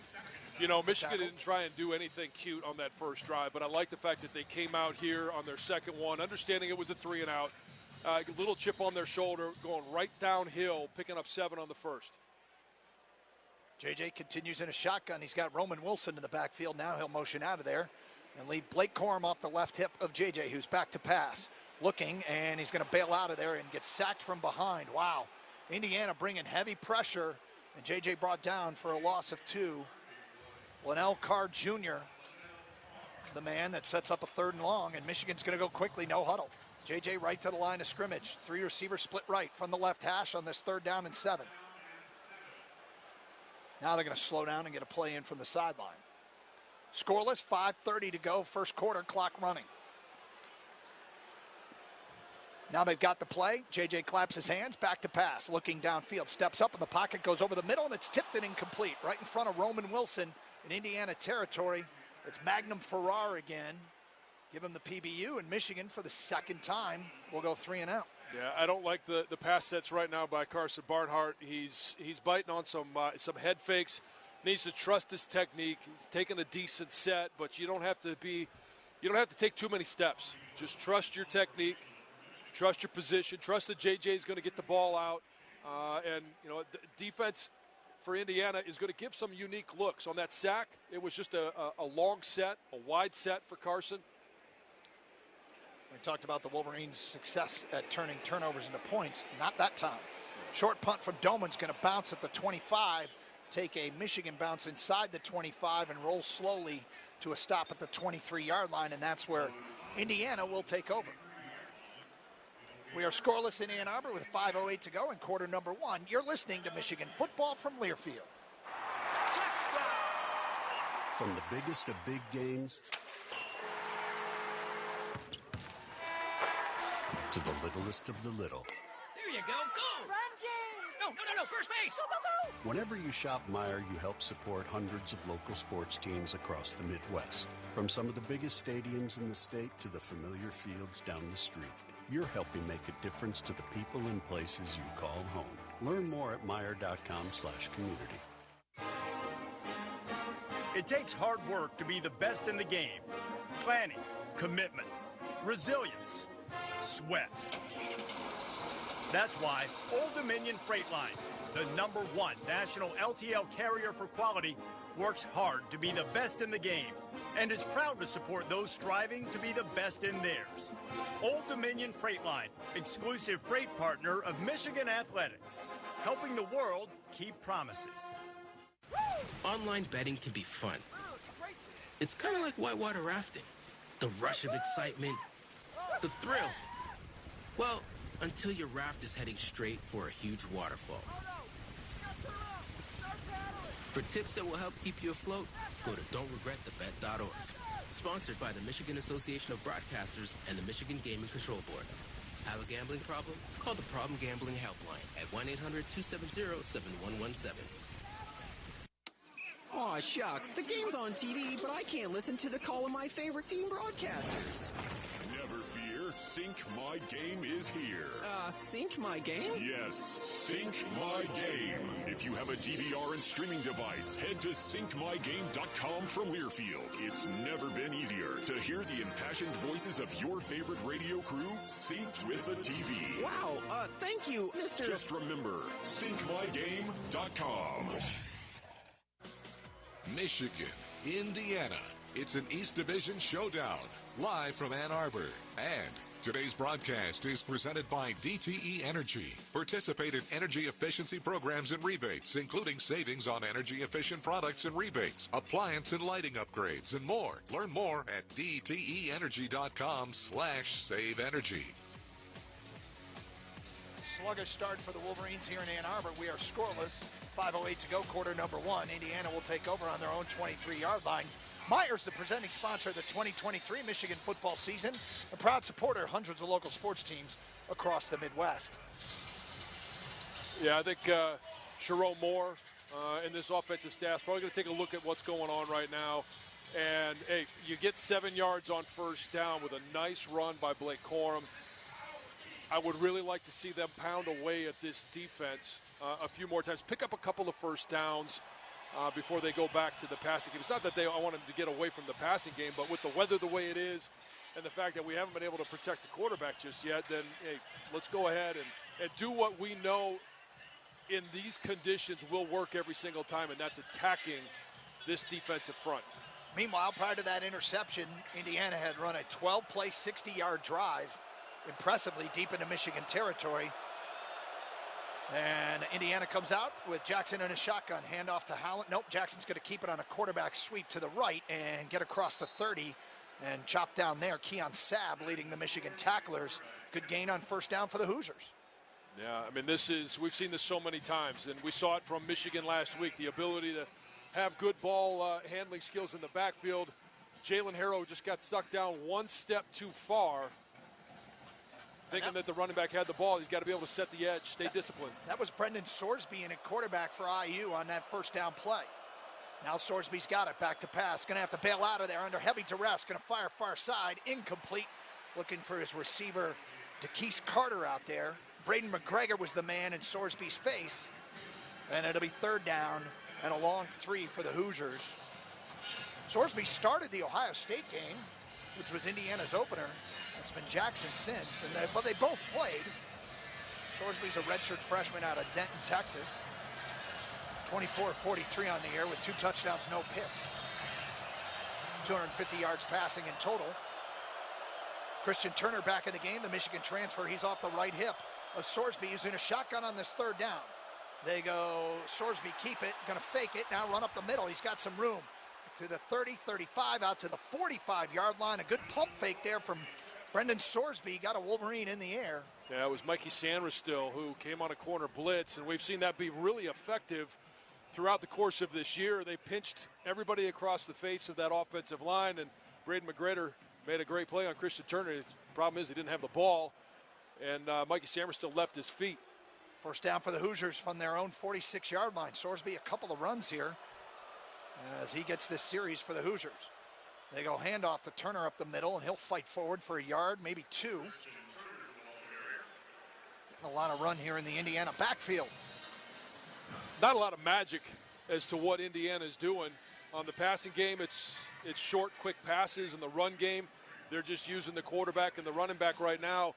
Michigan just needs to get back to playing disciplined football. 2nd down and 7. Sorsby back to pass. Goes wide receiver screen to Lucas, far side to the 50, to the 45, and he's knocked down by Will Johnson. Although it looks like Johnson knocked a blocking wide receiver back into Lucas, who comes up just shy of the first down at the Michigan 45-yard line. And the man that was out there that got knocked into Lucas is Christian Turner, and he is down injured. It was an awkward-looking play. At the end of it, I mean, it was a wide receiver screen, but it was Johnson taking on the block of Christian Turner, and he forced him back into Lucas. Yeah, I mean, that's domination by Will Johnson. They're taking a blocker and just putting him right into the ball carrier. We're looking at the left leg of Turner as he remains on the field, and while we have this opportunity, let's throw it to the update desk and check in with our guy, Rob Joyce. Rob? Thank you, Doug. 2 other games going on right now in the Big Ten as we take a look at the out-of-town scoreboard. Ohio State has an early 6-0 lead on Purdue midway through the first quarter at Ross 8. Ohio State, Marvin Harrison Jr. touchdown, but they missed the point after. And then Michigan State, end of 1, leads at Rutgers 7-3, though the Scarlet Knights are driving in plus territory. Still to come, 3:30 start, Maryland and Illinois in College Park, while Penn State wraps up non-conference play at home against UMass. Then a big one at 4, Wisconsin hosts Iowa. Winner would take control of the driver's seat in the West Division. That's your Big Ten scoreboard, brought to you by Absol Pure Water, celebrating 35 years as the official bottled water of Michigan Athletics. Couple of games going on nationally. Each of the top 4 teams in the country are in action right now, including Michigan and Ohio State. The others, Georgia and Vanderbilt, are locked at 7, 10 minutes in Nashville. Florida State, an early 7-0 lead on Syracuse late in the first in Tallahassee. And then Alabama just tied, in fact, took the lead on the point after on Arkansas. It is 7-6 Crimson Tide with a minute to go in the first in Tuscaloosa. Busy Saturday in college football. We'll give you the first half highlights and more during the halftime show driven by Jermaine Alexis. For now, back to Doug and John, guys. Thank you very much. It's been all Indiana on the field, but we're scoreless here at the Big House. A sluggish start for the Maize and Blue, and Indiana looking at a 3rd down and less than a yard from the Michigan 45-yard line. 2 series for Taven Jackson, the redshirt freshman at quarterback, and now they've got Brendan Sorsby in there. Yeah, Brendan Sorsby played really well against Maryland to close out. They were down by a lot, but he came in and threw for a few scores. And also, Taven Jackson's been turning the ball over at a high rate. So once he threw that pick, they put Sorsby in. Jason, is the Michigan sideline, is there a sense of urgency down there reflected on the players or the coaches? Or? I wouldn't say that. I would say that there's a bit of frustration. I've seen some guys get, frustrated on the sideline because of the way they played. On their 2nd down sack after the 7-yard run by Corum, JJ had Roman Wilson on the outcut. I don't know what he was looking at, but I'm just thinking about a lot right now. Yeah. Well, got a lot of fire here in Ann Arbor. Yeah, big 3rd down here. Not a lot. I mean, 3rd and 1. They come up with a stop here, force Indiana to punt. Ideally, that's the situation. But they've got to. Michigan's defense right now needs to be better on 1st down. Some of those quick passes, it's the read option in the backfield. If they can find a way to get those edge guys a little bit more disciplined, Guys that are in position to make plays like Mikey Samerstill, just don't fall for the pump fake, run right through the ball carrier. Everybody jammed in tight for Indiana on 3rd and less than a yard, and they go quarterback sneak with Sorsby, and this is going to be close. It depends on the spot. The official comes in from the far side, and I'm not sure. I think they're going to give it to him. Depends where they put this one down. It looks like they got it yeah. from where they spotted it. Yeah. Yep, now they're saying first down, so there you go. All right, so reset downs now again. And I'll emphasize this all day. You've got to be good against this team on first down. They're going to hit some of those quick hitters, quick passes. Sorsby in a shotgun. Indiana goes 5 wide. Michigan showing blitz. Sorsby fires to McCulley. Looks like a double pass. He's going to go deep. He's got a man wide open, and it's Jalen Lucas, and he's got it inside the 5. And that's an Indiana touchdown on the double pass from the former quarterback, Donovan McCulley, who actually started against Michigan here at the Big House at quarterback 2 years ago. He's a wide receiver now. And the Hoosiers capitalize as they strike first on the wide receiver pass to Lucas for 39 yards and an IU touchdown. Keon Sabb, number 3, got caught looking in the backfield, wanted to come up to make a play, and forgot his responsibility. He had the pick 6 last week, and this one just bit on the fake, the double pass, and left his responsibility deep. The double pass is very easy to see because the receiver is usually like 6 yards in the backfield. Freeman on for the extra point. Good snap, good hold. The kick is up, and the kick is good. John, you actually talked about it pregame to be leery of Donovan McCulley, as he has 83 career pass attempts for Indiana. Well, last time the Hoosiers came to the Big House, he was their quarterback. And I couldn't remember his name, and you and I were looking like, wait, who was that guy? And sure enough, there he is, the double pass. And when you've got that in your playbook, or at least in your personnel, a guy that's been able to get under center and throw some balls, you got to be alert. You got to know your personnel. And it's just it's frustrating that a play like that has caused Michigan to be down 7-0. Now they're going to get the ball, obviously, Michigan, and this is an opportunity for this team to respond. And I think that no matter where they start with this ball, it should be, hey, let's line up, let's pound it, let's pick up a few first downs before we get back to going through the air. It's not much rain at this moment. It's stopped for the moment, so that should be good for Michigan's offense. It needs to start with a first down. The Wolverines have gone 3 and out. They're 2 possessions. 7 plays, 77 yards, over 2 minutes and 51 seconds. And the double pass from McCulley to Kalen Lucas puts the Hoosiers on top. 7-0. This is a short kick fielded by Samaj Morgan at the 15. And the Hoosiers are down there to cover it as Morgan gets out across the 24. Checked out the 23-yard line, and that's where he is brought down. Some pushing and shoving after the whistle. Caden Turner, the man that came up with the tackle on Samaj Morgan, and Michigan will take over on their own 23-yard line. Well, this is where Michigan's got to use some of their experience, some of their confidence. This Indiana team, you're giving them that little bit of hope, and they're going to be aggressive. They're going to play tough physical football. And now that they feel like, hey, we can play with Michigan, in their house, they're going to be playing with a lot of juice. If you've watched Michigan and Indiana the last few years, I guess this shouldn't surprise us. The Hoosiers, I mean, they don't win a lot of games, but they always play Michigan tough. 3 receivers split left as Michigan goes inside handoff to Blake Corum, and he gets out to the 25-yard line. And that's it on first down. Up front for the Hoosiers, they are doing a pretty darn good job. Their defensive line, they're 2 deep. Out of the 8 players, 7 are transfers. Yeah, this is a team that's relied heavily this year on the transfer portal, but Michigan's offensive line, I mean, they just got to play with better pad level, got to come off the ball and dominate like we've seen them be able to do. 2nd down and 8, JJ in a shotgun pistol formation with Corum behind him.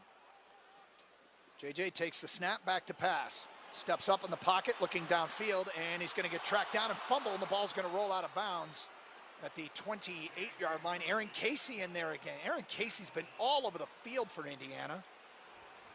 Well, this time they moved the line, they shifted the line, they put everybody toward the left. By rule, we brought back to the spot of the fumble, 3rd down. So as a turn protection, they brought Max Bredesen off the edge to try and block Casey this time. And even though Carson Barnhart struggled in those first couple of series with him, I still like his chances of blocking Casey a lot better than I do Max Bredesen. 3rd down and 10. JJ in a shotgun, 4 wide for Michigan. Still looking for their first down here. Late first quarter, down 7-0. JJ back to pass. Here comes a heavy rush. Fires. JJ's got his man for the first down. It's Colston Loveland out at the 37-yard line. Little outcut right in front of the Michigan bench. Move the chains for Michigan, first down. There we go. Solid protection.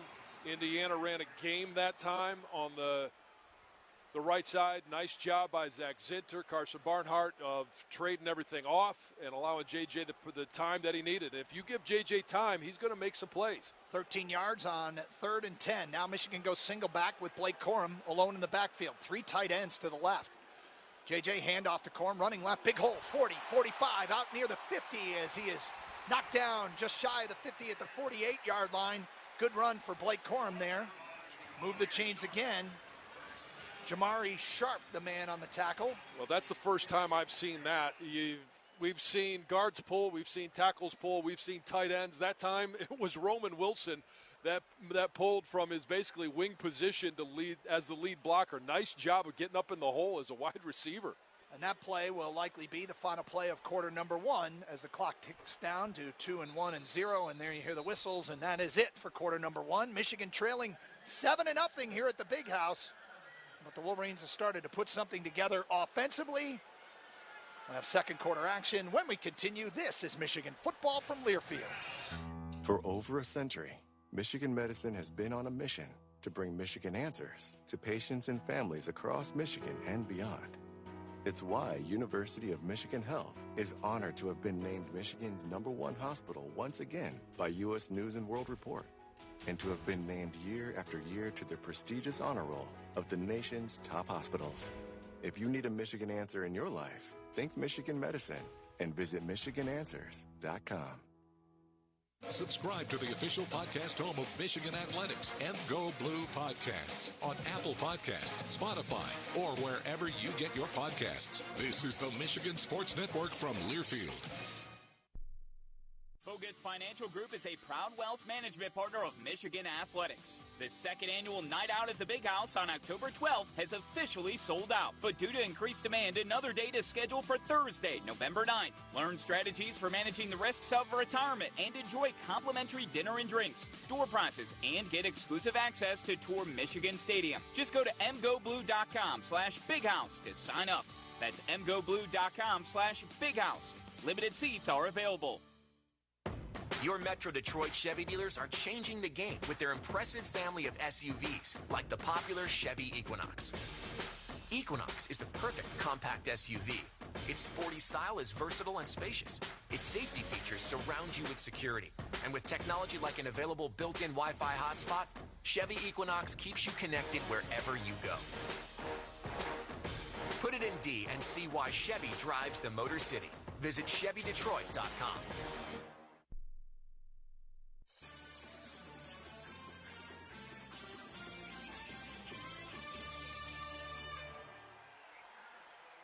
Michigan football sponsored by Blue Cross Blue Shield of Michigan. Whole health includes body and mind, and Blue Cross covers it all, from mental health resources to exercise routines. Blue Cross is ready to help. Learn more at bcbsm.com. With that 12-yard run, Blake Corum, John, goes over 3,000 career rushing yards. Well, he's been so productive. And we all know, and it was been celebrated, the fact that he came back for the unfinished business, and they're going to have to rely on him today. He's going to have a big day to dig out of this hole. Not that it's a huge hole, but that is by far the worst quarter I think we could see that Michigan played so far this year. The last time Michigan went scoreless in the first quarter, TCU. Oh. Scored a lot of points in that game after a scoreless first quarter, but they did, and obviously it goes to show you that it's a 4-quarter game, and hopefully those last couple of plays there showed that Michigan finally woke up. Nice completion to Colston Loveland, good route by him, and they gave JJ enough time to be able to see it, deliver the ball, and then a unique way of getting to a play that Michigan has run a bunch of times, and that is having a puller. This time we saw Roman Wilson, the guy that was pulling across the formation, leading up inside the hole, did a great job of getting up there and getting in the way of the DB. and a big productive run by Blake Corum. They've got to have more of that here moving forward. Wolverines a little shorthanded in the backfield today. Khalil Mullings is out with an undisclosed injury, and he has really started to come into his own. That's a bit of a loss. Yeah, I mean, especially if if we get into a short yardage situation, 3rd and 1, 4th down, it's in vogue to go for it a lot of times on 4th and short, and he was very productive the last couple of weeks. Roman Wilson with the play of the game leading through the hole there is going to change the outcome of the game like receivers do, John. Yep, hey, I'll take it. That's fine. I'm with you. I thought it was a great job. Well, Jason Avant knows a little something about blocking, that's for sure. Single setback is Blake Corum. One receiver split left. Cornelius Johnson, JJ under center. Play action, rolling to his right. He's got Colston Loveland, 50, 45, 40. Puts his head down and runs a tackler over as he's knocked out of bounds inside the 40, down at the Indiana 39-yard line. Nico Toomer took the brunt of the abuse from the big Michigan tight end. Nice job of getting everybody running one direction. They got everybody running left, roll the quarterback out right. Get JJ moving. It feels like today is one of those days where he just needs to be outside the pocket, get a good view, a couple of quick passes, and get him a rhythm. From the Indiana 39, JJ pistol formation with Blake Corum directly behind him. Two receivers split to the right. It's Roman and Tyler Morris in there who goes in motion from left to right, and they go handoff to Corum running right across the 40 down to the 35, and just shy of the 35 is where they'll knock him down. The Hoosiers, gain of 3. Ladarius Cox, a transfer from Ole Miss. Credit him with the tackle. Right now, Indiana is doing a really good job of pursuing. Now, Michigan needs to be able to use some of that pursuit against them. When you have guys like Andre Carter lining up on one side and running a guy down on the opposite side of the field, you've got to be able to use that aggression against them. 2nd down and 7 for Michigan. Once again, JJ in a pistol with Corum behind him. Cornelius Johnson goes in motion from left to right.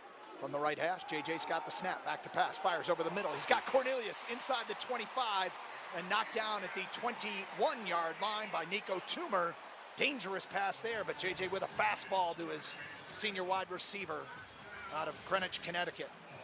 Noah Pierre, defensive back, was in position, thought he was going to have an interception, and that was just a heads-up, great play by JJ, throwing that ball a little bit behind Cornelius, knowing that if he let him, it was going to be picked off. 1st and 10 for Michigan from the Indiana 21. The Wolverines trail 7-0, 13-14 to go, quarter number 1. JJ under center. Takes the snap. Michigan's going to fake a reverse. JJ back to pass. Now he's going to run and get tracked down as he gets to the 20. Spun down for a short gain is JJ McCarthy there. Once again, Aaron Casey. Well, a lot of razzle-dazzle in the backfield, and Indiana's secondary didn't fall for any of it.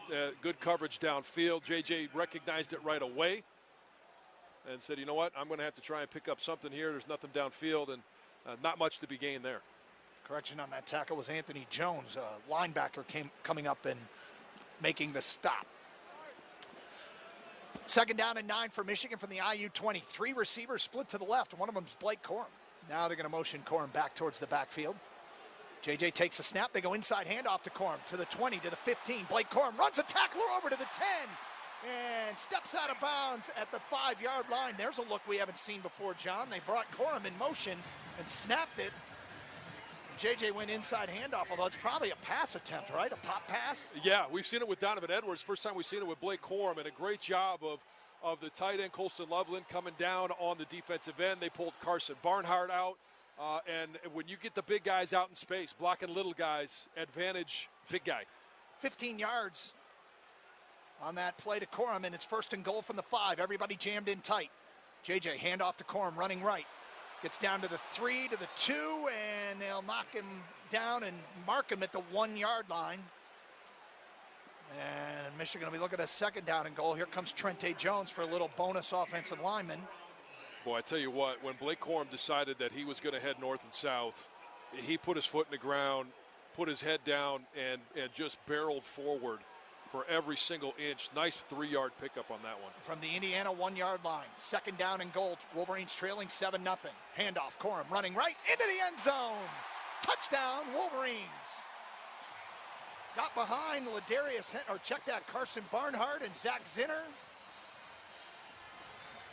And smooth sailing into the blue from there. We have a flag down.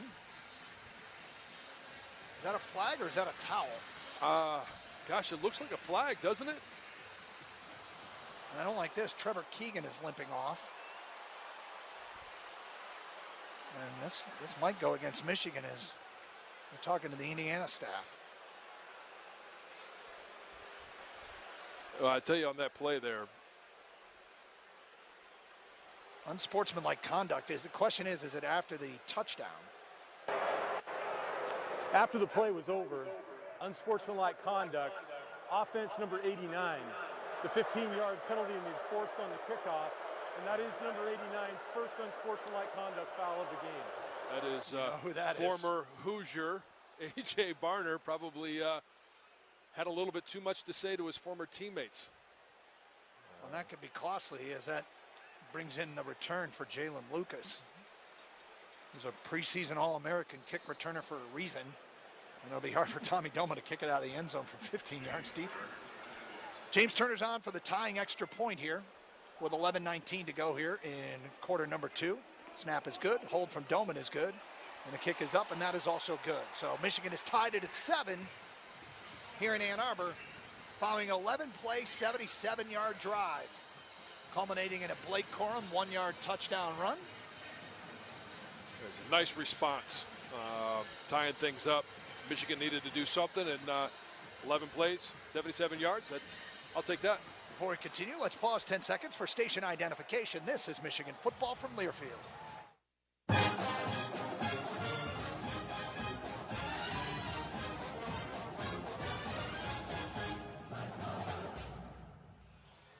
Deadlocked at 7 here in Ann Arbor. This is Michigan football from Learfield. Hi, I'm Rick Germain, and at Germain Lexus of Ann Arbor, we're giving you 2,500 reasons to choose Lexus. Right now, get up to $2,500 off MSRP on a new NX, RX, or ES, all in stock and available today. Come experience amazing at Germain Lexus of Ann Arbor, proud partner of Michigan Athletics, or get started at lexusofannarbor.com. Exclusions apply. See dealer for details. Available to qualified customers on approved credit.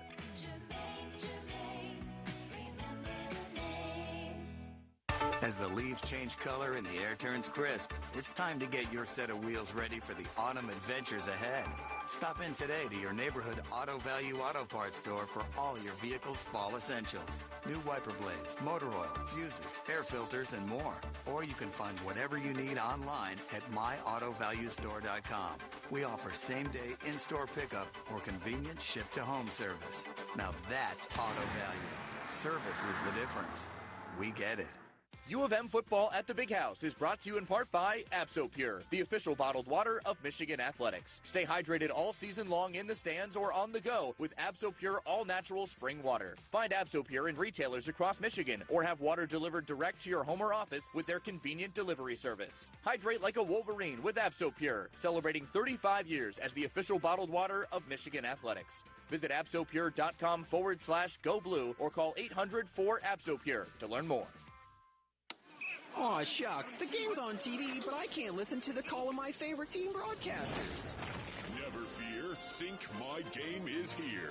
Sync My Game? Yes, Sync My Game. If you have a DVR and streaming device, head to syncmygame.com from Learfield. It's never been easier to hear the impassioned voices of your favorite radio crew synced with the TV. Wow, thank you, Mr. Just remember, syncmygame.com.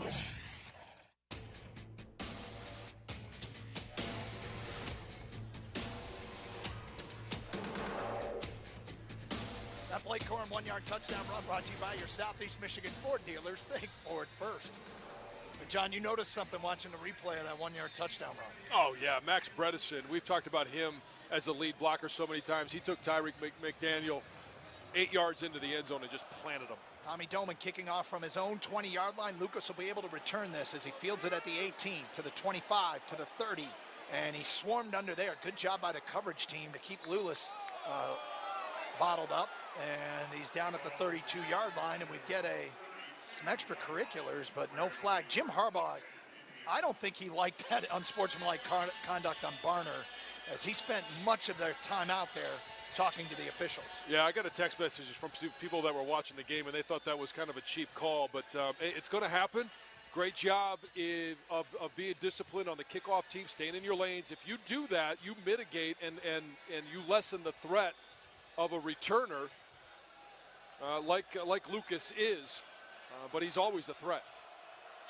Indiana from their own 32-yard line in a 7-7 ball game. Shotgun for Sorsby, who continues at quarterback, back to pass, fires over the middle. He's got his big receiver, and that is McCauley to the 38-yard line.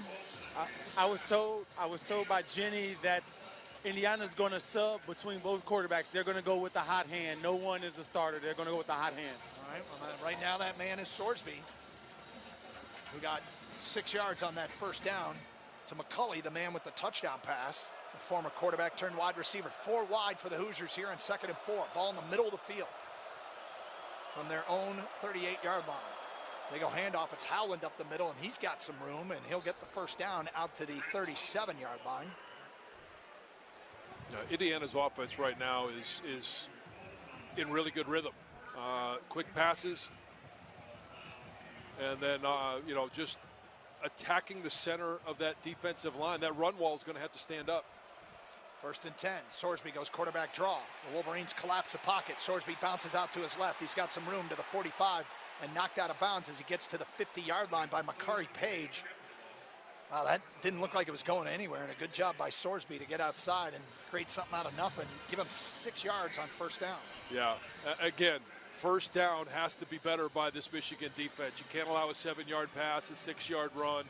They're just chipping away, and Indiana right now becomes very dangerous if they're always working ahead of the sticks. 2nd and 4 it's a disadvantaged position for this defense to be in. Ball's right at the 50-yard line. Sorsby in a shotgun. Takes the snap. Handoff to Lucas, running left to the 50, puts his head down and gets what he can, which isn't much, about 2 yards. Makari Page up from his safety spot to get the stop. It'll set up a 3rd and short for the Hoosiers. Now, Michigan's got to be able to get off the ground or off the field, the defense. And this is one of those where, if they're not going to land anybody at the backfield, hey, press coverage.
Another first down for Michigan on a 14-yard gain off the flea flicker and the pass over the middle to Tyler Morris. Yeah, I love the flea flicker, but it feels like it's happening really quick. You're not drawing those linebackers up as much as you'd like, and Tyler Morris did a nice job of sitting down in zone coverage, finding a little happy place there where there were no defenders, and giving J.J. a nice target. 7 straight completions for J.J., who's in a rhythm now.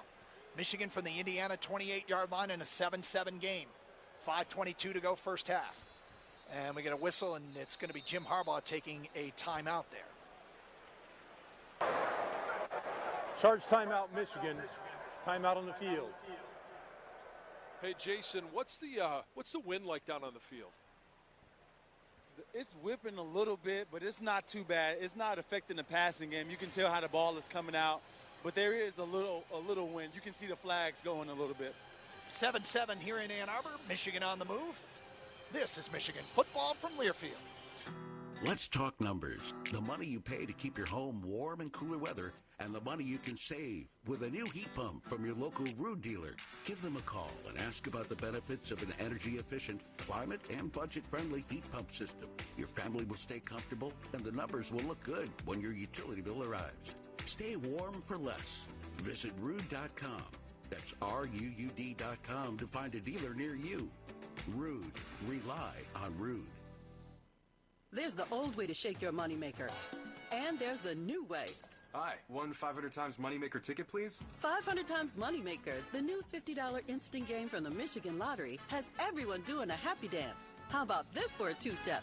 50 chances to win and top instant prizes of $6 million. And for a twist, you can multiply your prize up to 500 times. So hustle in and get your 500 times moneymaker today, because a lot of play can make your day. Knowing your limits is always the best bet. Hey, Wolverine fans, it's tough to win without teamwork. And Rocket Homes and Rocket Mortgage are a championship team. Buy with Rocket Homes and finance with Rocket Mortgage, and you could get up to $10,000 toward closing from Rocket Mortgage. Now that's what I call teamwork. Yeah. It's like having a great coaching quarterback duo on your team. Visit onlywithrocket.com today. Let's go! Rocket Mortgage, proud mortgage provider of Michigan Athletics. For purchase transaction only, call 1-833-7-ROCKET for conditions and restrictions. Equalizing lender, licensed in all 50 states, NMLSConsumerAccess.org, number 3030. From the biggest of big games to the littlest of the little. There you go. Go! Run, James! No, first base! Go, go, go! Whenever you shop Meijer, you help support hundreds of local sports teams across the Midwest. From some of the biggest stadiums in the state to the familiar fields down the street. You're helping make a difference to the people and places you call home. Learn more at Meijer.com/community.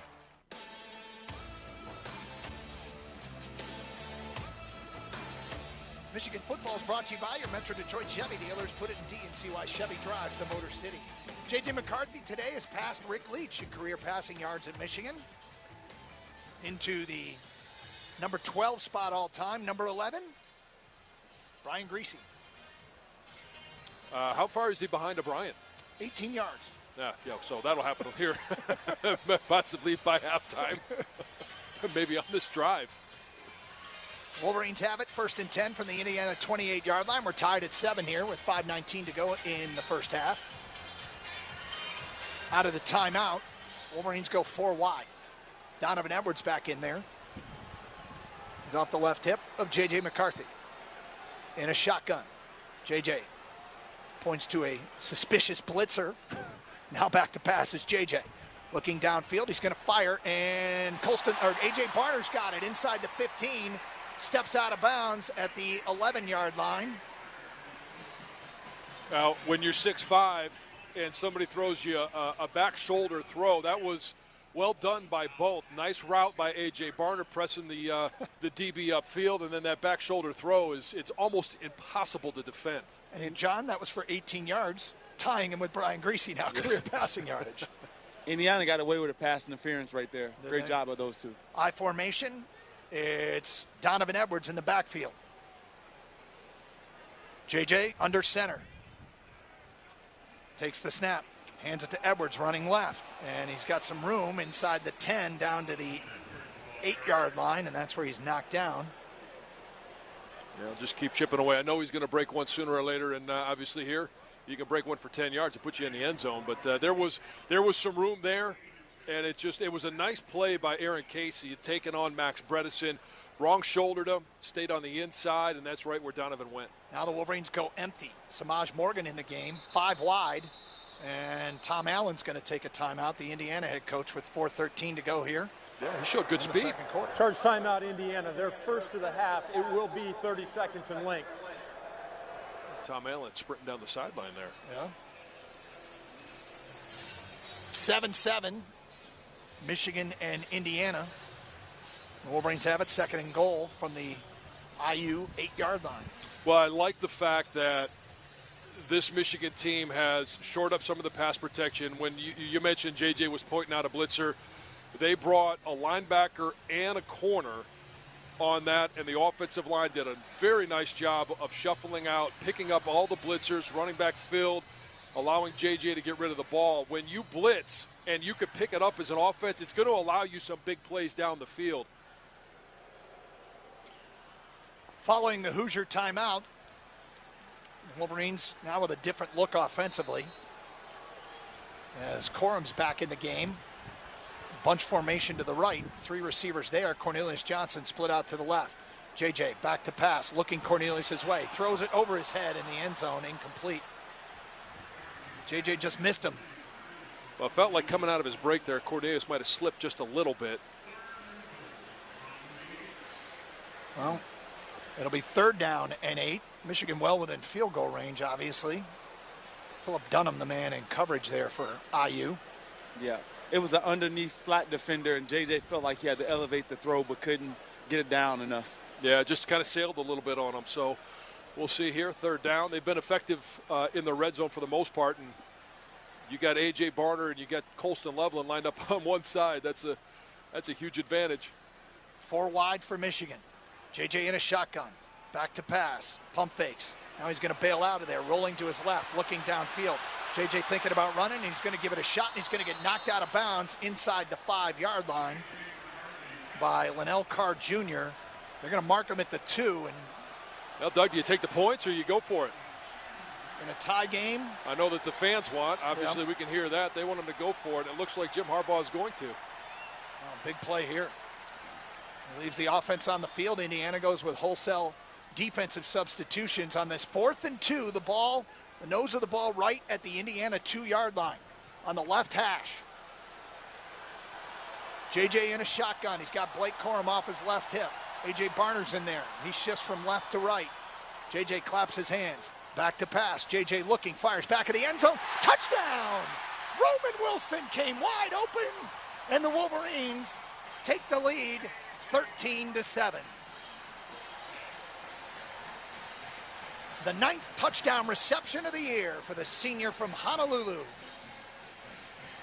On his first catch of the day, Roman Wilson gives Michigan the lead. A great job and great patience by JJ, allowing the time for Roman Wilson to come across the formation. Defenders all got caught up in the wash, and he came scot-free in the back of the end zone. James Turner on for the extra point. Will Wagner will snap. Snap is good. Tommy Doman's hold is good, and the kick is up and good. So, John, you talked about a response.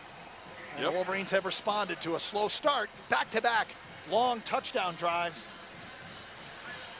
That one, 87 yards in 3 minutes and 24 seconds, culminating in a J.J. McCarthy touchdown pass on 4th and 2 to Roman Wilson. And that TD pass brought to you by your Southeast Michigan Ford dealers. Think Ford first. This is Michigan football from Learfield. Are you ready? Ready to find the right care that works for you? Care that connects you to what you need, anytime, anywhere, and fits best with your lifestyle? Whether it's in person or in your pajamas, online or over the phone, Blue Cross Blue Shield of Michigan connects you to the care you need when you need it most. With the largest network of doctors and hospitals, an easy-to-use mobile app, and a 24-hour nurse line. Because we're always ready to help. Learn more about Blue Cross Blue Shield of Michigan at bcbsm.com. The winningest program in college football. This is the Michigan Sports Network from Learfield. It's Ford SUV season. Time to gear up for adventure on or off-road. Get great deals on our capable lineup of Ford SUVs, including Ford Explorer, Ford Edge, and Ford Escape. All designed with technology to give you the confidence on the road. Returning AZ Plan Escape lessees can lease a 2023 Ford Escape Active all-wheel drive for $299 a month for 24 months, with $2,809 due at signing. Lease payment includes waived security deposit, excludes title, taxes, and license fees. Not all lessees will qualify for Ford Credit Red Carpet Low Mileage Lease. Payment includes $2,000 Trade Assist, $1,000 AXZD bonus cash, and $500 vehicle-specific renewal. Offer ends October 31st. See dealer for qualifications and complete details. Some exclusions may apply. Lease a 2023 Ford Escape Active today for $299 a month during the Ford SUV season. See your Southeast Michigan Ford dealer today.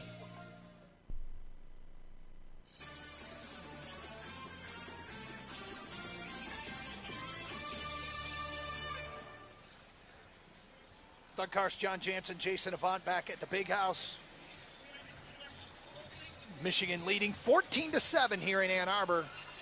JJ now 5 of 6 for 74 yards, and that 2-yard touchdown pass, John, moves him past now Brian Greasy now by number 2 10? yards. Good for him. Yeah. And I tell you what, I love the response from Michigan after getting down 0-7. And then we saw 2 really good drives, patience, protection for J.J. McCarthy, and good decisions by J.J. And I'll go back to the catch by Cornelius Johnson, where he was a nice little post route. J.J. did a nice job of holding him up by throwing that ball behind him. If he leads him, that ball is probably picked off. J.J. saw the defensive back sitting there, threw it behind him a little bit, and nice adjustment by Cornelius. And throughout the course, that's just one example where it feels like J.J.'s finally found the rhythm. The Colston Loveland pass, the pass to A.J. Barner, obviously the touchdown pass to Roman Wilson, the confidence to go for it there. And you know, those 2-yard plays down there at the goal line are something that Michigan and any team really runs, because it's the same really as a 2-point conversion.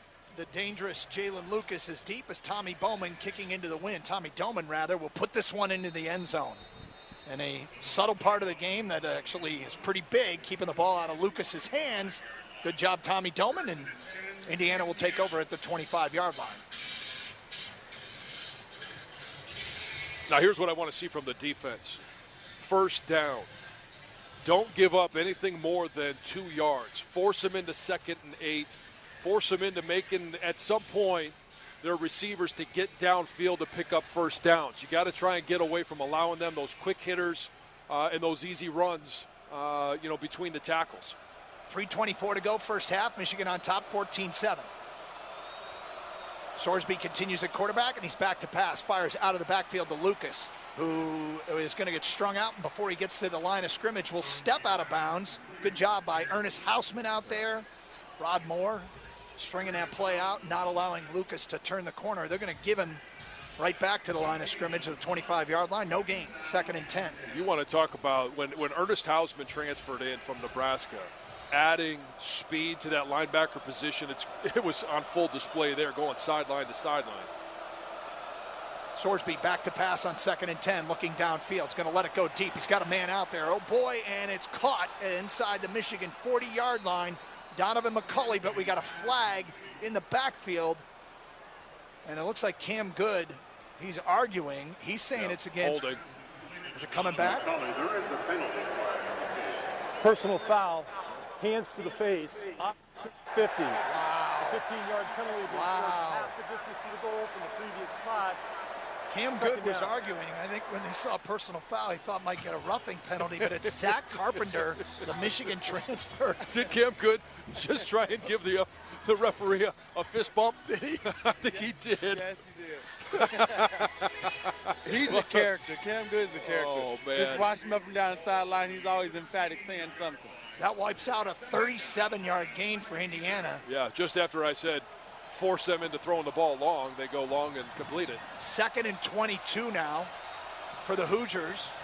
2:48 to go first half. Michigan leading 14-7, clock running. Sorsby in a shotgun. They're going to go option left with Sorsby, and he's going to keep it across the 15 out to the 18-yard line. Job by Ernest Hausman. This has been a great set of downs for him. Running down a receiver wide and then taking on that quarterback and be a discipline. There was really no right decision by Sorsby whether to pitch it or keep it, and it was simply because Ernest Hausman, and using his athletic ability, breaking down on the quarterback, could have made that play either way. 3rd and 16 for Indiana. Michigan would love to get the ball back. Don't forget the Wolverines get it to start the 3rd quarter. They lead it 14-7. Shotgun, Sorsby back to pass, looking downfield, and fires over the middle, and incomplete. 2 Wolverine defenders there. One of them, Mikey Sanristel, also Keyshawn Harris. Omar Cooper well covered on that play, and Sorsby had nowhere to go with it. Michigan is going to get the ball back with 1:58 to go here in the first half and 2 timeouts. Boy, that ball came out of his hand weird. It was a duck from the get-go. But here's where Michigan needs to get better on defense. Way too much time for Sorsby in the pocket. We're not getting much pass rush at this point. Tyler Morris deep for Michigan, standing on his own 36-yard line.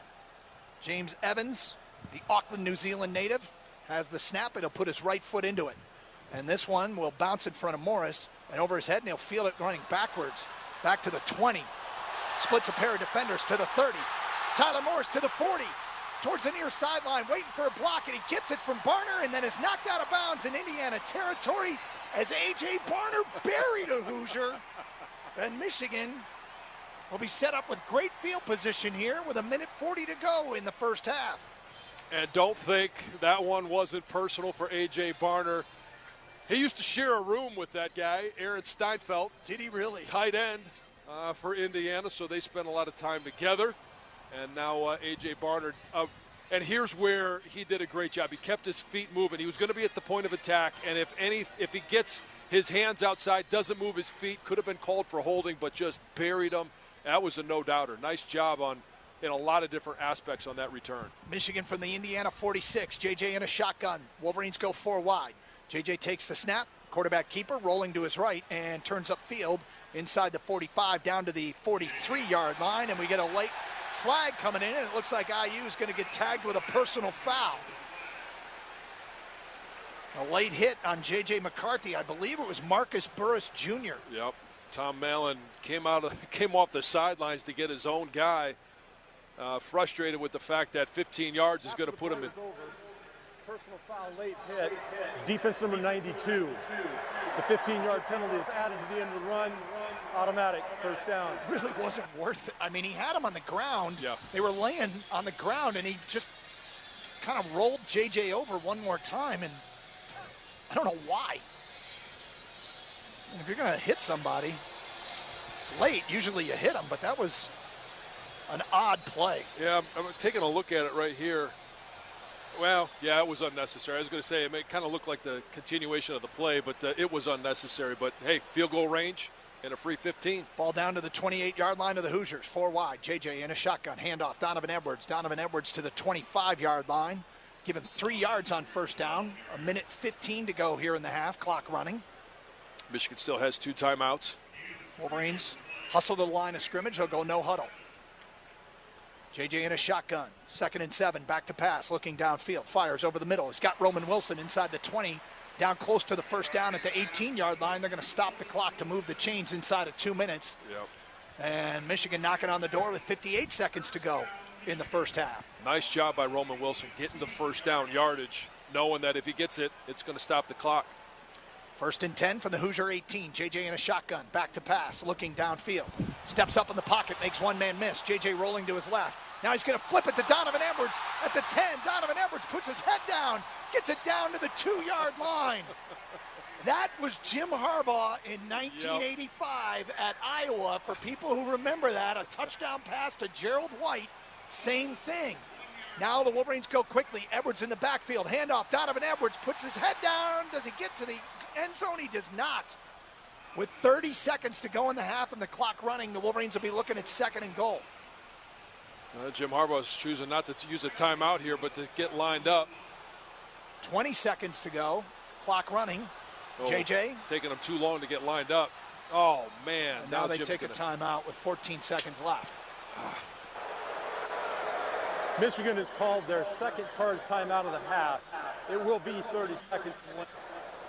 And honestly, it's not going to matter because you're at the 1 yard line. You still have a timeout. The issue will be if they get to a third down and don't convert. On the game clock, please. You got to run your field goal team out quickly. Well, a pass will be in play here too. Yeah. They put 1 second back on the clock. There's 15 seconds to go. Oh, thank you. This turn of events here, though, Michigan scoring, getting a 3-and-out. Now they have a chance to add to it with a 14-7 lead, and they get the ball to start the second half. Yeah, and they've capitalized on the momentum they created with these drives, but also that personal foul that energized this drive. Poor Donovan Edwards. Oh, my. I was just about to say, oh, my God, they got Donovan Edwards. Blake Corum back in there deep on an I formation. JJ under center. Turns, hands it to Corum, running left. Blake Corum, touchdown, Wolverines. Behind Ladarius Henderson and Trevor Keegan, the road graders up front. Blake Corum, his second touchdown of the game and his nation-leading 12th of the year, and Michigan extends the lead to 20-7. And that was just getting behind the blocking sled. That was a no-doubter. When you start on the 1 yard line as an offensive line and you recreate the line of scrimmage 1 yard deep in the end zone, makes it awful easy on that running back.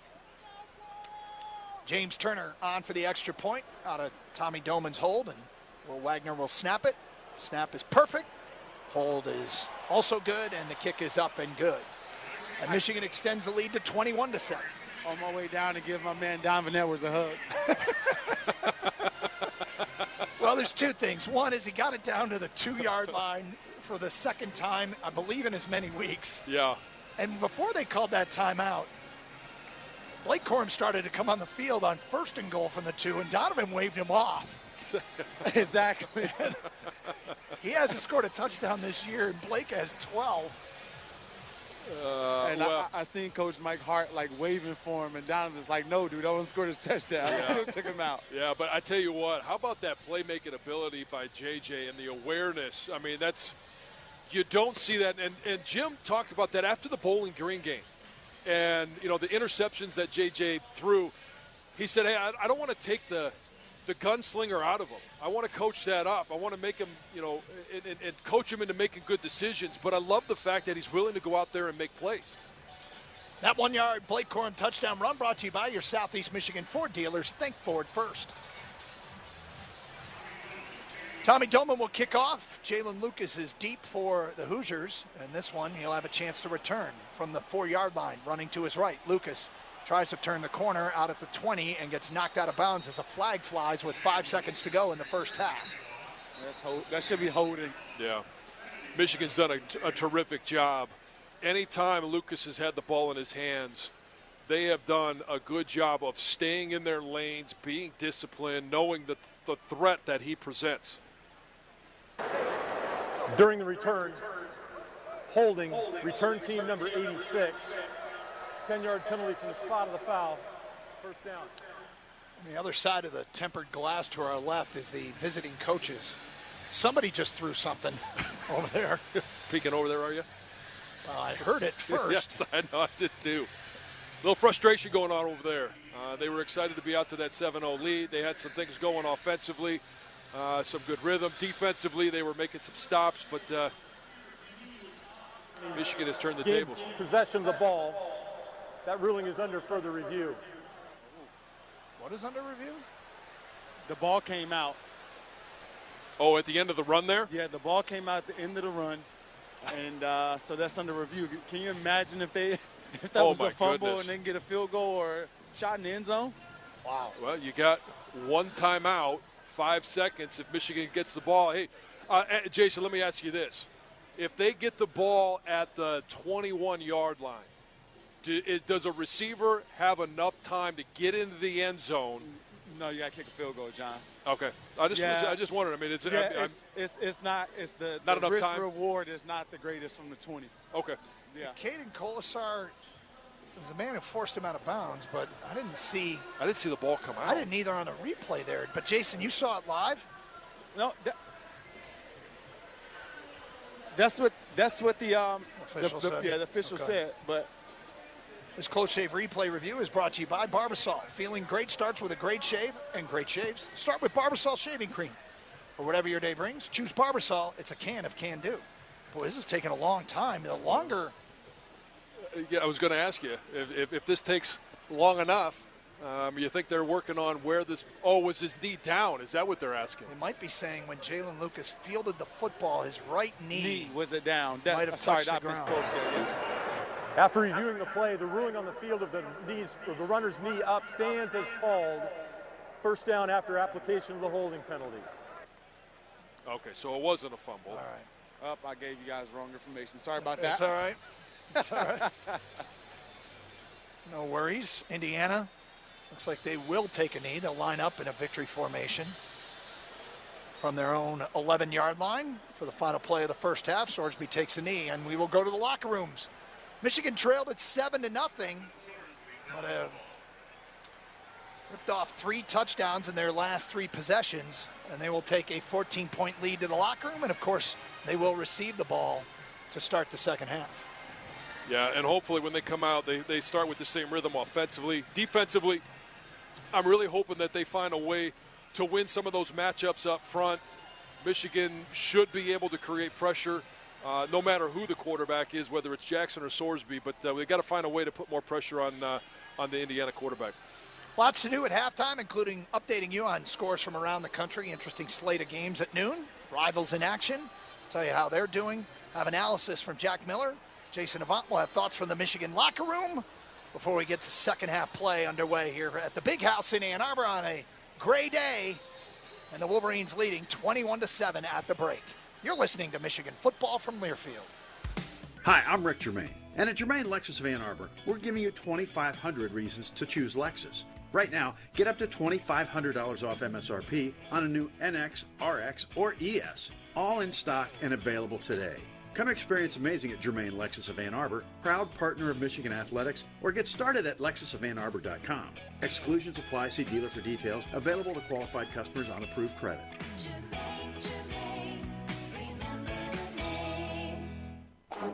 Your official home of the Maize and Blue, the Michigan Sports Network from Learfield.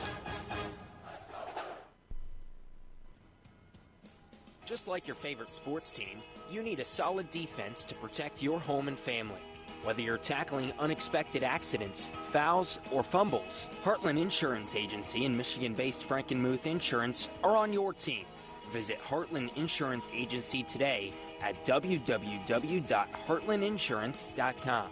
That's www.heartlandinsurance.com. Your morning shave with Barbasol is a time for self-reflection. Look in that mirror and ask yourself, can I make a real difference in this world? Of course you can. Just not today. There's football on. Barbasol. It's a can of Can Do.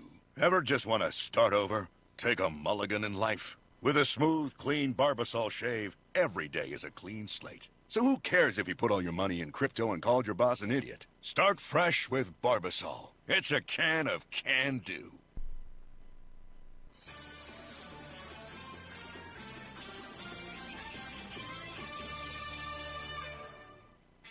Let's break down the first half of action. Welcome to the Halftime Show, driven by Germain Lexus of Ann Arbor, proud partner of University of Michigan Athletics. Online at lexusofannarbor.com. Analysis, highlights, and stats are on the way. Now, here's your host, Rob Joyce.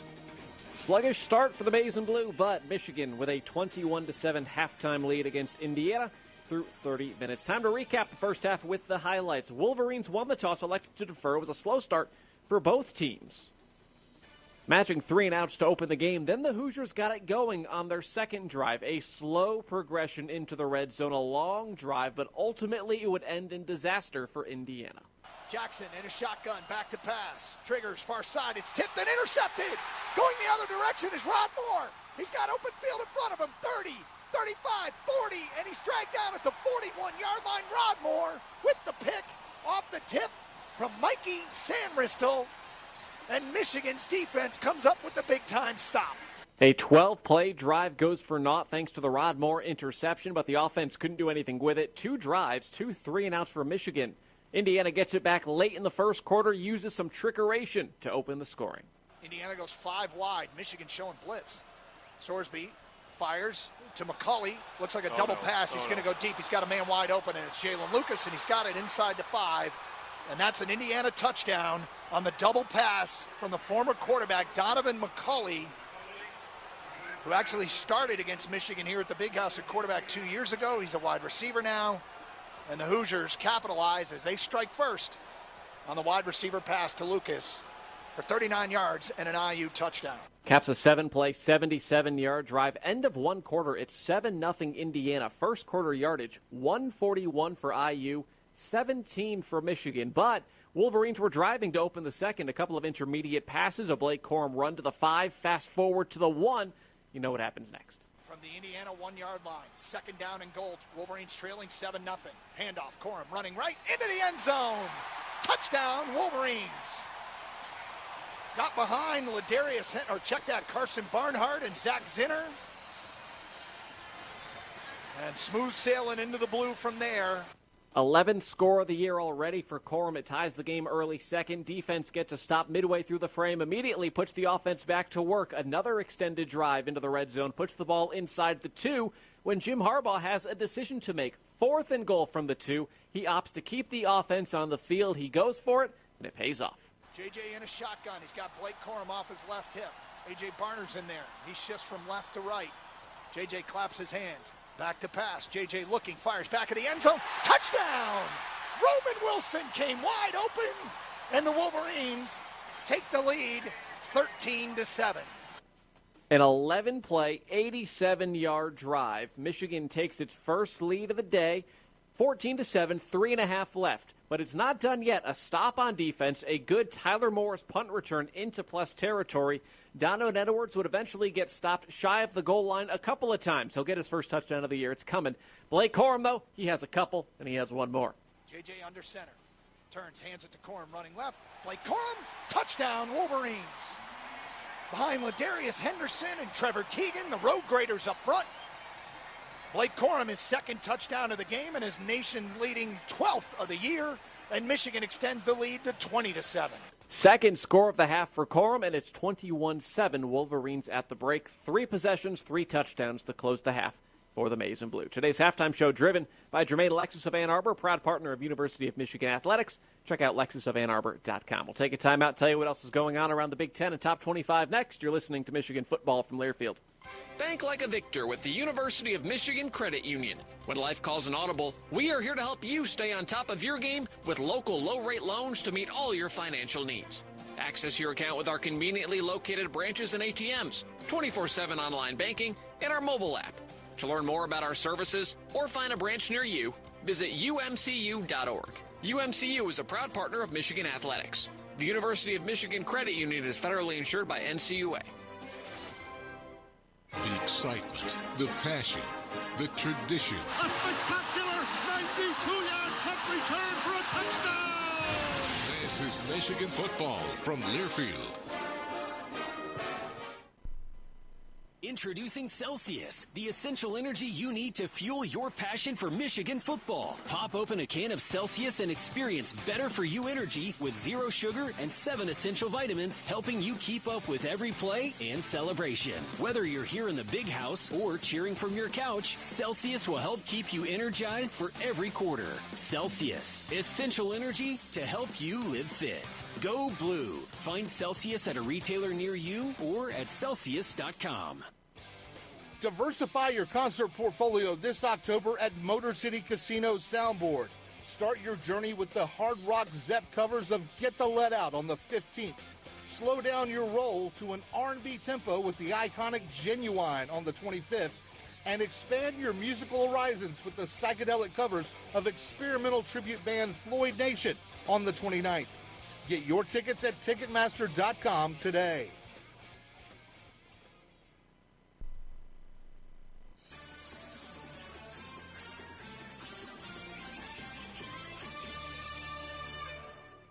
The This copyrighted broadcast is an exclusive presentation of Learfield under the broadcasting rights granted by the University of Michigan. Reuse of this presentation is prohibited without the express written consent of the University of Michigan and Learfield. Announcers are provided by Learfield and approved by the University of Michigan.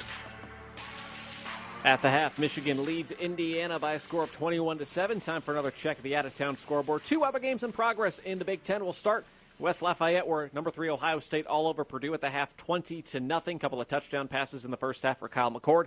And Rutgers taking on Michigan State in Piscataway. The Spartans have a 17-6 halftime lead from Shai Stadium. Still to come, 3:30 start for Maryland and Illinois in College Park, while Penn State wraps up non-conference play at home against UMass. Big one at 4 o'clock rounds out the day in the Big Ten. Wisconsin hosts Iowa. Winner takes control of the driver's seat in the West Division. But Hawkeyes head coach Kirk Ferentz doesn't want to overhype the stakes, the rivalry, really anything this early. It's a big game. We both have one loss right now. They've got a really good team. We're trying to become a good team. But to worry about anything besides that, it's a conference game. So conference games are different than non-league games. They all count in the end. But, conference games are important. So it's about where it's at. And, any worry about rankings or pennant races and all that stuff, that in my mind comes in November. Right now, we're just trying to move forward here and see if we can find a way to win. That'll cap the day in the Big Ten. Time now to look nationally at the top 25. It's brought to you by Pioneer State Mutual Insurance. 3 other games going on right now. Top-ranked Georgia leads Vanderbilt in Nashville 24-7 at the break. Brock Bowers, the star tight end for the Bulldogs, left in the first half. It appeared to be a non-contact injury. Kirby Smart told CBS they think it's a high ankle sprain.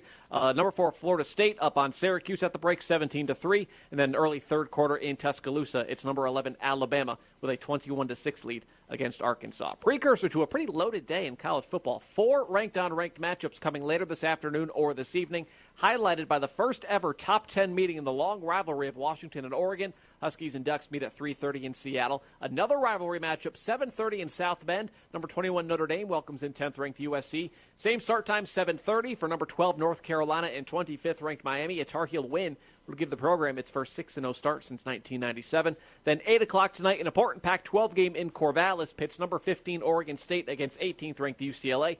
Loser would notch its second conference loss of the season. That top 25 scoreboard brought to you by Pioneer State Mutual Insurance, a Michigan tradition since 1908. Again, 30 minutes complete. Michigan 21, Indiana 7. Brian, Jason, and Jack break down the first half when we return as you listen to Michigan football from Learfield.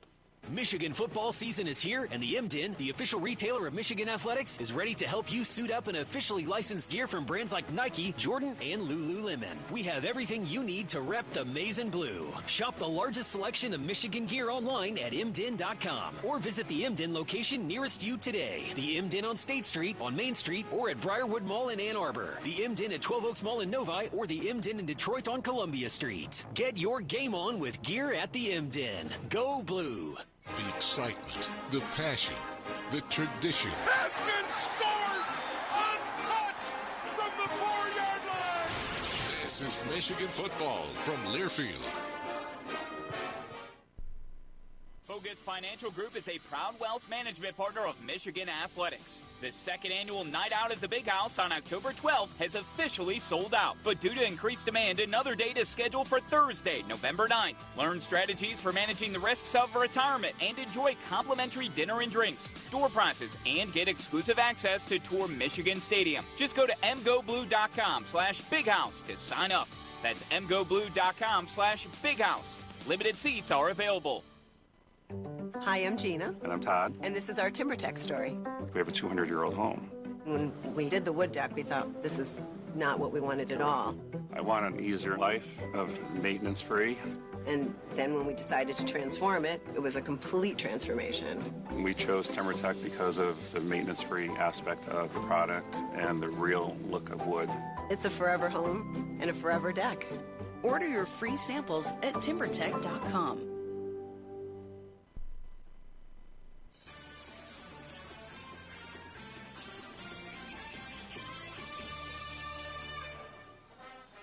21-7, Michigan leading Indiana. Today's halftime show driven by Jermaine Lexus of Ann Arbor, proud partner of University of Michigan Athletics, lexusofannarbor.com.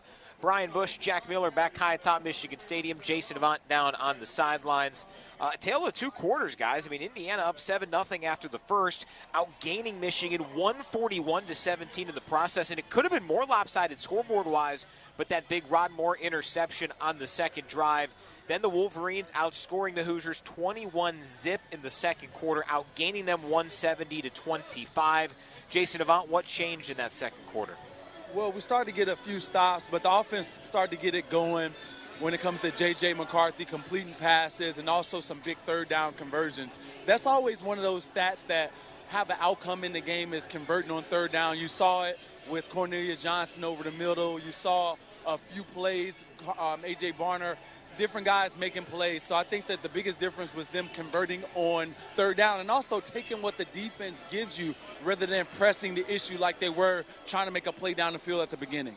Yeah, Jason, I agree. I think what happened is J.J. McCarthy just found a little bit of a rhythm. Wide receivers got open. They were able to move the ball down the field more consistently than they were in the beginning. And, give Indiana some credit. I think they had a good scheme defensively coming into this game, some blitzes and some coverages that I think caught Michigan off guard at times. But they just settled in. We've seen this before. A slow start. They kind of feel out the opponent and then get things going like they did in the second half. As we get into our halftime adjustment, brought to you by your Metro Detroit Chevy dealers, that running game, guys, continuing to just not quite break out the way that we anticipate. First half, Michigan carries the football 20 times and gains just 34 yards. If you extract the sacks from that and just go on runs that were designed runs, Michigan averaging 3 yards per carry. Jason, how can they get that going? Yeah, we got to get more of a push up front. And for some reason, and I think Jack may be able to answer this question a little bit more, but it seems like we're not getting much push up front, and also the games up front kind of hurt us when it comes to interior alignment. Yeah, I agree, Jason, and I think, they were willing to put safeties down in the box. A lot of time the unblocked man comes down and clogs up the vision for the running backs. He ends up running into an offensive lineman. It wasn't able to go. Part of that, though, was the passing game also wasn't working early, and they were willing to load up the box. So as the passing game has gotten going, expect those guys to back off a little bit, and hopefully that helps the running game start going. Today's halftime adjustment brought to you by your Metro Detroit Chevy dealers. Put it in D and see why Chevy drives the Motor City. And we talked about it during the tailgate show and the pregame show, guys. Michigan special teams hadn't been tested a whole lot. But, Jason, considering the weather conditions, considering the very dangerous Jalen Lucas, Michigan, I think, has probably been the better special teams unit in this one, thanks in large part to that Tyler Morris big punt return. Yeah, that was an explosion on the sideline. Everyone was excited about that. And you see A.J. Barner at the end of that play finish one of his old former teammates. So you love to see those types of things. But, yes, continually contain Jalen Lucas is a key factor to this game. And, yes, our coverage team has definitely stepped up to the job, and also Doman. Been good to see the special teams play like that, get a big punt return that helps set up a score before half, getting the ball back here. A little frustrating at first that it takes a while to find their rhythm and their mojo, but all things considered, you're up 21-7, getting the ball back, and you got a chance to really cement this game with this first possession here. Jason, what have the conditions been like? It seems like it's mostly misting. It's certainly windy, but what's it been like on the field? Yeah, so it's been between 11 and 15 miles per hour when it comes to wind, but it also gets up to like a 28 to 30 mile per hour gust every now and again. So that kind of affects the passing games at times. It's coming down sideways, and also when it comes to catching, you saw the first play of the game go right through Colston Loveland's hands. So those things kind of affect the game. So we have to establish a run game, and the big offensive line has to take over this game. Yeah, Jack, getting the football to start the second half, big opportunity here. J.J. McCarthy slinging it, but I wouldn't be surprised to see that run game be emphasized coming out of the halftime. Yeah, I sure hope so. We're really waiting for that running game to start clicking, and the offensive line has to do a better job getting some movement and letting the running backs get downhill. But I'd like to see Donovan Edwards and Blake Corum run a little bit better, too. I think there are times that they haven't been patient. There's some arm tackles that historically we've seen those guys break that they haven't. It's just there's something off a little bit right now, but it would be awesome to see them start this third quarter with a big drive running the ball down the field. All right, good stuff there from Jack Miller. He'll be back during our SeatGeek postgame show. Jason will continue his reporting from the field as this third quarter begins momentarily. But first, let's pause 10 seconds. Let our stations identify themselves as you listen to Wolverines football from Learfield.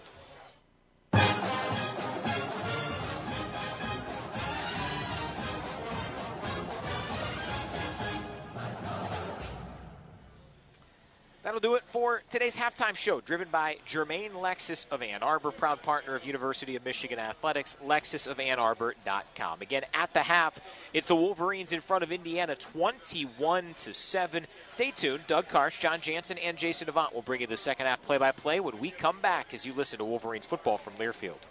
Are you ready? Ready to find the right care that works for you? Care that connects you to what you need, anytime, anywhere, and fits best with your lifestyle? Whether it's in person or in your pajamas, online or over the phone, Blue Cross Blue Shield of Michigan connects you to the care you need when you need it most. With the largest network of doctors and hospitals, an easy-to-use mobile app, and a 24-hour nurse line. Because we're always ready to help. Learn more about Blue Cross Blue Shield of Michigan at bcbsm.com. Wolverines football plays here. Fires to the end zone. Caught. Touchdown, Wolverines. Right here on the Michigan Sports Network from Learfield. Non-stop fun and entertainment is closer than you think at Hollywood Casino Toledo. Whether you're an experienced gambler, sports fan, or food enthusiast, we have something for everyone to enjoy. Place your bets on over 45 live table games or spin to win on over 1,700 slot machines. Plus, enjoy live entertainment every weekend and one of the region's only Forbes 4-star steakhouses, Final Cut Steak and Seafood. It's all right here at Hollywood Casino Toledo. Must be 21. Gambling problem? Call 1-800-589-9966. Toyota began a revolution over 20 years ago with this iconic name, the Prius. A revolution that saved 139 million tons of greenhouse gas emissions, leading the way toward carbon neutrality as part of Toyota's Beyond Zero vision. With more electrified choices, including hybrid versions of the best-selling Camry and RAV4, and the new battery electric BZ4X. Toyota is electrified, diversified, and we're always looking to make a positive impact on the planet and society. Toyota. Let's go places. Today's broadcast is presented by DTE Energy. Participate in energy efficiency programs and rebates, including savings on energy-efficient products and rebates, appliance and lighting upgrades, and more. Learn more at DTEEnergy.com/save energy. Let's head back to Michigan Stadium for more of the Wolverines clash with Indiana. Indiana scored first here at the Big House. Since that time, John Jansen, their 3 possessions, 5 plays, 20 yards, 3 plays, -6 yards, and then they had the 1 play and the kneel down to end the half. Michigan, since Indiana took the 7-0 lead, 11 plays, 77 yards, touchdown, 11 plays, 87 yards, touchdown, 6 plays, 46 yards, touchdown. Yeah, it's really the tale of 2 quarters. I mean, Indiana, it's hard to say, but they dominated that first quarter. Michigan made a few adjustments. They got a little bit more disciplined defensively, and then obviously offensively they finally found a rhythm. You put a couple of 11-yard or 11-play drives back-to-back, ending in touchdowns. It's you're starting to find that rhythm. Let's go down to the field, and our guy Jason Avant, who's got Jim Harbaugh's message to the team in the locker room at halftime. Offensively, needs to do a better job on first down. Let's put ourselves in better third and shorts. Need to strain more on blocks and get after them in the run game. Defensively, we need to get up on them and stop giving up the quick game, break down and make tackles, no missed tackles this half, and let's set the tone with a 3-and-out on defense. Indiana's going to fight, but we have to fight harder. Let's go and win this half. There you go. That's Jason Avant with Jim Harbaugh's message to the team at halftime. John, everybody loves when you're getting the ball to start the third quarter, the finish the half with a score and get the ball back. I have a friend that's obsessed with it. This is what I call the Jeff Conrad special. Jeff is obsessed with deferring the kick to the third quarter. Like he when you lose the toss and have to start with the ball, he's depressed. But this is the Jeff Conrad special. Touchdown and get the ball back. So Michigan tries to extend their lead here in the opening possession of the third quarter, leading 21-7. And Samaj Morgan will field it inside the 10. To the far sideline, 20, big hole to the 30. Samaj Morgan makes a man miss at the 30, out to the 36-yard line, and that's where Michigan will have their first possession of the second half as the rain continues to come down here at the Big House. Well, the goal on whether it's punt return, kick return is you got to at least pick up a first down. And, if you fair catch it or if you let it go into the end zone, you get the ball to 25. So by getting out to the 35, 36-yard line, you've taken one first down that the offense doesn't have to get off the board. Michigan has been dominant in third quarters this year. They have yet to allow a point in the third quarter, outscoring opponents 76-0. And the first snap of the second half, JJ's in a shotgun with 3 receivers split to the left. In the rain in Ann Arbor, he will go quarterback keep around the left end. He's got some room to the 40, to the 45. He's spun out of bounds at the 46-yard line. Good gainer for J.J. McCarthy, 11 yards. Lewis Moore comes over from his safety spot. Credit him with the tackle. Move the chains as Michigan. Good gainer on the first play of the second half. Well, it was simple. They did exactly what Indiana was doing early. They got Jacob Magnum Farrar to be able to bite down. JJ got around edge, and he does such a good job of balance and simply just outrunning some guys. That's athletic ability for him. JJ in a shotgun. Brings Colston Loveland in motion back towards the line of scrimmage. 2 receivers split to the right as JJ's back to pass, looking to the right. Now comes over the middle, and he's got his man underneath inside Indiana territory. Down at the 46-yard line of the Hoosiers is Tyler Morris, who's having a good day. In fact, he led Michigan in receiving yards in the first half. Well, Tyler Morris and A.J. Barner came off on the near side of the field at about the same depth. One split in. That was Tyler Morris. The other one out, which was A.J. Barner. And you put that linebacker in conflict, and he can't defend both of them. 2nd down and 2 for Michigan. JJ in a shotgun with Blake Corman, a pistol formation directly behind him. And he'll hand it to Blake running left. This play is going to get strung out, and Blake's going to get dropped for a loss. In the backfield, it's that guy again, Aaron Casey, wearing the legacy number 44 at Indiana in honor of George Teleferrero, who was the first African-American drafted into the NFL, played at IU.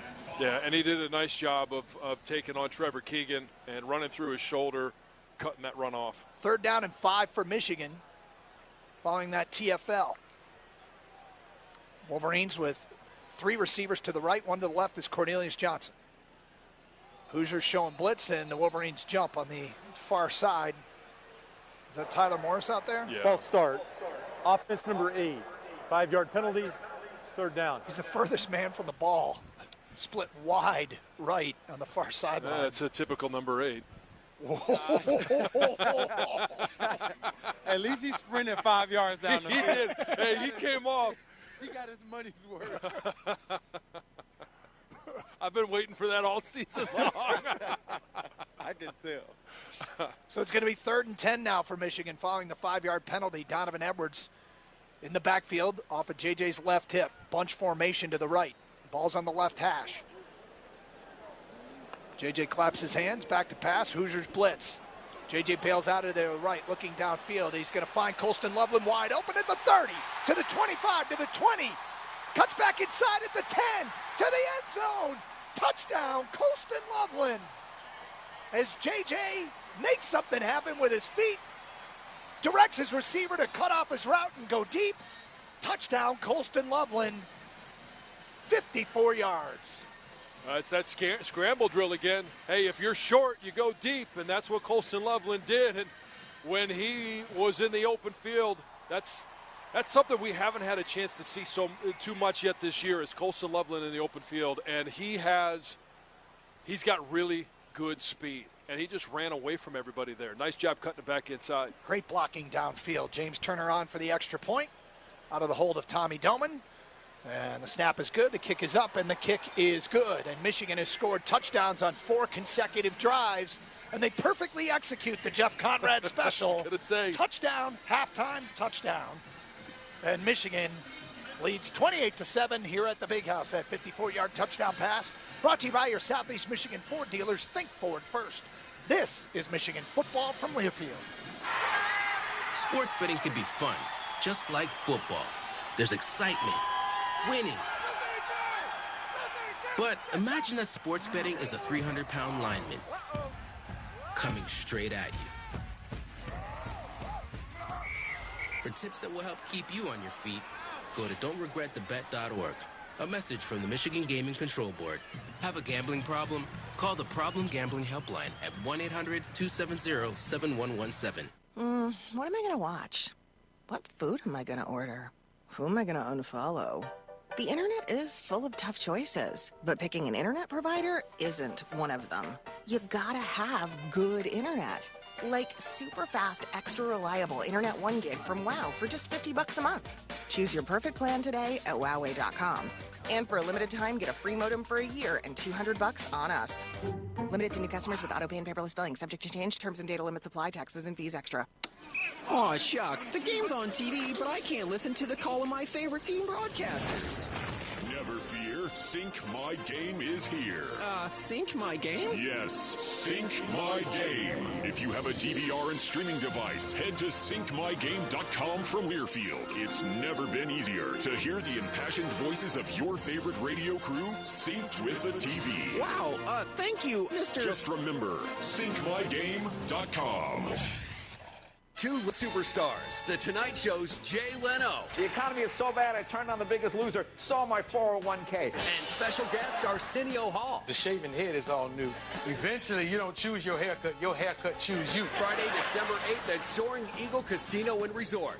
Tickets start at $56 and are on sale now at the box office or etix.com. Party hard, laugh louder with Jay Leno and special guest Arsenio Hall. To 8th and Eagle Go.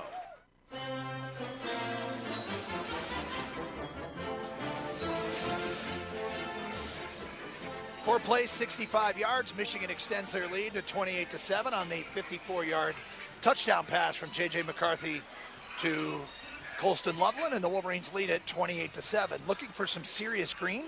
Play the new 500 times moneymaker instant game from the Michigan Lottery with $6 million top prizes and the chance to multiply your prize up to 500 times. Tommy Doman's on to kick off for the Wolverines to the dangerous Jalen Lucas, who's standing on his own goal line. Wolverines have done a good job keeping him bottled up. Yeah, we've seen him return it a couple of times. And, I mean, right before half was one of them. And this is where your special teams coach, Jay Harbaugh, is preaching, hey, you have a certain lane. This is your responsibility. And he may put a couple of things in, like guys crossing. But as soon as you cross, you got to get into your new lane and make sure that you don't want to be blockable, but you got to make sure that you don't give any openings for a guy that is an absolute game breaker. And twice now the ball, is it getting windy down there, Jason? Because the ball's come off the tee twice. The gusts are up to 30 miles per hour, but it's about a 15 mile per hour consistent wind. All right. So now we've got one of the gunners on to hold it as Doman puts his right foot into it. And Lucas will let this one go over his head and into the end zone. And if I were Indiana, I'd have him taking it out every time. Yeah, I mean, that only landed about a yard or two deep in the end zone. At some point, you got to say, hey, we need our best playmakers to make plays.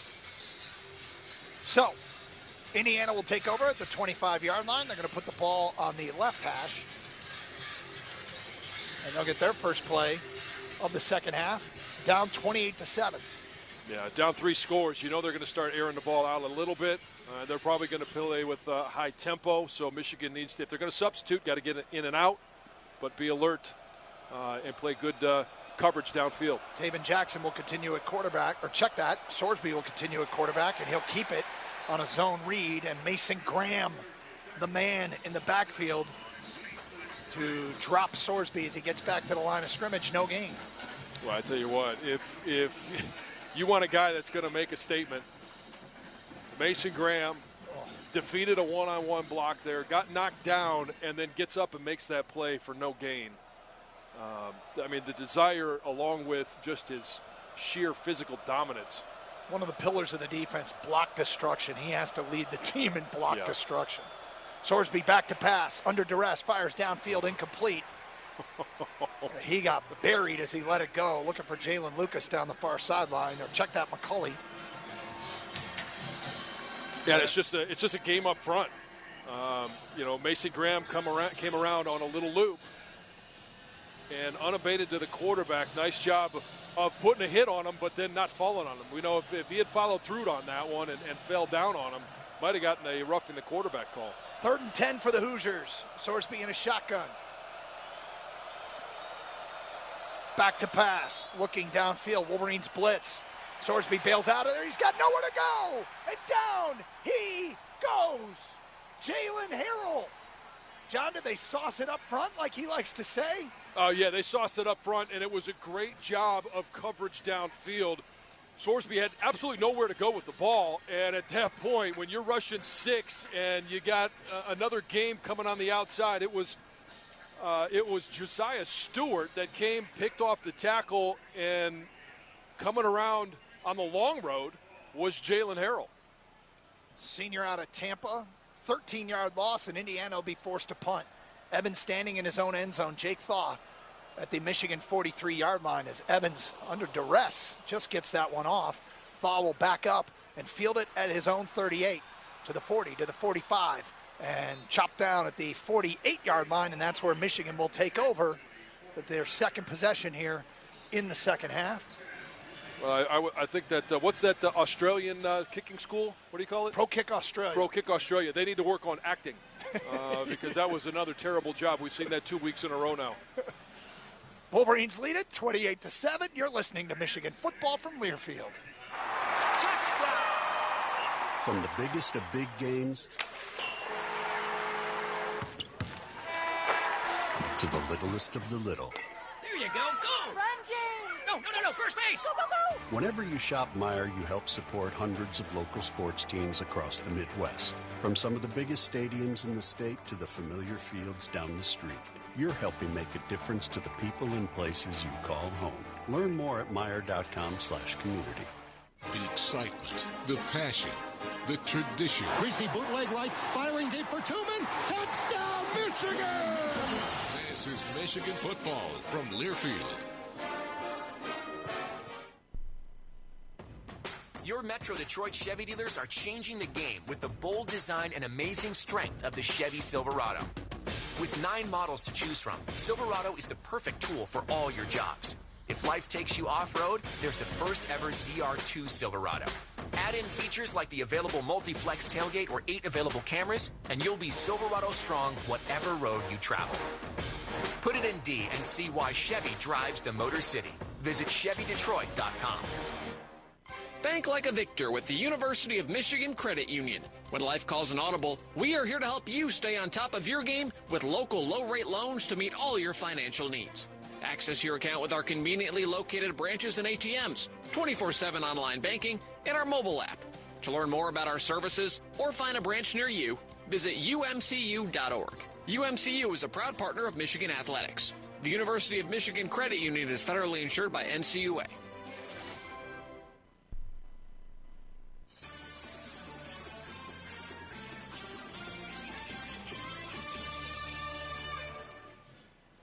Foguth Financial Group is the proud wealth management partner of Michigan Athletics. To celebrate, they're inviting retirees and pre-retirees to attend another night out at the Big House on Thursday, November 9th. Visit mgoblue.com/bighouse for more details. Michigan leading it 28-7, 10:46 to go, third quarter. And the Wolverines, after going 3 and out, have gone touchdown, touchdown, touchdown, touchdown to take command of this ball game. Well, offensively, they've been able to protect JJ. Whenever the pocket has broken down, JJ has done a tremendous job of escaping the pocket, keeping his eyes downfield, and directing traffic. That touchdown to Colston Loveland, I mean, it was scramble drills were in full effect, but JJ was directing a young tight end where he wanted him to go because JJ sees the entire field, knows there's nobody behind him as well. And once that ball was completed, it was just a foot race at that point. And it's fun to watch JJ operate, whether it's flipping the ball down to Donovan Edwards or making a play to Colston Loveland. Tyler Morris, we saw the scramble drill earlier. It's been a lot of fun watching him since the first quarter. Rains continue here at the Big House. Wolverines operating from right to left. Handoff. Blake Corum bounces outside to the 50, cuts back inside to the 45, puts his head down, and gets 9 yards on first down. Does Blake Corum into Indiana territory?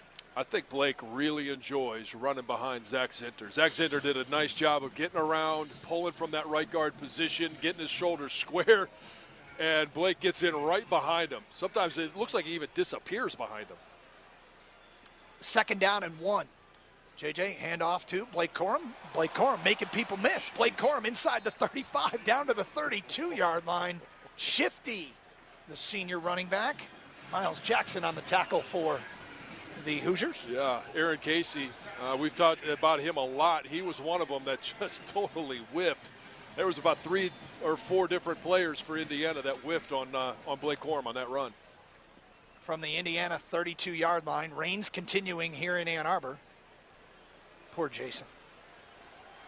I feel you, man. I did it for 16 years. 1st and 10. JJ back to pass, looking downfield. JJ steps up in the pocket. Now he'll go out of there and run to the 30. Heads towards the Indiana sideline, inside the 20, down the far sideline, and he steps out of bounds, does JJ at the 10-yard line. JJ McCarthy is having a day. What a great job of not rushing anything, and then when he got out in the open field, really nice vision. Jim Harbaugh doesn't want him to take any hits, but he does a nice job of avoiding it and using his athletic. We've seen him use his athletic ability. Last week it was, 2 rushing touchdowns. This week, escaping, getting outside the pocket, and then making a play with his feet. 1st and goal from the 10-yard line. JJ in a shotgun. Claps his hands, takes the snap. Turns and hands it off to Blake Corum, who will get what he can, which is about 2 yards. Jim Harbaugh told a story this week when he met with the media.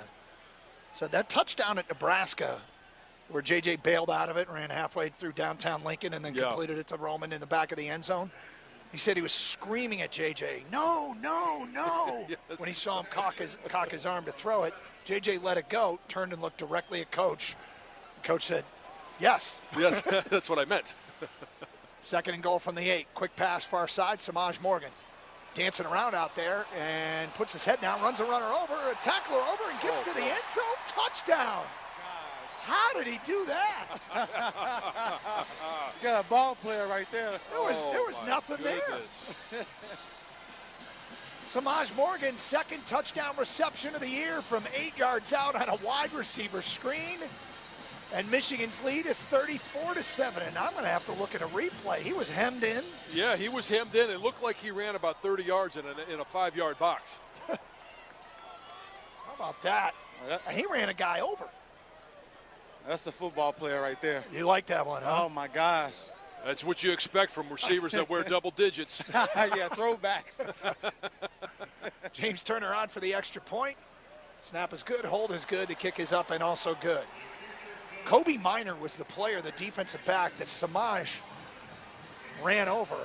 And, I mean, he ran him over. And this is a true freshman receiver. Samaj isn't the biggest guy. No, but he's got a big heart. And he's showing some toughness and just showing a sheer will that he's not going to be denied getting into the end zone. Sharon Moore says he's a super confident kid, and he got in the end zone there. With the extra point, Michigan leads 35-7, 8:28 to go, 3rd quarter. You're listening to Michigan football from Learfield. If Big Ten football runs deep in your veins, then Sirius XM Big Ten Radio is what you need to listen to. We're talking conference and team previews, plus hear live games, news, and analysis from experts like Anthony Harris, Jake Butt, Mac McLeod, and Ben Hartzog. Go in-depth with your favorite team with coaches shows, championship specials, and more. Get inside Big Ten football like nowhere else. Feed your fandom on the Sirius XM app. Stay up to date anywhere you go. Just download the app and start streaming.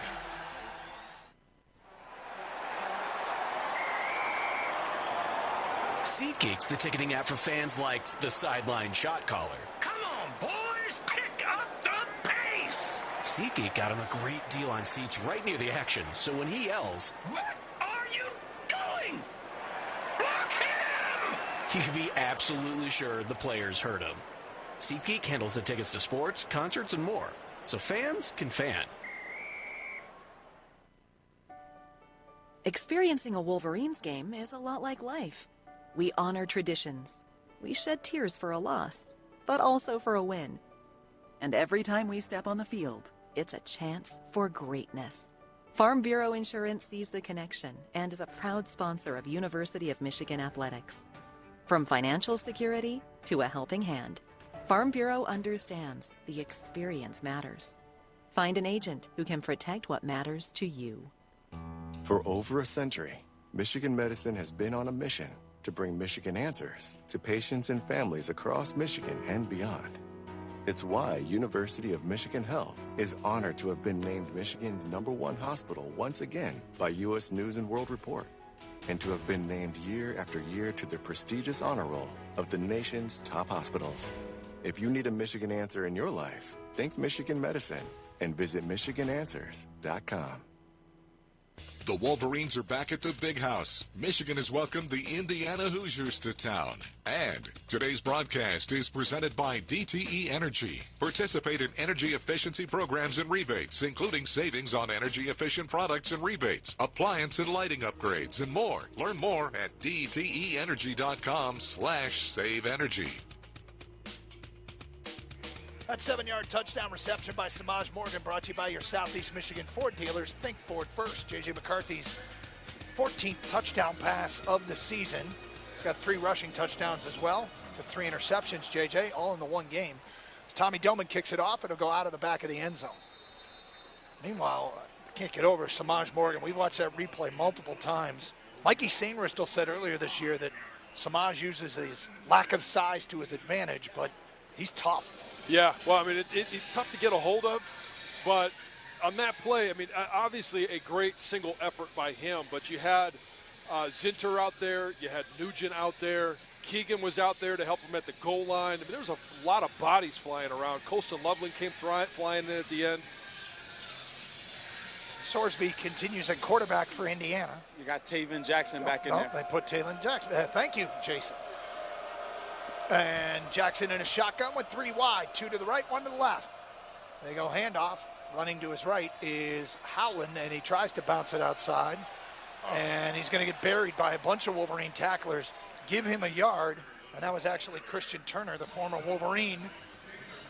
A great job again by Will Johnson of putting Cam Camper right into the lap of the running back. I mean, you're going to be faced up every once in a while against a receiver and not be able to shed the block. So, hey, I'm just going to go ahead and make the tackle with you. Block destruction. 2nd down and 9 for the Hoosiers. Jackson in a shotgun, back to pass, pump fakes. Now he fires far side, and he's going to bounce it to his receiver, incomplete. That was DeKeese Carter out there, the transfer from Fordham. Now, the Indiana's starting to go and hurry up. They know that their possessions are going to be limited, down by 4 scores right now. Shotgun, Jackson will walk forward, and looks like the Hoosiers are going to change the play. Got 19 seconds on the play clock, so plenty of time. Jaden McBurrow's into the Michigan secondary. As Indiana has 5 wide here on 3rd down and 9. Michigan blitzes, back to passes. Jackson, and he's going to get drilled. And I believe the ball came out, and the Wolverines saying they've got it. Kenneth Grant signaling it's Michigan football. They're going to have to unpile them. The Wolverines now, Josiah Stewart says it's Michigan's ball, and who came out with it? The Wolverines come up with a sack and a fumble, and it's Mike Barrett. If the runner fumbled the ball prior to being tackled, and the defense recovered, first down Michigan. Wow. At the end of the half, what did we say? We wanted to see more pressure on the Indiana quarterback, no matter who was in there. And so far here in the 3rd quarter, they've been able to do that. Who got home first? It was a variety of Michigan tacklers. It was Michael Barrett that actually made the tackle, put his helmet right on the ball, and the ball fell out right in front of him. He was able to jump on it as well. Great job by the 6-year senior. We talked about Michigan's dominance in the 3rd quarter. Indiana in the 3rd quarter, negative 23 yards. Michigan from the Indiana 15-yard line following the sack fumble. Handoff to Donovan Edwards running right, and he gets tripped up as he gets to the 13-yard line. And it was Aaron Casey. With nothing else, he's had himself a day, the Casey kid. Yeah, he's been in on a lot of plays. 2 yards for Donovan Edwards on 1st down. Good to see Casey back in. He left the game with holding his ribs like 3 or 4 plays their last possession. Yeah, I think he pulled a rib muscle trying to tackle Blake Corum. Clock running, 7:07 to go, 3rd quarter. Michigan up 35-7, and Jim Harbaugh sees something he doesn't like, and he's going to take a timeout. Charge timeout, Michigan, their first of the half. This timeout will be 30 seconds in length. So we got this moment, give credit to one of Michigan's equipment guys, Sonny Anderson. I had a chance to talk to Sonny this week about what footwear do you have on a rainy day, or how do you keep the football dry, and he said footwear's no problem. Yeah. Their cleats, same tack on the field, wet or dry, great drainage here. But he did start to describe the process of preparing footballs for wet weather, which included, after about 15 minutes, I'm like, I'm not going to remember any of this, but I remember there was dryers used. This is during the week. They scrub the balls individually. Yeah. There's oil. There's an alcohol compound they put on it. And then pregame, one of the associate ADs, Doug Ganaki, told us that Sonny actually drives to the Porcupine Mountains in the Upper Peninsula to get special mud to put on the football because it helps. Yeah, I think they check with Tom Brady, too, don't they? Ball preparation? No comment. 2nd and 8. J.J. back to pass. Stepping up in the pocket. He gets hit, and the ball comes out. And we're going to have to see who fell on it. And anytime J.J. gets hit and he's in the bottom of that pile, make sure he pops up okay. He is okay. As he walks away from the pile, it looks like it's Michigan ball. Yeah, Drake Nugent came up with it. Never a good sign when an offensive lineman ends the play holding onto a football. Anthony Jones is the man who sacked him. Well, and here's where J.J. it got a little bit overconfident. The pocket started to collapse. Thought that he'd be able to continue to, pump and throw the ball, but the clock expired, and at some point you either got to eat it and get down so you don't put the ball at risk and put it on the ground, or you got to throw it away. 4-yard loss. Indiana's 4th sack of the game. Michigan only gave up 3 all year coming into this game. J.J. back to pass, goes quarterback draw. 15, 10, cuts back, looking for a block, gets spun down at the 10-yard line, and he took a pretty big hit. And slow to get up is J.J., and he is up. Yeah.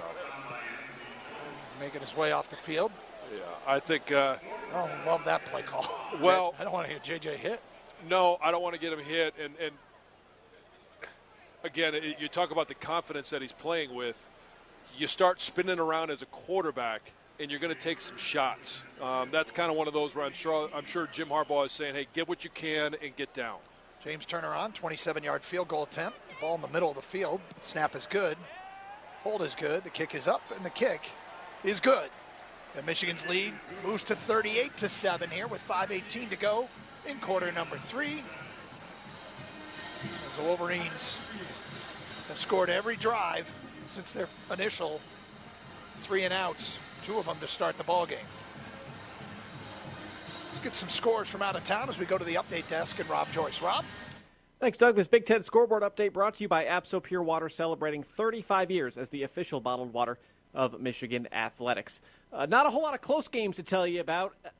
In either way, in the Big Ten, Ohio State all over Purdue 27-0 midway through the third. To give you a sense of the kind of day it's been for Purdue, during a timeout in the first half, a student made a 40-yard kick as part of a contest. Purdue's kicker today has missed from 39 and now 23 yards, while Michigan State is all over Rutgers 24-6 late in the third in Piscataway. Still to come, 3:30 start, Maryland and Illinois in College Park.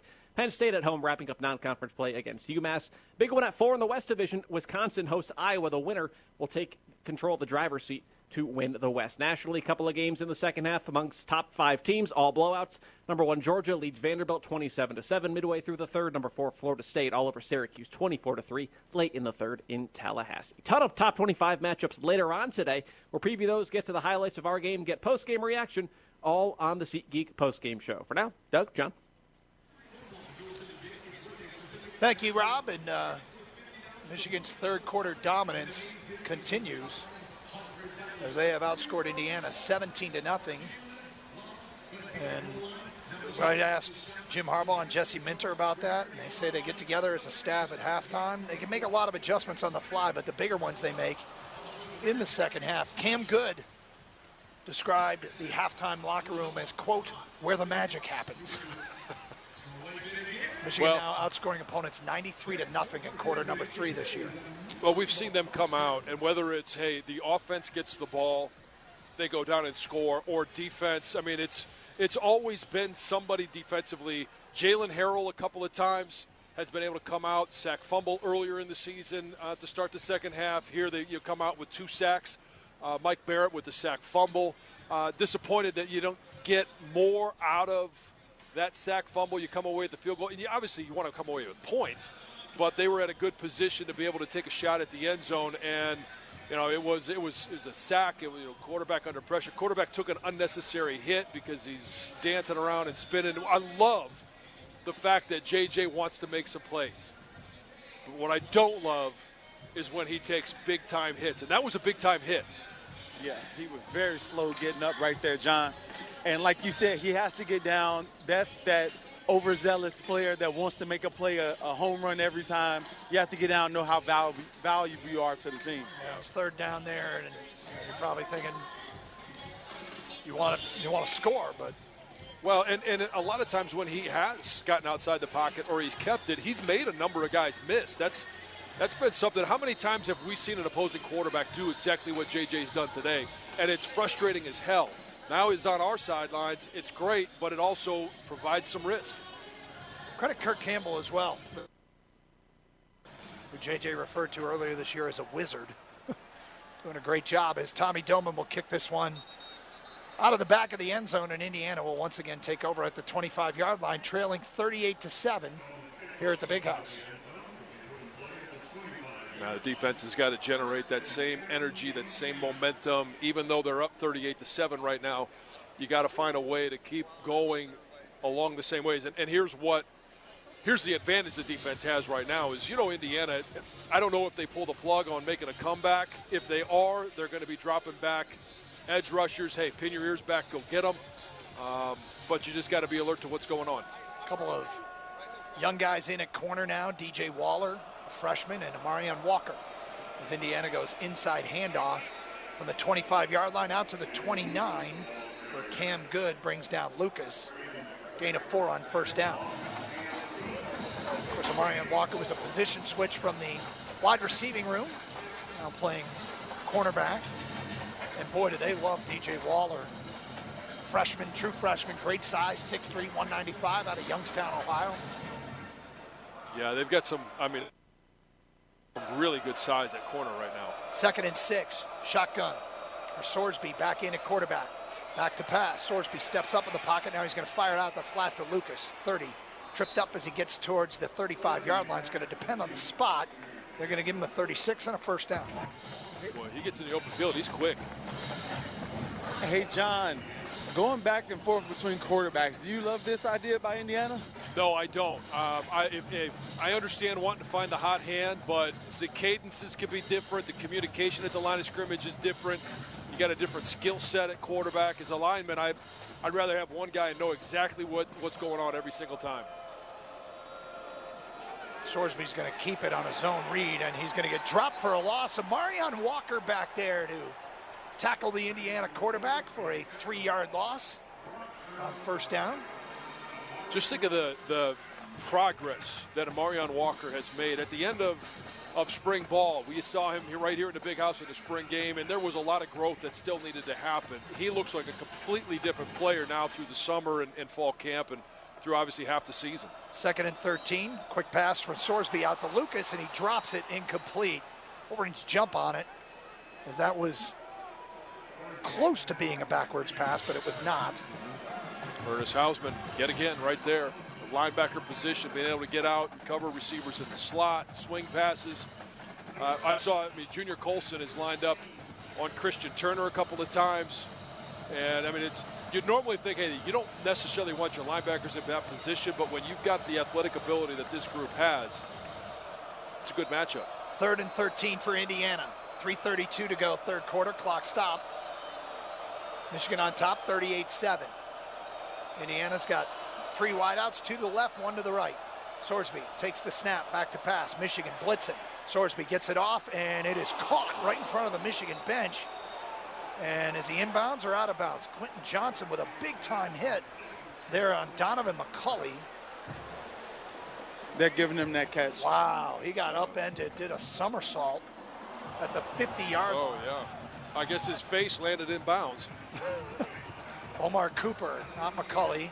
And Michigan's going to take a timeout, and I wonder if this is going to get reviewed, whether or not he caught it in bounds. I kind of halfway say that jokingly, but It's his head, the back of the crown of his helmet. Ruling on the field on the previous play was completed pass for a first down. Yeah. Michigan has called a timeout to challenge that ruling. The ruling is under further review. 1 head equals 2 feet.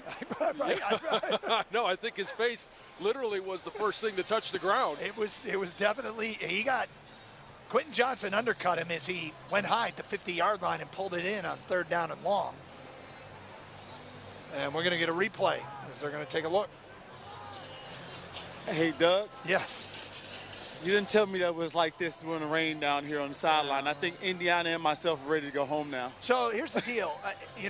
Being a former player, I'm pretty sure you can walk up that tunnel, take a right into the locker room, walk straight in the equipment room, and come down from the locker room all geared up. Yeah, no sleeves. I'm with John today, baby. No sleeves. That's right. I love the toughness. Here we go. Yep. I think this is inbounds, and I think it's, again, he landed on his head right before his hand touched down out of bounds. Yeah. I mean, we got a great view of it that they're showing. And I tell you what, the catch, I mean, if you're going to take a hit like that, you're going to expose yourself. You want to make sure you come down with the ball. After reviewing the play, the ruling on the field of catch is confirmed. Michigan uses their timeout and loses their challenge for the remainder of the game. I think he hits his head first and both feet hit. Wow. That's a great catch. It really was. Down 38-7. Applaud the effort, right? Yeah. I mean, it's one of those where if you're going to take a shot like that, you might as well come down with the ball. And that was a hell of a shot. But, Michigan's defense here, some young guys in there getting some good run. Nose of the football right on the 50. Sorsby in a shotgun. 1st and 10. Takes the snap. Inside handoff. Running hard to the right and bouncing it outside is Christian Turner to the Michigan 45-yard line and dives out of bounds ahead at the 43. Christian Turner, 7 yards on 1st down. Yeah, Ernest Hausman looked like he had him dead to rights at the line of scrimmage, but just couldn't get enough of a grip. He's a little slippery. 2nd down and 3. Sorsby in a shotgun. The Hoosiers going fast. Turner again up the middle. And he gets wrangled to the ground by that man, Mason Graham. But he gets 1st down yardage at the 40. Cam Good in on the tackle as well. And Indiana gets a 1st down at the Michigan 39-yard line. I talked about splitting double teams earlier in the game. Cam Good does a really nice job of discarding the guard and getting back into the hole to make the play. 1st and 10 for the Michigan 39. Hoosiers going 5 wide. Sorsby back to pass. Pump fakes. Now he's going to run, and nothing there as he gets back to the line of scrimmage, and that's about it. A host of Wolverine defenders in there, including Rayshawn Benny. Yeah. They're doing a really good job now of attacking the pocket. You're getting pressure by Braden McGregor and Josiah Stewart coming around the edge, and Rayshawn Benny and good old Kenny G, big boy in there, pushing the pocket from the inside out. So actually goes in the books as a TFL, tackle for loss. 2nd and 11, back to pass is Sorsby. Fires, and he's got his man at the 35, falling forward down to the 32-yard line is Cam Camper. Their big play threat, gain of 8 on 2nd and long.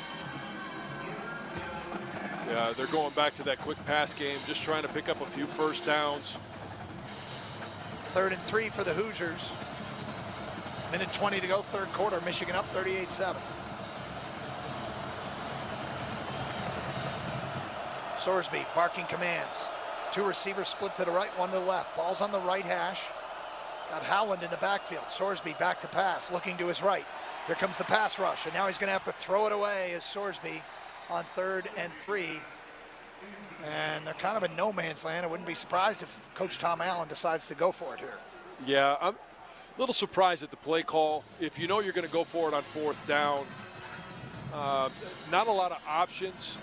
They had the running back coming out of the backfield. Everything was well covered. There's just really nowhere to go with the ball.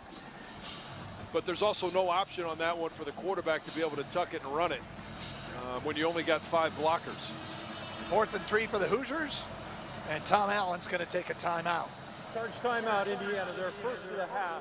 This timeout will be 30 seconds in length. Ball's at the Michigan 32. Actually, I'll I watched their kicker, Chris Freeman, in warm-ups, and this is well within his range. So they could take the points. I don't know what the point would be down. No, I mean, they 31 points. They need a lot of touchdowns, and a field goal is not going to do much for them. I'd be surprised if Tom Allen decided to kick the field goal. But the defense certainly has been much better in the second half in regards to being able to pressure the quarterback. And the edge rushers are all, they're pinning their ears back. They're going dip and rip, trying to beat those tackles around the edge. And when you've got the mass that they have inside, it becomes very difficult for a quarterback to try and find a lane to escape. So here we go. 4th and 3 for the Hoosiers. They're going to throw. Sorsby under duress. Fumbles picked up. It's that man, Mason Graham. Mason Graham rumbling, bumbling, stumbling out near the 50-yard line as the Wolverines come up with the stop once again and another turnover. He did not want to go down. No, he didn't. The one-handed man with the scoop. Yeah, he's got the big club on the one hand. You're right. That ball bounced right up into his lap. He thought he was going about 75 yards. Give that ball to the He's looking for his turnover buffs now. Yeah, I bet he is. He's earned them. Yes, he has. Nice job. Covers it up with the club. And with 49 seconds to go, it looks like Michigan will once again shut out another opponent in the third quarter. Jack Tuttle in at quarterback now for Michigan, the former Hoosier. In a shotgun on 1st and 10 from their own 49-yard line. Tuttle hands it off to Corum running right, and no running room there. He gets dropped at the line of scrimmage. It's got to be weird for Tuttle. He was a captain of this Indiana team a year ago. Yeah, well, him and A.J. Barner, both captains last year for Indiana. Now obviously playing for Michigan. We saw A.J. Barner a little bit earlier. And I think it's probably exciting for Jack to get an opportunity, not to play against these guys in practice, but now here on the floor of the Big House. 2nd and 10, Tuttle in a shotgun. Wolverines on top, 38-7, late third quarter. Claps his hands, back to pass. Jack Tuttle looking downfield, fires, and he's got his man underneath. It's Tyler Morris down to the 41-yard line, just shy of the 41, and that's what Michigan needed for the first down, so it looks like it's going to be 3rd and short when the fourth quarter starts.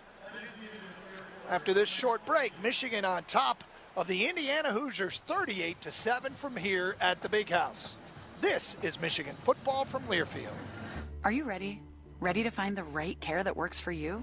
Care that connects you to what you need, anytime, anywhere, and fits best with your lifestyle? Whether it's in person or in your pajamas, online or over the phone, Blue Cross Blue Shield of Michigan connects you to the care you need when you need it most. With the largest network of doctors and hospitals, an easy-to-use mobile app, and a 24-hour nurse line. Because we're always ready to help. Learn more about Blue Cross Blue Shield of Michigan at bcbsm.com. 44 Big Ten championships, 11 national titles. This is Michigan football from Learfield.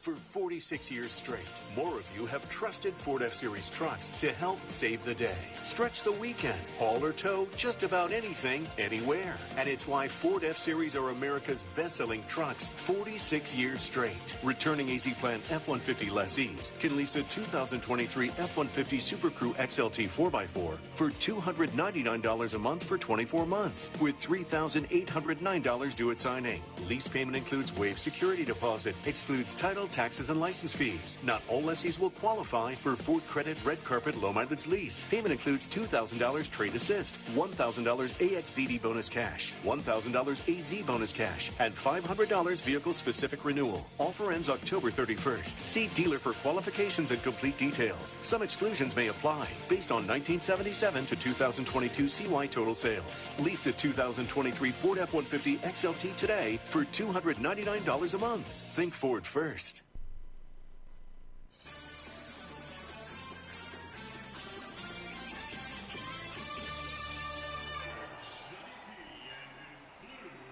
Doug Karst, John Jansen, Jason Avant back at the Big House. When you're out of town and you want to keep up with live college sports, be sure to download the new Varsity Network app, available for both Apple and Android. Listen to College Sports Live with the Varsity Network app. Like my friend Pete Kowalski is doing today from Cabo San Lucas, Mexico. Oh, wow. Yeah. I had a friend I tailgated with this morning who was fishing up in Manitoba. Wow. And said service is a little hard to come by, but when he does, he uses the Varsity app. Okay, let's think. One of those places is more likely to have weather like we're having today. Yes. Manitoba or Cabo? What's your choice? Yes. I think Pete Kowalski probably has an umbrella drink and a lot of suntan oil. And everybody here at the Big House, of course, has their umbrellas. Hey, thanks to Brian Bush, our host, Rob Joyce back in our studios, Tony Butler, our engineer, Matt Trevor on stats, Rich Marion, our spotter today. Thanks to all of you out there for listening to our broadcast on great affiliates like WQON in Grayling, Michigan, and WMLQ in Manistee. Thank you so much for being part of the Michigan Network on a day that the Wolverines lead 38-7 with the rains coming down here. More so on Indiana, I think, than the home sideline. Yeah, I would love to see Jack Tuttle be able to put the drive together, convert this third down, put a little drive together. And I think the change at quarterback is simply because they wanted to give Jack Tuttle some time against his former team. The game is fairly out of reach, I think it's safe to say. I don't think it has to do with the hit that JJ took. I don't know, Jason, have you seen JJ? Yeah, I saw him. JJ's fine. He dapped me up on the sideline. Okay. He's doing just fine. That's a good sign. All right, it's going to be 3rd and short for Michigan, and we see Benjamin Hall, the freshman out of Ackworth, Georgia, in the backfield for the first time today with Kalel Mullings out. And they'll go handoff to Hall up the middle, and he's got the first down. All the way down to the 35-yard line. Moving the pile is the freshman into the 34. Another one of these freshmen showing that the game at this level isn't too much for him. Yeah, Ben Hall is one of those guys, too, where it's not surprising that he would be churning out yards after contact. When you look at him, he's one of those dudes where you're like, wow, he's got some power from the waist down. 1st and 10 for the Wolverines from the Indiana 34-yard line. Hall continues at the running back spot as Tuttle will take a snap from under center. 4th quarter just underway.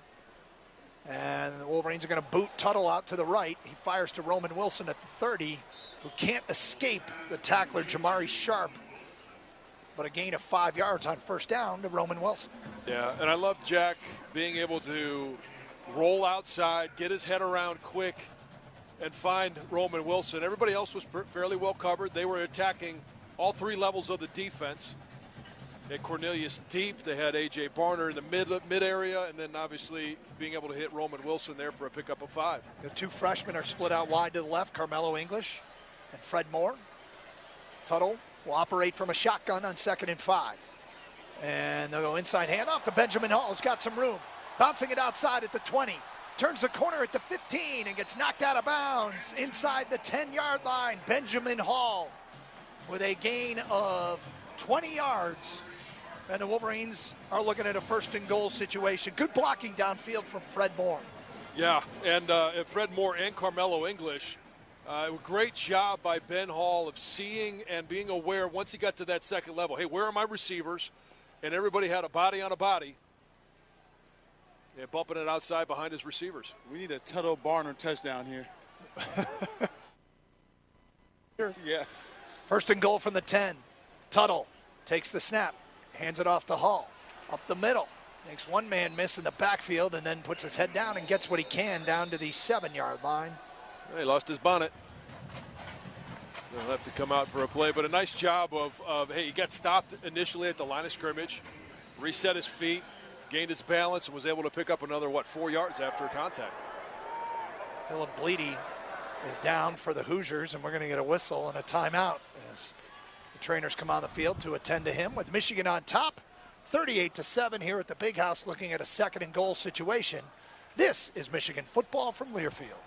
Would you like to learn how AI-driven financial strategies can empower you to meet evolving challenges with confidence? OneStream can help you do just that.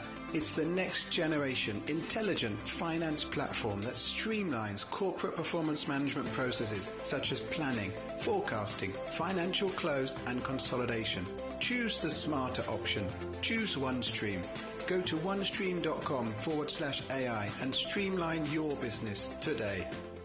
Need metal? Alro Metals Outlet makes buying metals and plastics fast and simple. Our retail stores are open to the public to walk in and shop. Alro Metals Outlet customers include machine shops, job shops, contractors, welders, hobbyists, artists, and do-it-yourselfers.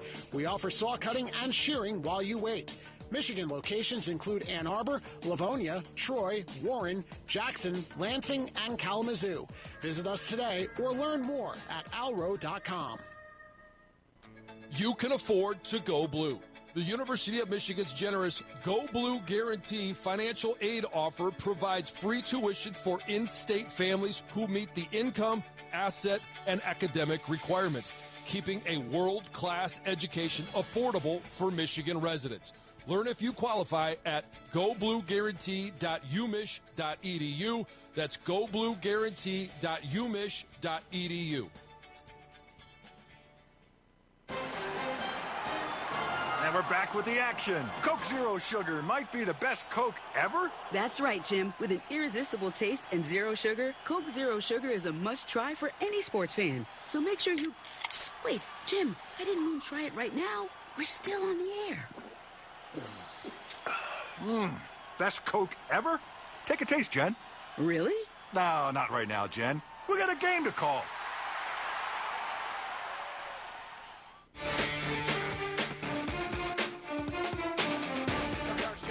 Jason Avant back at the big house. 12:52 to go in the ball game. And the Wolverines looking at a 2nd and goal from the 7-yard line. As Michigan leads this one comfortably 38-7 after falling behind 7-0. Once again, adjustments and Wolverines take off. You know, the last time that we saw Jack Tuttle here at the big house, he took a shot on the far sideline, so we know he can run. I know Jason wants a Tuttle to Barner touchdown, but we might see a little read option here from Tuttle. Donovan Edwards in the backfield, and they'll go toss left to Donovan Edwards to the 5. Donovan Edwards inside the 5 gets thrown out of bounds. Here comes Blake Corum.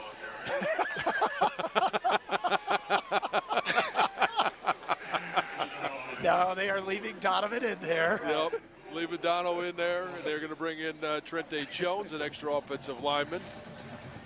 Oh, Donovan, love to see him get in the end zone. He has talked about how great it is to watch his teammates eat, and he does not have a touchdown yet this year. And the Wolverines looking at a 3rd and 2. I formation, Tuttle under center, Donovan Edwards behind Max Bredesen in the I. Snap, handoff, Donovan running right. Donovan Edwards puts his head down towards the end zone.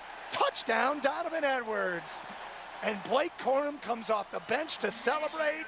J.J. McCarthy celebrating with Jack Tuttle. Oh, the guys are happy to see Dono finally get into the end zone. Yep. Obviously nice for Jack Tuttle to be able to orchestrate a drive that ends up in an end zone in a touchdown. Did you see Tuttle at the end of that? He was pushing Donovan just to make sure he got in the end zone. Yes. You know, look at the replay, and they say indeed it is a touchdown. James Turner on for the extra point. Out of the snap of Will Wagner and the hold of Tommy Doman. Snap is good, Doman's hold is good, and the kick is up. And it is good. And Michigan extends the lead to 45-7 here at the big house. And you know what? I want to give credit where credit's due. I believe Greg Tarr was in there for the long snap. So showing depth at the long snapper position. And yeah, it was Greg Tarr, who was the only guy on the road trip last week that didn't to get Minnesota in. That didn't get in. So they got him in today. That's great. 45-7, Michigan on top, 12:02 to go in the ball game. That 2-yard Donovan Edwards touchdown run was brought to you by your Southeast Michigan Ford dealers. Think Ford first.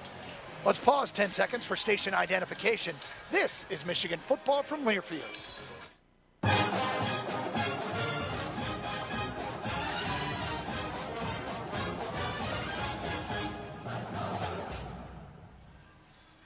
.45-7, Michigan on top. This is Michigan football from Learfield. For high school seniors, the matchup of the year isn't on the field. It's actually online. That's right. When you fill out the FAFSA, the free application for federal student aid, you could also be eligible for thousands of dollars in additional money from the Michigan Achievement Scholarship. Yep, nearly 80% of students who fill out the FAFSA may be eligible. Now that's a matchup we can all root for. Get started today at michigan.gov/achievement. The Michigan Achievement Scholarship. It's a game changer. The excitement, the passion, the tradition. 5, 4, 3, 2, 1. Touchdown, Donovan Edwards. This is Michigan football from Learfield.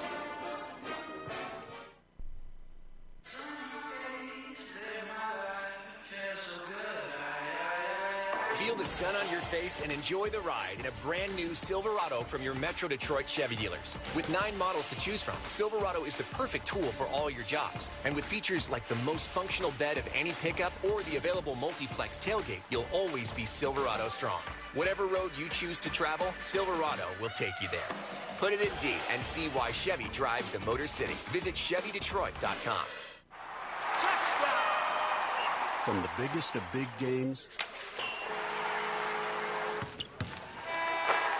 to the littlest of the little. There you go. Go! Run, James! No, first base! Go, go, go! Whenever you shop Meijer, you help support hundreds of local sports teams across the Midwest. From some of the biggest stadiums in the state to the familiar fields down the street, you're helping make a difference to the people and places you call home. Learn more at Meijer.com/community.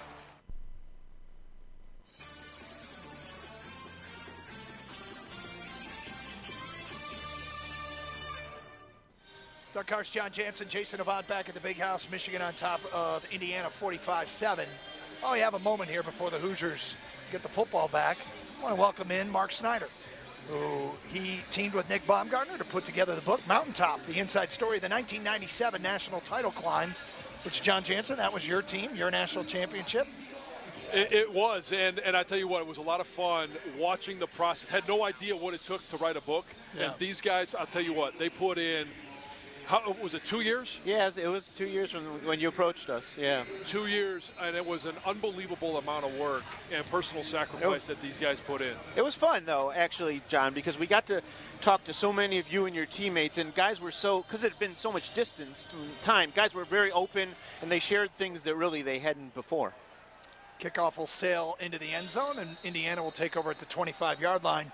What's probably your favorite story from the 97 team? Oh, goodness. There's so many. I mean, I think it was all those little things that happened throughout the year. I mean, one of my favorites was the Northwestern. You talk about in the book, in the Northwestern game, there was a sign-stealing episode, and Michigan had to figure it out before Northwestern kind of came back and stole that game. It got a little complicated. I mean, there was so many different things that happened. But I think the Aaron Shea, Steve Frazier fire in their dorm, that was one of my favorites. And Aaron, has a million stories to tell off of that, too. Yes. John? Yeah, Aaron's no shortage of stories there. And the version that he may have told you, I've read it. It may or may not be 100% true. Sanitized. Yes. Indiana from the 25-yard line. And we get a whistle, and it looks like they get a delay of game before they get that snap off. Delay game. Offense. 5-yard penalty. First down.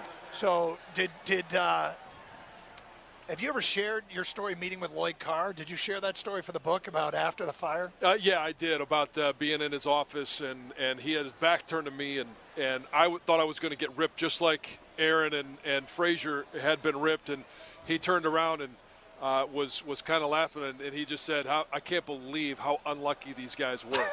I mean, Lloyd knew better than anybody else what goes on a college campus. And he obviously set the tone for those guys, but also knew that there was some reality involved as well. Jackson going deep, and it's going to be intercepted by Keon Sabb at the Michigan 35, far sideline. Keon Sabb into Indiana territory, and he takes a big hit out of bounds in front of the IU bench at the 35-yard line. Back-to-back weeks interceptions for Keon Sabb, and Michigan will be knocking on the door once again as Tavon Jackson turns it over for the third time today. Seeing this game actually reminds me of the Michigan State game from '97. You know, one trick play is all they got. Yep. And then all of a sudden, interceptions all over the place. Interceptions all over the place, and it was dominance after that. Now, I do want to ask you this, because you talk to so many guys from that team, so many trainers, so many coaches. Sure. What was the process that you went through to put it all together, to construct the story that you guys were telling? Well, Nick and I did it chronologically, obviously, from the beginning, but wait a minute here. We got Tuttle in a shotgun, the Wolverines. The entire backup O-line is in there now. And they'll go handoff to Benjamin Hall, who cuts back towards the middle of the field and puts his head down and gets 6 yards on first down. It was so interesting because when we went into it, we thought, okay, when you approach us, we'll write the season. But then we realized so many things before that informed the season. Yeah. You go all the way back to the '94 Colorado game and working our way through, you know, Lloyd taking over and then those rough 2 years there. And that was kind of the process to kind of fit people into the different places. 2nd down and 4, Tuttle in a shotgun.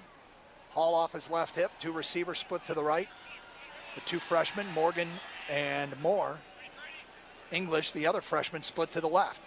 They'll go handoff, and it's Benjamin Hall. Not much room there in the middle of the line. And he'll fight and get what he can, which is about a yard. It'll set up 3rd down. We tried to spread it, too. We tried to get guys from before, Jared Irons, who wasn't on that team, but informed a lot of that team. We talked to Drew Henson after, you know, who was after that team and kind of what was relevant to that whole process. And we just tried to find a way to get all these voices in there because everyone had different perspectives. Of course, a great season that culminated in Michigan winning a national championship. It's 3rd down and 3 for the Wolverines. Jack Tuttle in a shotgun. Takes the snap. Hands it off to Hall. Bouncing it outside. He's got the 1st down, and inside the 25 down to the 21-yard line is the freshman running back, Benjamin Hall. What were your conversations with Lloyd Carr like? I imagine he's a great storyteller. He was the best. Lloyd, you know, from the beginning, we met with him weekly for over a year.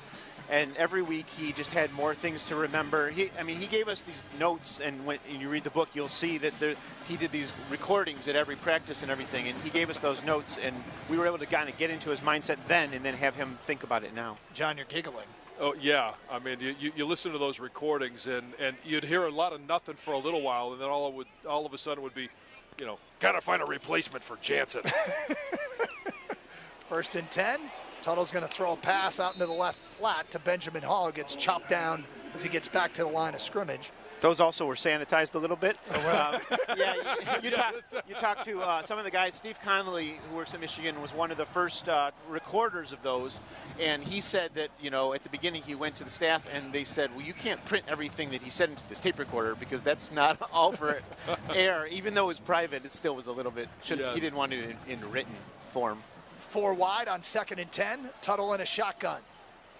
Michigan on top, 45-7, inside of 10 minutes to go, 4th quarter.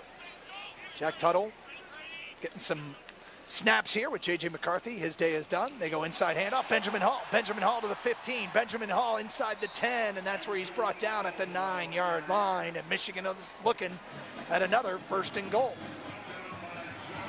Yeah, Lloyd was great. And the Aaron Shea stories that John has told me, and the defense, I mean, basically the entire defense played in the NFL. Yeah, there were 33 people on that team who played in the NFL, which is the whole starting defense. Yeah, it was really amazing what the talent that came off, and people didn't even realize it at the time. 1st and goal from the 9-yard line. Tuttle in a shotgun. Benjamin Hall continues at running back. 8:26 to go, 4th quarter. Tuttle claps his hands, takes the snap. It's Benjamin Hall up the middle, and he gets down to about the 6-yard line where he is submarined, and it'll be 2nd and goal. And having been a part of some of those conversations, what I really enjoyed was, and Mark, you mentioned this, everybody had a different perspective. Everybody saw something from a different angle, and you learn things about guys that you didn't necessarily know about, but it was also 25 years later, I could see these guys going back into their 18, 19, 20-year-old minds and bodies and personas to tell those stories. Shotgun for Tuttle. 2 receivers split to the right. Benjamin Hall in the backfield off his left hip. They bring Carmelo English in motion. Handoff to Hall, who gets no gain, buried as he tries to run right. even Mr. Karshier had some strong, vivid memories of those days back then, some things that he encountered. Working at one of our affiliates, WTKA, setting up on a phone line outside the locker room and just plopping the headset off of everybody who walked out of that locker room following the national championship. And yeah, good times, man. Good times. 4 wide for Jack Tuttle on 3rd and goal. 7 minutes to go in the ball game as Tuttle claps his hands, takes the snap, back to pass. Jack Tuttle looking, fires, has his receiver Fred Moore inside the 5, but he's tracked down from behind by a Hoosier defensive back.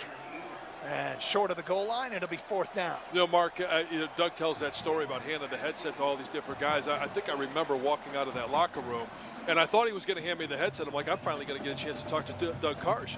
And little did I know that it was either Brian Greaser or Charles Woodson behind me. He was really just trying to get around me. Excuse me, big fella. Can you get out of the way? Right. Doug was a reporter back then. He was telling us some stories about his reporting, trying to find out what's happening in the summers. I will tell you that the most amazing thing was I put a headset on Ryan Leaf right after that game, and he couldn't have been classier. And then we all know how his career went. 4th down, Michigan with Tuttle back to pass, looking into the end zone, fires back of the end zone, caught. Touchdown, Carmelo English, the freshman from Phoenix City, Alabama. Into the end zone for the first time in his career. Jack Tuttle gets his first touchdown pass of the day, and Michigan's lead is now 51-7. Yeah, how about a couple of freshmen? Samaj Morgan getting in the end zone, and obviously Fred Moore. We saw him not getting the end zone, but Carmelo English now. And Adam Samaha, another true freshman from Ann Arbor, Huron, is on to kick the extra point. That was a really good route by Carmelo English. He had to adjust and go behind the defender, but he kept working. Tuttle found him in the back of the end zone. Samaha's extra point is up, and it is good. Michigan leads 52-7. Mark, tell people where they can get your book. Thanks so much. It's at Michigan1997book.com. Check it out. We're going to have, and we also have where we're going to be and visit and making appointments. So come and visit us and see us and register for those events around the country. All right, wonderful. Thanks, guys. Mark Schneider, appreciate Nick it. Baumgartner, great Thanks, job Mark. with the book. About the 1997 National Championship, that Wolverine touchdown brought to you by your Southeast Michigan Ford dealers. Think Ford first. 52-7, Michigan on top. This is Michigan football from Learfield. Ann Arbor has a goal to reach 100% renewable energy by 2030, and DTE is committed to helping the city get there. Between DTE's wind and solar projects and local participation in My Green Power, we're already 30% of the way there. Right now, you can reduce your carbon footprint and join My Green Power at no additional cost to your monthly bill. Learn more at migreenpower.com. Together, we can power a sustainable future. Olga's Kitchen is bringing their great Mediterranean flavor to Michigan Stadium. Enjoy Olga's in the Big House on the second-level concourse at Gate 9, where Wolverine fans can get favorites like the original Olga, the Philly Olga, and Olga's Snackers. Can't make the game? Visit one of Olga's 24 restaurants to enjoy these classics or new items like the 3-cheese dip, Hellfire Detroit wings, or Brussels sprouts. Having a party? Go to Olga's.com for wing platters and hot buffet catering. The best fans in the world deserve the best bread on the planet. Olga's Kitchen, the restaurant you know and love, is more than you remember.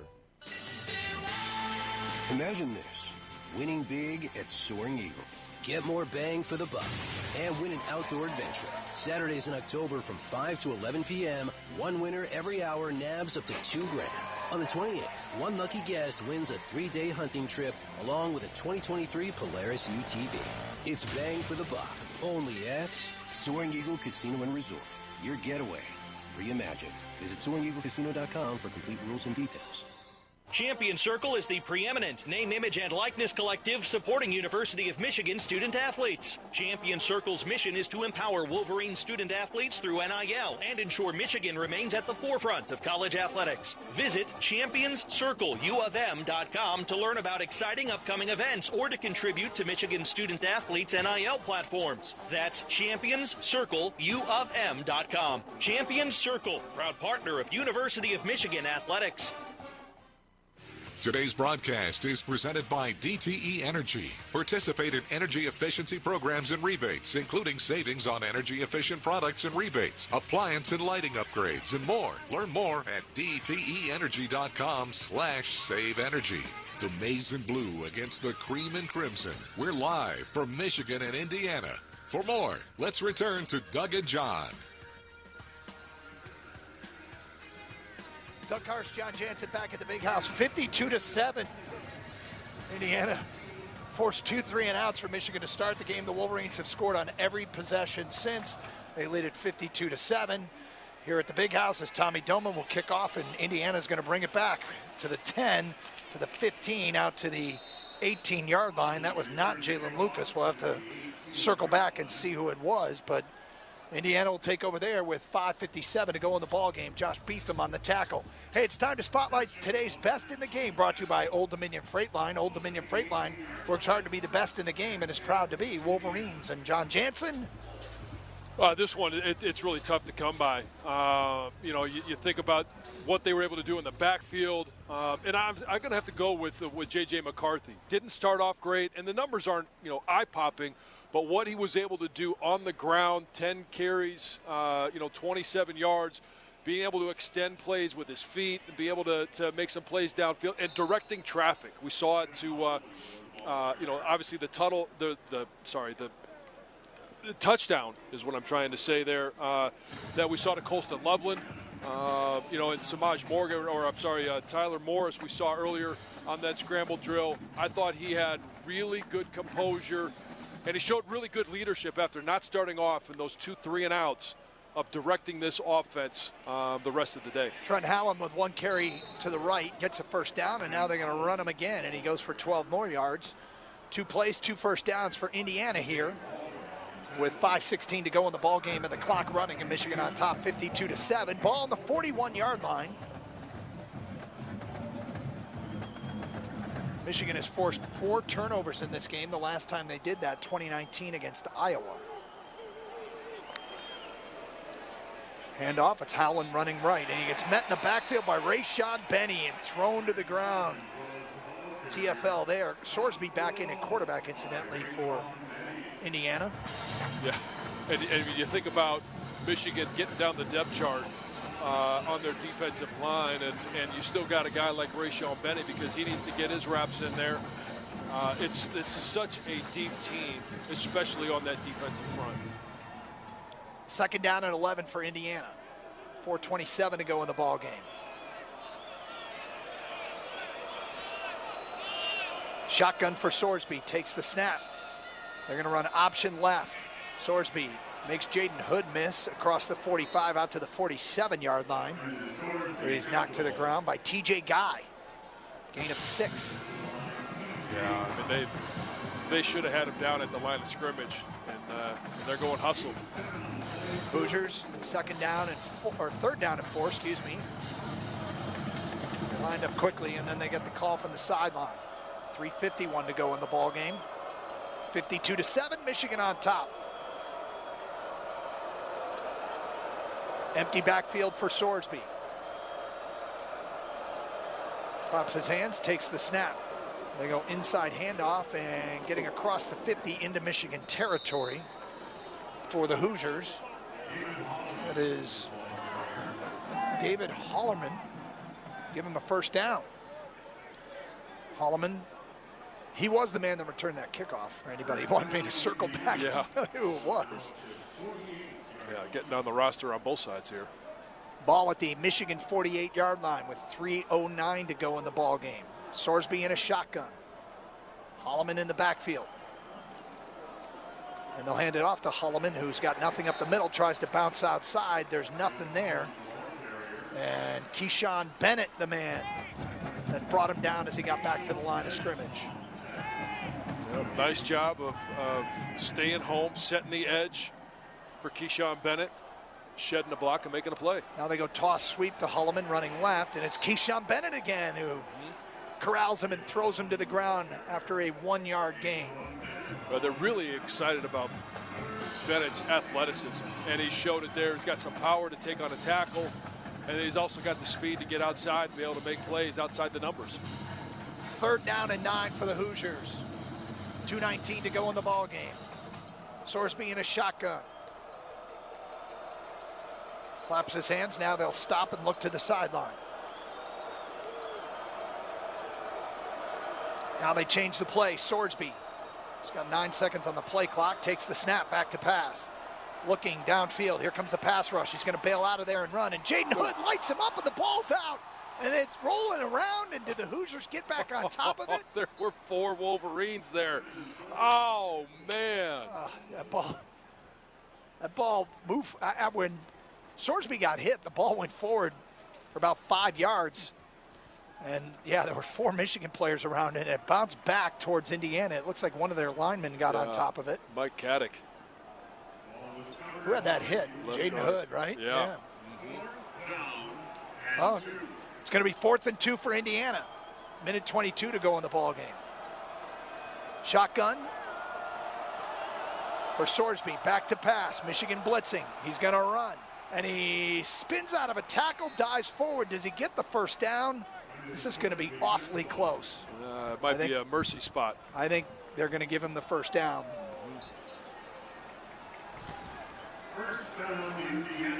First down, Hoosiers. This the Michigan 38-yard line, clock running a minute to go. You can see these guys out there defensively trying to show the coaches what they can do, trying to earn some more time earlier in the game. Handoff to Holloman running right, and he puts his head down, gets down to the 31-yard line. Let's preview the upcoming schedule brought to you by Meyer. Michigan State next week, East Lansing night game. Yeah, they've got a battle going on. But they went with a change at quarterback. Caden Hauser had them up by about 2 or 3 scores. I'm not sure what that score is now, but obviously a battle in Rutgers. But it's going to be it's that backyard brawl. It's going to be an exciting week here in the state of Michigan, and obviously going to East Lansing. They've got a tough year. As you previewed the upcoming opponent, Sorsby completes a pass down the right sideline to Omar Cooper inside the 10, and he'll take it into the end zone for an Indiana touchdown with 19 seconds to go in the ball game and cut the lead to 52-13. That upcoming preview was brought to you by Meyer, presenting sponsor of the 2023 Michigan football season, proud supporter of hundreds of local sports teams across the Midwest. Are they taking a look at this one to see if he stepped out of bounds? I think they might be. And the Michigan coaching staff think it's clear. Yeah. Have you had a good look at the replay? Well, I'm going to get another good look. Oh, yes. Man, I know when he caught the ball. All right, so if he was out of bounds, he can't be the first one to touch the ball. Did he step out prior to that? Yeah. I'll wait to hear what the ruling will be. But all scoring plays are reviewed, right? The receiver was out of bounds prior to catching the pass. Wow. Therefore, it is an incomplete pass. 3rd down. Yeah, when you step out of bounds, you can't be the first one to touch the ball. How many people do you think are left here? Because they just really applauded that call. Yeah, I don't know, about 10,000? I mean, talk about sweep the leg.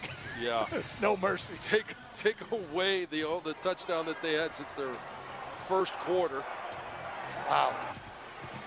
Last seconds of the game, and we're going to take a TV timeout with 19 seconds to go in the ball game. We are. Michigan on top, 52-7, as they take Why not? the touchdown off the board. This is Michigan football from Learfield. It takes hard work to be the best in the game. Planning, commitment, resilience, sweat.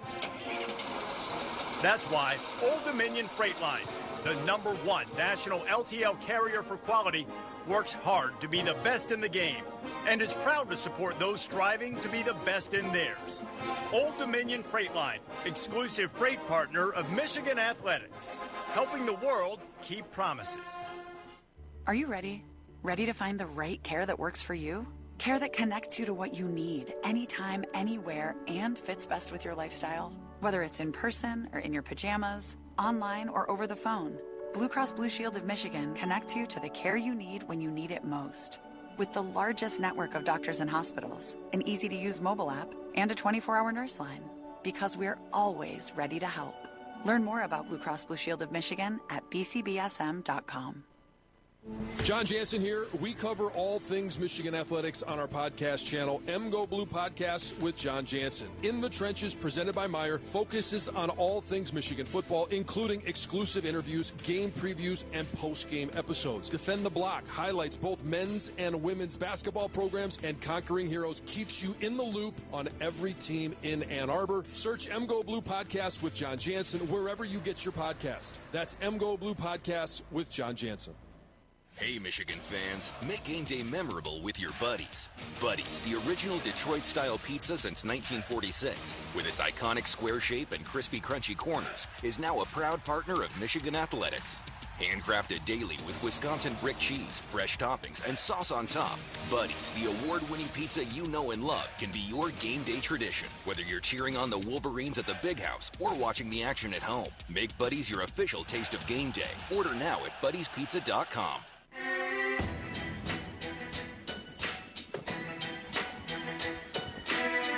Doug Karsch, John Jansen back at the Big House. Jason Avant down on the field. Michigan on top of Indiana, 52-7. A review just took a touchdown off the board for the Hoosiers. Only got a TV timeout, and there's 22 seconds. They put some time back on the clock. Indiana have 22 seconds to go. Meanwhile, Rutgers, Michigan State was up 24-6. It is now 27-24 Rutgers. And they might be snapping to take a knee to drain the clock and come from behind victory. Yeah, that's a heartbreaker. 3rd and 3 for the Hoosiers. Shotgun for Sorsby. 4 receivers. Back to pass. Bails out of there to his left. Looking downfield. Now he's going to let it go to the end zone, and it is batted away. A Wolverine player down there was a Keon Sabb, who actually deflected it off the crossbar. Yeah. And the ball bounced back into play, but of course it's a dead ball once it hits the crossbar. So now it's 4th and 3 for Indiana with 11 seconds to go in the ballgame. Great hustle on the backside of that. You get a tendency sometimes to say, you know what, he's never going to be able to throw the ball back this way. 4th and 3, Sorsby in a shotgun, ball on the right hash, 3 receivers split to the left, takes the snap, back to pass. Here comes the pass rush, and he tries to dump it off underneath to his running back, Holloman, and it falls incomplete under heavy duress. Sorsby couldn't get off a pass. It was Reese Atterbury in there. How about that? Former offensive lineman. You love that, don't you? I do. Yeah. I do. A lot of guys on this team have switched offense, defense to offense. So Michigan will take over with 6 seconds left and 1 snap away from closing this one out. As we see Jaden Denegal, he will take this 1 snap, presumably in the victory formation. Meanwhile, looks like Rutgers just took a snap and took a knee, and Michigan State's out of timeouts, and Rutgers comes back from 24-6 down to beat Michigan State. Denegal on a shotgun.